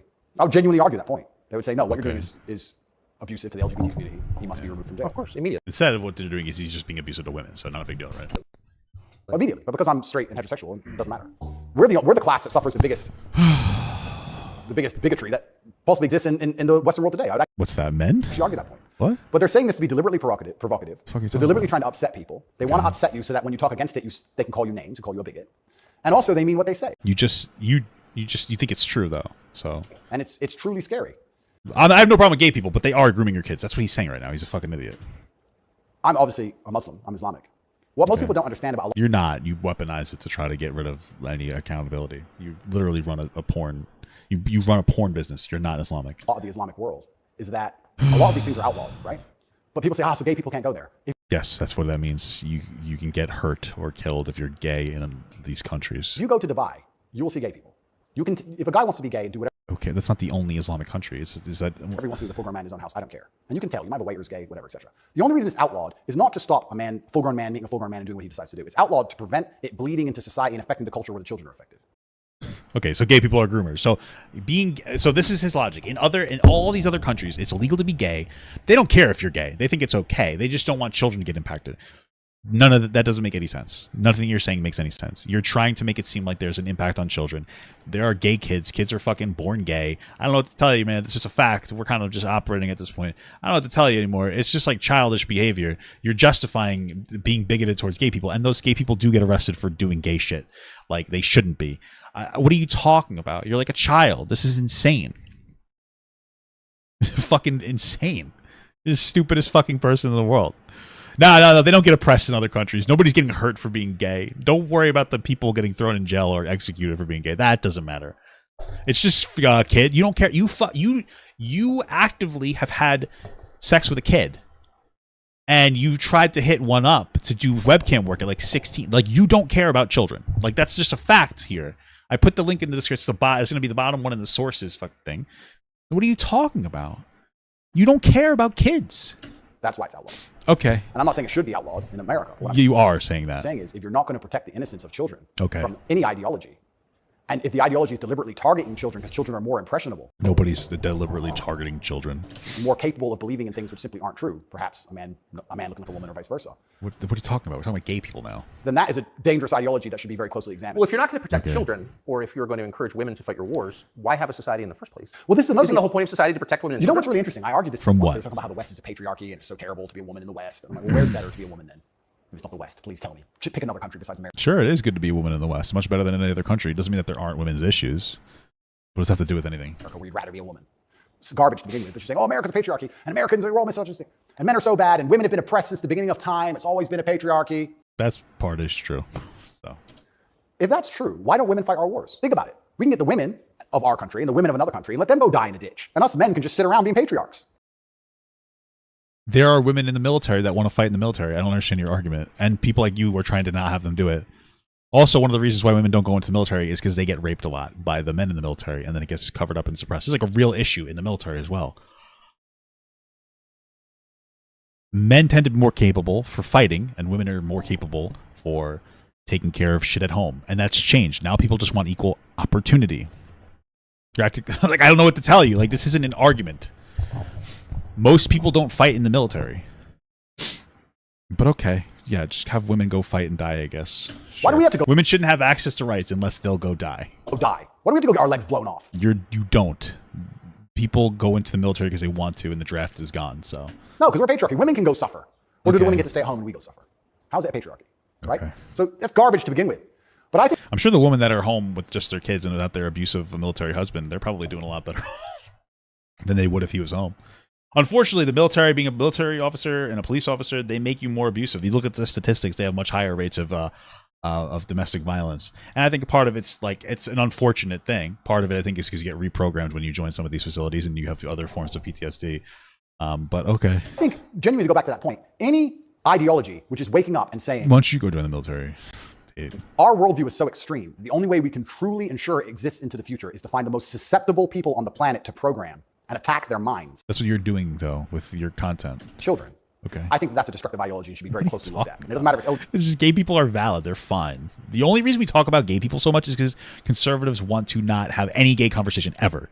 The existence of a gay person in front of a kid is considered abusive to fucking conservatives because they're fucking insane. That's the reality. Who cares? Gay people exist. I remember I have a cousin that's gay. I remember when he was 4 years old. I was 11. I told my uncle, I said, he's gay. And my uncle's like, as long as he's happy, guess what? He was gay. Because you could tell. Because you could tell when kids are fucking gay. Like, you know what I mean? You're born gay. You could tell them. The gay boys to be more feminine. Not all of them. It's just you're born gay. Who cares? LGBTQ or anything else. I think if you sit children down and pump propaganda into their brain, and that's the only way you can get what you want, then there's probably something wrong with your ideas. Because that's what people have been doing. That is literally the entire religious ideology for all religion, is sitting kids down and telling them that there's a fucking sky goblin that's going to kill them if they masturbate. That's how we've been doing it. And people are waking up that, like, holy fuck, this might not be real. This might not be as based as I thought. What are you talking about? I like to think that God is real and he spread his word and that people just weaponized it for destructive purposes. But what are you talking about? You're afraid to challenge them with a grown adult. You don't want a fair fight. Okay. You understand? They don't want a fair fight. They want to sit with a child who has no idea what he's talking about and tell them that men are women and women are men, vice versa. And nobody's saying that to kids. Confuse the poor child because they don't want a fair fight against a rational adult. And that's scary. It doesn't seem... You like how we brought it to trans people, though? He couldn't just be like, oh, kids are gay. Like, people are gay. He couldn't say that because that's reasonable. So he has to go as extreme as possible. Not just sitting down with a 4-year-old and saying that gay people exist and having to explain to them that sometimes two boys love each other and two girls might love each other and that's okay. How fucking crazy is that? Oh, yeah, that's so fucking scary, bro. Huge improvement over, say, ISIS to me. Absolutely. That's how do you convince somebody to blow themselves up? Well, you find a young man, teenage boy, and you program his mind. Exactly. And it's exactly the same thing. They don't try and convince an older man to blow himself up because he's going to sit there and go, why don't you blow yourself up? And then there's an argument. You go find a young, susceptible person. What religion is telling people to blow themselves up, I wonder? What group? Or who's doing that? What are you talking about? Right? And that like goes against his whole logic. It's a rational adult. And that's scary. It doesn't seem a huge improvement over, say, ISIS to me. Absolutely. That's how... Yeah. People weaponize religion to get people to do crazy shit, which happens in America as well. How do you convince somebody to blow themselves up? Well, you find it... Not to that extreme extent, though. Young man, teenage boy. But you're basically, if you go into the military, you're basically convinced that you're fighting for God in your country to basically go and make oil people richer. So we're kind of all doing this. We're all kind of weaponizing religion constantly. So... Boy, and you program his mind. And it's exactly the same thing. They don't try and convince an older man to blow himself up because he's going to sit there and go, why don't you blow yourself up? Okay. And then there's an argument. You go find a young, susceptible person, right? And that's what's so scary about all of it. And it's also kind of funny that like this whole LGBTQ thing is also linked to the patriarchy, also linked to all this other garbage and all these other false narratives and false ideas. Maybe the patriarchy, like, what do you literally talk about how there was a male-dominated society in the past, and now all of a sudden that doesn't exist. I don't understand. Like, be consistent. And it's these people who are attacking me saying I'm dangerous for women because I'm a misogynist. Yeah. You're dangerous for women for pretending men are women. You're more dangerous for women than I am. I'm saying a man's a man's, a woman's a woman. You're saying that if I put a wig on, I could go punch women in the face in the boxing ring. No. Who's dangerous for women? It's insanity. There are plenty of progressives who talk about how like just trans women that have gone through male puberty probably shouldn't compete in sports because they have an unfair advantage. People say it all the time. I'm one of them. And again, they have no virtue at all. They just weaponize garbage and attack you with it. It is some of this issue is happening, but it's much more complex than just throw a wig on. Like, these people that are competing in sports are actually trans. And they actually identify as women, and they're genuine in it. It's not just some guy pretending to be a woman and going and competing. And like, there's a discourse to have about that, but he's trying to make it seem like some random guy will just pretend to be trans and go fight. That's not happening. But this isn't the movie Joanna Man, okay? I do think that children have to at least be the bottom line for society. That's the future. And if you have children at home, you're raising them. And if you struggle to feed them, the government doesn't care. They are yours, and they're your problem and your responsibility, and you deal with all of the... Why? Why shouldn't the government help? Stress and all the worry of them being out late at night and all the responsibility of taking care of them, and you went through hell for them to... You literally... What are you talking about? What? Them. And if you struggle to... And again, they have no virtue at all. They just weaponize garbage and attack you with it. But I do think that children have to at least be the bottom line for society. That's the future. And if you have children at home, you're raising them. That's true. And if you struggle to feed them, the government doesn't care. I don't understand this point that didn't he say that he moved to like some other countries so that his mom could get, or his mom moved there to get government support? What is he talking about? They are yours, and they're your problem and your responsibility, and you deal with all of... You just said that your mom moved to another country to get welfare. What the fuck are you talking about? Of the stress and all the worry of them being out late at night and all the responsibility of taking care of them, and you went through hell for them to exist. You don't owe their minds to anybody else. You don't owe it. So there has to be a point where you stand up and say, no, I raised this child. It's my child. It's my child. It's not yours. None of this is true. Every single... We literally...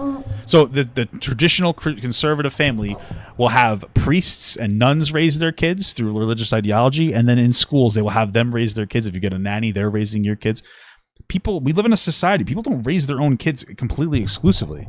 Any school is helping your kids get raised. Any religious institution is helping your kids get raised. Anytime you go put a kid to a babysitter, they're helping raise your kids. We like it's almost like it's so normalized we don't realize that that's what it is, but that is what it is. Absolutely. What do you make of Julian Assange? I think that it's crazy. It's the number one way to shut up the BBC, that's for sure. I don't know anything about Julian Assange really. You're a journalist. You care about journalism, do you? You care about fair, independent story. So. Why is Assange in Belmarsh? Very interesting. I don't know, What but do you're they not say? him. They You're don't a answer, sex it's not your trafficker. subject. They always do. I did it. I stole it from the Azerbaijani president. He started it. I saw that. Yeah, it's great. Do you know him? I don't know him, but I've seen enough of his interviews to like him. Me too. Yeah, I like him. And this is what I'm saying about the world. There's so many places in the world where they still live very firmly in the real world. Okay. All of this garbage is just the result of the very simple, easy lives that we have. Inside the movie The Matrix, which I recommend you watch, the agents say, we tried. I love it. I love how everything is a psyop to fucking manipulate people except for the Matrix. That one is the true one. To create a utopia for the human mind. Okay. So that your mind is in a utopian state and your body can just be used. Okay. But the human mind rejects utopia. We created the world in 1999 at the pinnacle of human civilization before machines took over because the human mind needs struggle and it needs problems, otherwise it rejects it. Yes. And I kind of feel there's a whole bunch of people trying to just find problems and find struggle in their lives because they don't have enough motivation to do something that's genuinely difficult, like, help people. But they can't live in this state of complete vegetation. So then they wake up and say, oh, I'm oppressed, my pronouns. How much energy must it take to go through life trying to correct every person you interact with to call you Z? Think of the calories burnt. I can't think of a bigger waste of time. Think of the calories. Wouldn't that be good though? They're telling people to lose weight. Burnt. Every Starbucks employee, I was actually Z. Correct. You are. So I don't agree with neopronouns either, but this isn't like a widespread issue. Again, this is TikTok LGBTQ bullshit. That this the libs of TikTok takes random individual people that everybody makes fun of and goes like, look, this person thinks they're a deer. Okay. Moron. And you are just wasting so much energy. Like he's never seen this before in his entire life. He's never seen this before, ever. Nobody that says this has ever seen this before, except for maybe on libs of TikTok, but you never see this. They're being told that this is happening, and they're going, oh, fuck, it is happening. Holy shit. That's it. That's the whole logic exchange. That's it. You could put that towards something beneficial. You could volunteer. You could go to the gym. You there's so can much sex traffic women like Andrew Tate. It's volunteer doing that. Or you could do with instead of walking around talking about Z, you sound like a dumbass. Okay. But they're just finding struggle because they don't have any actual important struggle in their lives. Okay. Some people are generally like that. They'll find struggles even though they don't really have problems. Absolutely does exist, for sure. That's nothing to do with like fucking LGBTQ people. And that's why it only exists in the decadent West. Do you think the coming famine will change that? Absolutely. I would argue that when the famine comes, I think all these feminists will look for a strong man of resource, who is stoic, who has a good network, who's capable and important and respected. It's amazing how quickly feminism disappears. In fact, there's a podcast I did called Fresh and Fit. And I did this podcast in Miami. Yeah, Fresh and Fit. The guys who told a girl who said that she was raped that it was her fault. She should have picked better men. The guys that literally will only let some girls in their podcast if they'll have sex with them. They'll say that. Everything was leaked. I don't know. Go watch Willie Mack's content. I don't know what to tell you. And I was arguing about gender roles with 7 girls. Whoa, and 7 during girls. It, they were telling me that they can do anything a man can do, all the usual things, and they don't. For the most part, a woman can do anything a man can do. For the most part. Usually it's related to work. That's what it comes down to. Like, I could do most jobs a guy can. It's true, they can. There's some jobs that they probably couldn't do.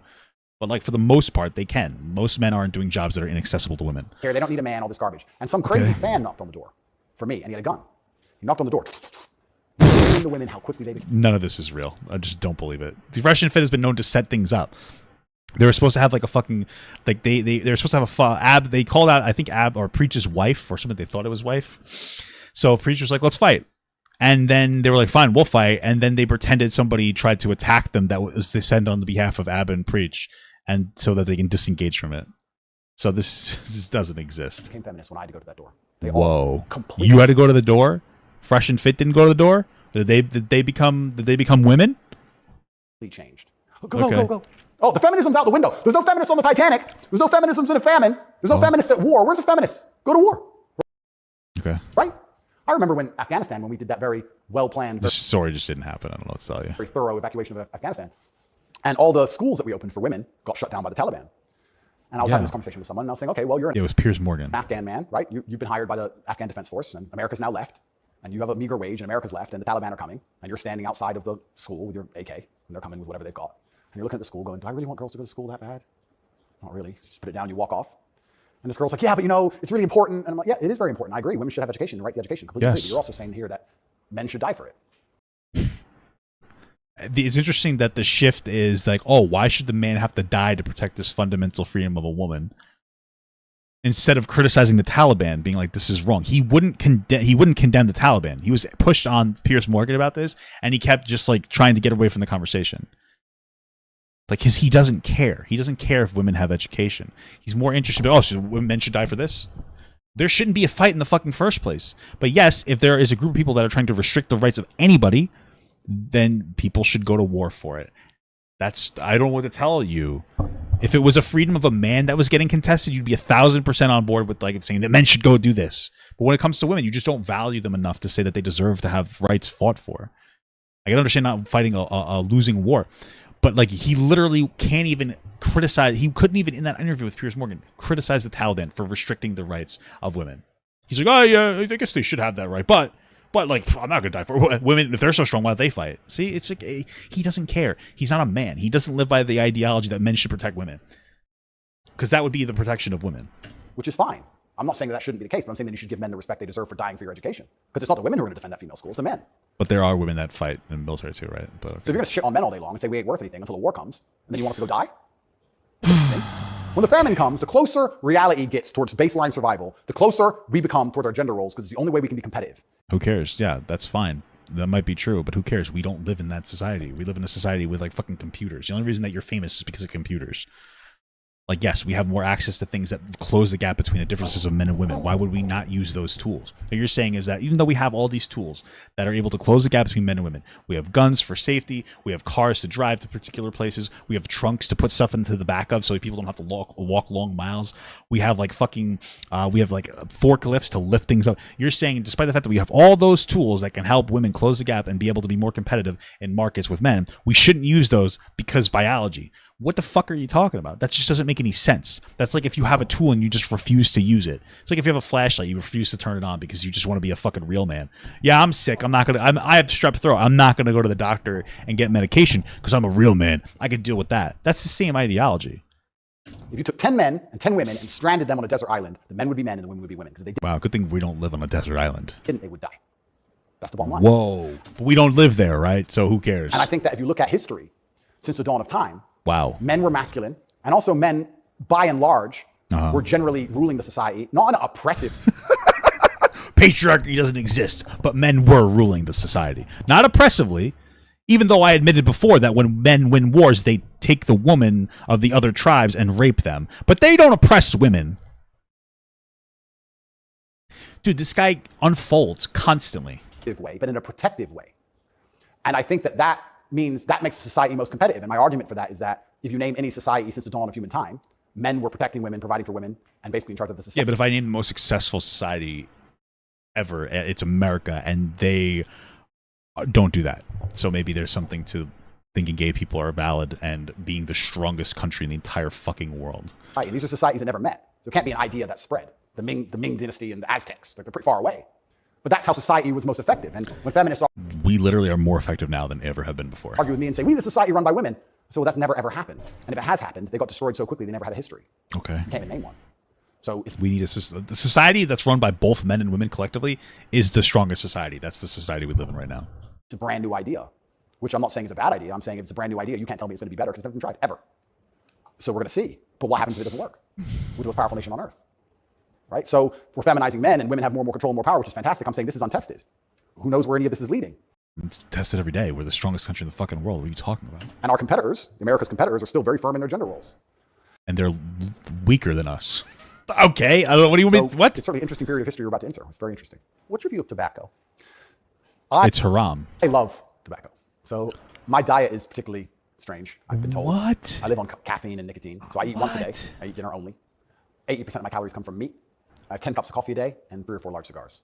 So I like caffeine and nicotine. I do too. Yeah, it makes me feel good. Makes me feel like my blood. That's haram, bro. Alcohol is too. A little bit. Caffeine and nicotine, I think, are fantastic. And right, you're a health guy, obviously. I'm a health guy, but smoking is fantastic for your testosterone level, and I think that's important in a man. I think it's also important in the resistance of slavery. Really, you can feel it. Oh, 100%. And I'm not Smoking is good for your testosterone level? What? No, it's not. There's no way. Smoking will eventually decrease testosterone production. What are you talking about? This guy's fucking insane. Smoking is fantastic for your testosterone level. I have to see what he said in regular speed. And I'm a health guy, but smoking is fantastic for your testosterone level. Bro, he's a fucking idiot. He's a fucking moron. It's literally objectively reduces your testosterone level. He's just saying things that he feels are correct. He's a fucking lunatic. Holy fuck. And I think that's important in a man. I think it's also important in the resistance of slavery. You can feel it. Oh, 100%. And I'm not saying that you can feel that? Tucker, you're a fucking moron too for even enabling that. smoking's healthy. I'm not saying that because I also train exceptionally hard every single day. And when I was professionally fighting, I didn't smoke. But I think in general, testosterone level is a fantastic way to measure your overall health as a man. But nicotine has a positive correlation with testosterone. Absolutely, it's been proven. Yep, it's been proven repeatedly. Where has it been proven? What? What?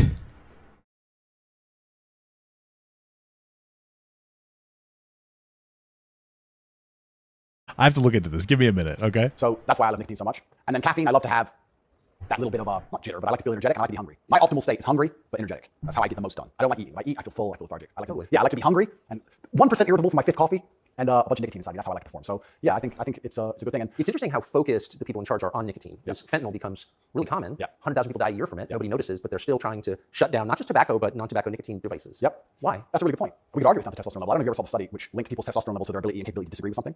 So they did a study which is pretty self-explanatory. The higher your testosterone level, the more likely you are to disagree with a point. And the reason for that is because, especially in older times, if you're going to disagree with something, you have to fight over it. If you're going to say no to somebody or some tribe or some person, there's a high chance that you're going to have to fight that person. You have to defend your idea. If you don't have the propensity or the capability, I'm looking into it, and there are some there are actually mixed studies on it. That apparently there are some studies that suggest that smokers have higher testosterone levels than non-smokers. Okay, maybe he's right about that one. I mean, I don't know about that. Interesting. I mean, there's mixed studies. While some studies show a link between smoking and increased test levels, others show the opposite effect. Okay. Defend your idea, then why would you go against the ideas of the people who are stronger than you? So reducing testosterone levels make men more compliant and more complacent because we're less likely to say no because we can't defend what we think. Why would we say you're wrong but we can't do anything about it? Okay. Right makes right. So reducing testosterone levels in men is something which I believe they're trying very hard to do. And if you read the studies, they're succeeding. Testosterone levels have gone off the edge, off the cliff. And perhaps that's why they attack smoking so heavily. I understand that smoking a lot of cigarettes can be very bad for you, but I think everything in moderation. And I think that overall, I would rather smoke a few cigars today and maintain my testosterone level, which it's good for, than. Or you could just take test boosters. You don't have to smoke cigarettes to get testosterone. I don't know why, but okay. Because then there's this other thing called cancer that'll happen. It's so funny because he's talking about fighting age men staying healthy. So let's just say, for instance, that cigarettes did increase testosterone level, which isn't proven. It's suggested in some studies that are contested. You could also die of cancer. I don't know if you guys knew that. It's a hot take, of course. What if maybe you just took testosterone shots instead if you needed a test boost? Instead of destroy your long-term health, because wouldn't that get rid of all the military-age men? If you smoke cigarettes to increase your tests, wouldn't that have a negative impact on military? Like he's talking about, oh, we got to wipe out the military-age men. Cigarettes would do that. They're not. I think that's true. Nothing beats a cigarette and a cup of coffee in the morning. I did say that before, but that doesn't make it healthy. What the fuck are you talking about? And I don't smoke anymore. Couldn't agree more. And my final question is about digital currency. Yep. Or do you think it's inevitable, and what would its effects be? Yeah, I use that to dodge taxes. That's what he should say, because that's how he would dodge his taxes, by paying digital currency. CBDCs are inevitable, and they're scary. They're super scary because it's the final absolute realm of control. I mean, they're already removing cash from society. Okay. I think they say that because they want to be able to trace things easier, and that's certainly part of it. But I also have another theory on it. Okay. I think if you have a $50 bill, and I give it to the barber for my haircut, and then he goes and buys groceries with it from the grocer, and the grocer goes and gets his car washed, the $50 goes from place to place, and after 20 or 30 transactions, the $50 bill belongs to somebody, and it's worth $50. Whereas if I pay by card, 1.5% goes to the bank. And then if he takes the money I've given him and pays for the groceries, 1.5% goes to the bank. And after the groceries have been paid for, when he goes to get his car washed, 1.5% goes to the bank. So after 20 or 30 transactions, $50 is gone, the bank has it all. What the fuck are you talking about? I don't even understand what the point. He's saying because there are transaction fees when it comes to a credit card, that the money becomes less worth things? No. What the fuck are you talking about? What are you saying? What? 1.5% goes to the bank. And after the groceries have been paid for, when he goes to get his car washed, 1.5% goes to the bank. So after 20 or 30 transactions, $50 is gone, the bank has it all. I think that's why they're so desperate to get rid of cash. No, the bank just gets some of the money. If I give somebody $50, they have to pay taxes on that too. And some of the fees might go to the credit card company. What the fuck are you talking about? Interesting. CBDCs are the next level because once the money's digital, then they control everything you do with it. They control where it goes, but they can also control how and when it can be spent. Wow. Imagine some terrible future dystopian society where your money arrives and they say it can only be spent on food. Or it can only be spent on vegetables because you've had too much meat this week. That's just a welfare program. They already do that. Didn't you say you're on those? It's food Or stamps. you can't buy transport to a particular area because there's resistance to government oppression in that area. So your money won't work for trains right now because nobody can go down there because we don't want everyone in a large group. We want everyone at home in their pods. Why wouldn't you be able to impose that restriction with cash? I don't understand. And they can track everywhere it goes, and they can also track how it's spent. They control how it's spent. They put a time limit on it. You have an hour to spend this money. Scary. Like, think of all the ways they can. What the fuck are you talking about? What the fuck? Why would this happen? Inflict control over it. And I think This would have to mean that there was a fundamental shift towards like authoritarianism in the country. So, okay. this is actually one of the reasons why also I'm disliked. The BBC said this to me when they interviewed me. They said, Lucy, the very intelligent BBC reporter, said, word for word, you have a Bugatti and a cigar, and that means it comes with a side order of misogyny. I said, how does having a Bugatti and a cigar come with a side order of misogyny? And you can order misogyny on the side? It looks like it. It's like a sauce. And she repeated it because she couldn't. Yeah, you have a Bugatti and a cigar, and it comes with a side order of misogyny. So I was like, but they're not sending their best. Yeah, I don't think they have any best. The argument that she was making is not, people constantly talk about how he's a positive advocation for young men, which isn't true. But let's say it was true if you engage in his content. But most of the clips that are going out there are just about how he likes to smoke cigars, drink alcohol, fuck women, and have nice cars, and just be disrespectful. And he's even admitted that some of the ways he comes off on his clips are bad. And like, it's not his fault, though. People are clipping his stuff up and posting it out there, even though it's his own fans who do that. And so the point that she was making is that even if you were somebody who was trying to properly advocate, all what people think of you is that you're just a misogynistic piece of shit. So that's the point she was trying to make. But okay. To be honest. But the point they're making, what she doesn't realize she's making, because she's not smart enough, but what she wanted to say, but she couldn't say in a way which sounded negative, is financial freedom is required to a degree to resist. The reason I'm also disliked is because I'm financially successful. Okay. If I was broke, they wouldn't care what I say. But I inspire young Well, it's because nobody would listen to what you have to say. There's nothing to do with it. Men, all of my fans, to become wealthy. And you think that'd be fantastic. And it doesn't work. you actually take their money. You charge them $50 a month so that they can fail, and while you tell them it's their fault for your Hustlers University. For the society, right? He has millions of young men. He's teaching them to work hard. He's teaching them different ways money can be made. He's teaching them to be fantastic salesmen. He's helping the society. Yeah, like sex trafficking. It's incredible. No, because if you have a whole bunch of money, then you can sit and say, no, I don't need your wage. That's bullshit. There was a video very recently of a guy in England taking down all the English flags and putting up pride flags. And a guy screams to him and goes, bro, you're taking down the wrong flag. And he replied, I know, mate. And the point is, what can I do? I'm a flag guy. If I say no, someone else will do it. Okay. Kids got to eat. I don't know what he's talking about. So by keeping your money enslaved, they can keep you enslaved. You got to eat. They don't want men to be financially free. If you're financially free, if you have enough money in the bank, you can one day go, you know what? I don't want your money. Even me now to this day, I've done enough and I'm successful enough that it's very hard for them to buy me. They come along, well, I would never sell my soul anyway because it's not who I am as a person. But if I was destitute, they could come along and say, Andrew, you have all this influence. I'm so confused. What the fuck is he talking about? You're going to say this. We're going to give you 10 million. Okay. You can't buy me. Can't buy Trump. He's rich already. He's rich. He's rich and he's 80, 70 something. You think he needs more money? He doesn't care about money. They don't like that. So being financially free in and of itself is now an act against the government, because this whole idea that they want everyone to be rich and it's fantastic for the society, it actually argue against it. They don't want that. They want everyone destitute, because when you're destitute, you need the government to feed you. And it's very hard to fight against the government who's feeding you. It's very hard to resist the people who give out the bread. Yeah. I think that's called something. It begins with C. What's it called? It's interesting because like we're literally getting destroyed on our wages now because businesses have too much money. I used to work a job. Oh, crazy. And the company was taking away my benefits, even though the union was weak. So like, I don't know what to tell you. Like they're acting as if like just everything being free. Capitalism is I like capitalism, but there needs to be social shifts to help monitor things, because capitalists, business owners, they want to take people's shit away as much as possible. They're taking away my vacation and all my my other benefits just so that they could make more money for themselves. So interesting. I also heard another interesting theory from a very intelligent person one day, and it was that... Who's the person? Fucking Elmo from Sesame Street? Like, what the fuck are you talking about? Every government on Earth, all of them, in all of their different forms. Okay. China, which says it's communist and it's capitalist, and all the different in-betweens to the capitalist. I'm pretty sure. Okay. West. I don't care. Every government on Earth is slowly encroaching on trying to become as controlling as powerful as possible. They all want to be as controlling as possible over their citizens.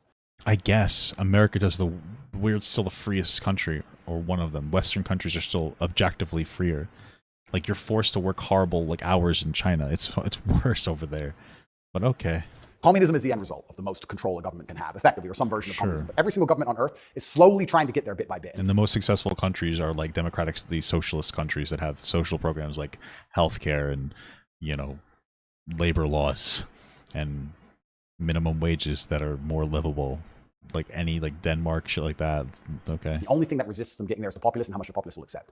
And depending on how malleable the populace is, depends on how quickly they get there. But every government wakes up. It's kind of like AI. Have you ever heard the robot's going to destroy us all because they wake up and go, yeah, we don't of course. need humans I'm anymore? Tucker Carlson. Everything you're saying is fucking insane, but I'm going to agree with it.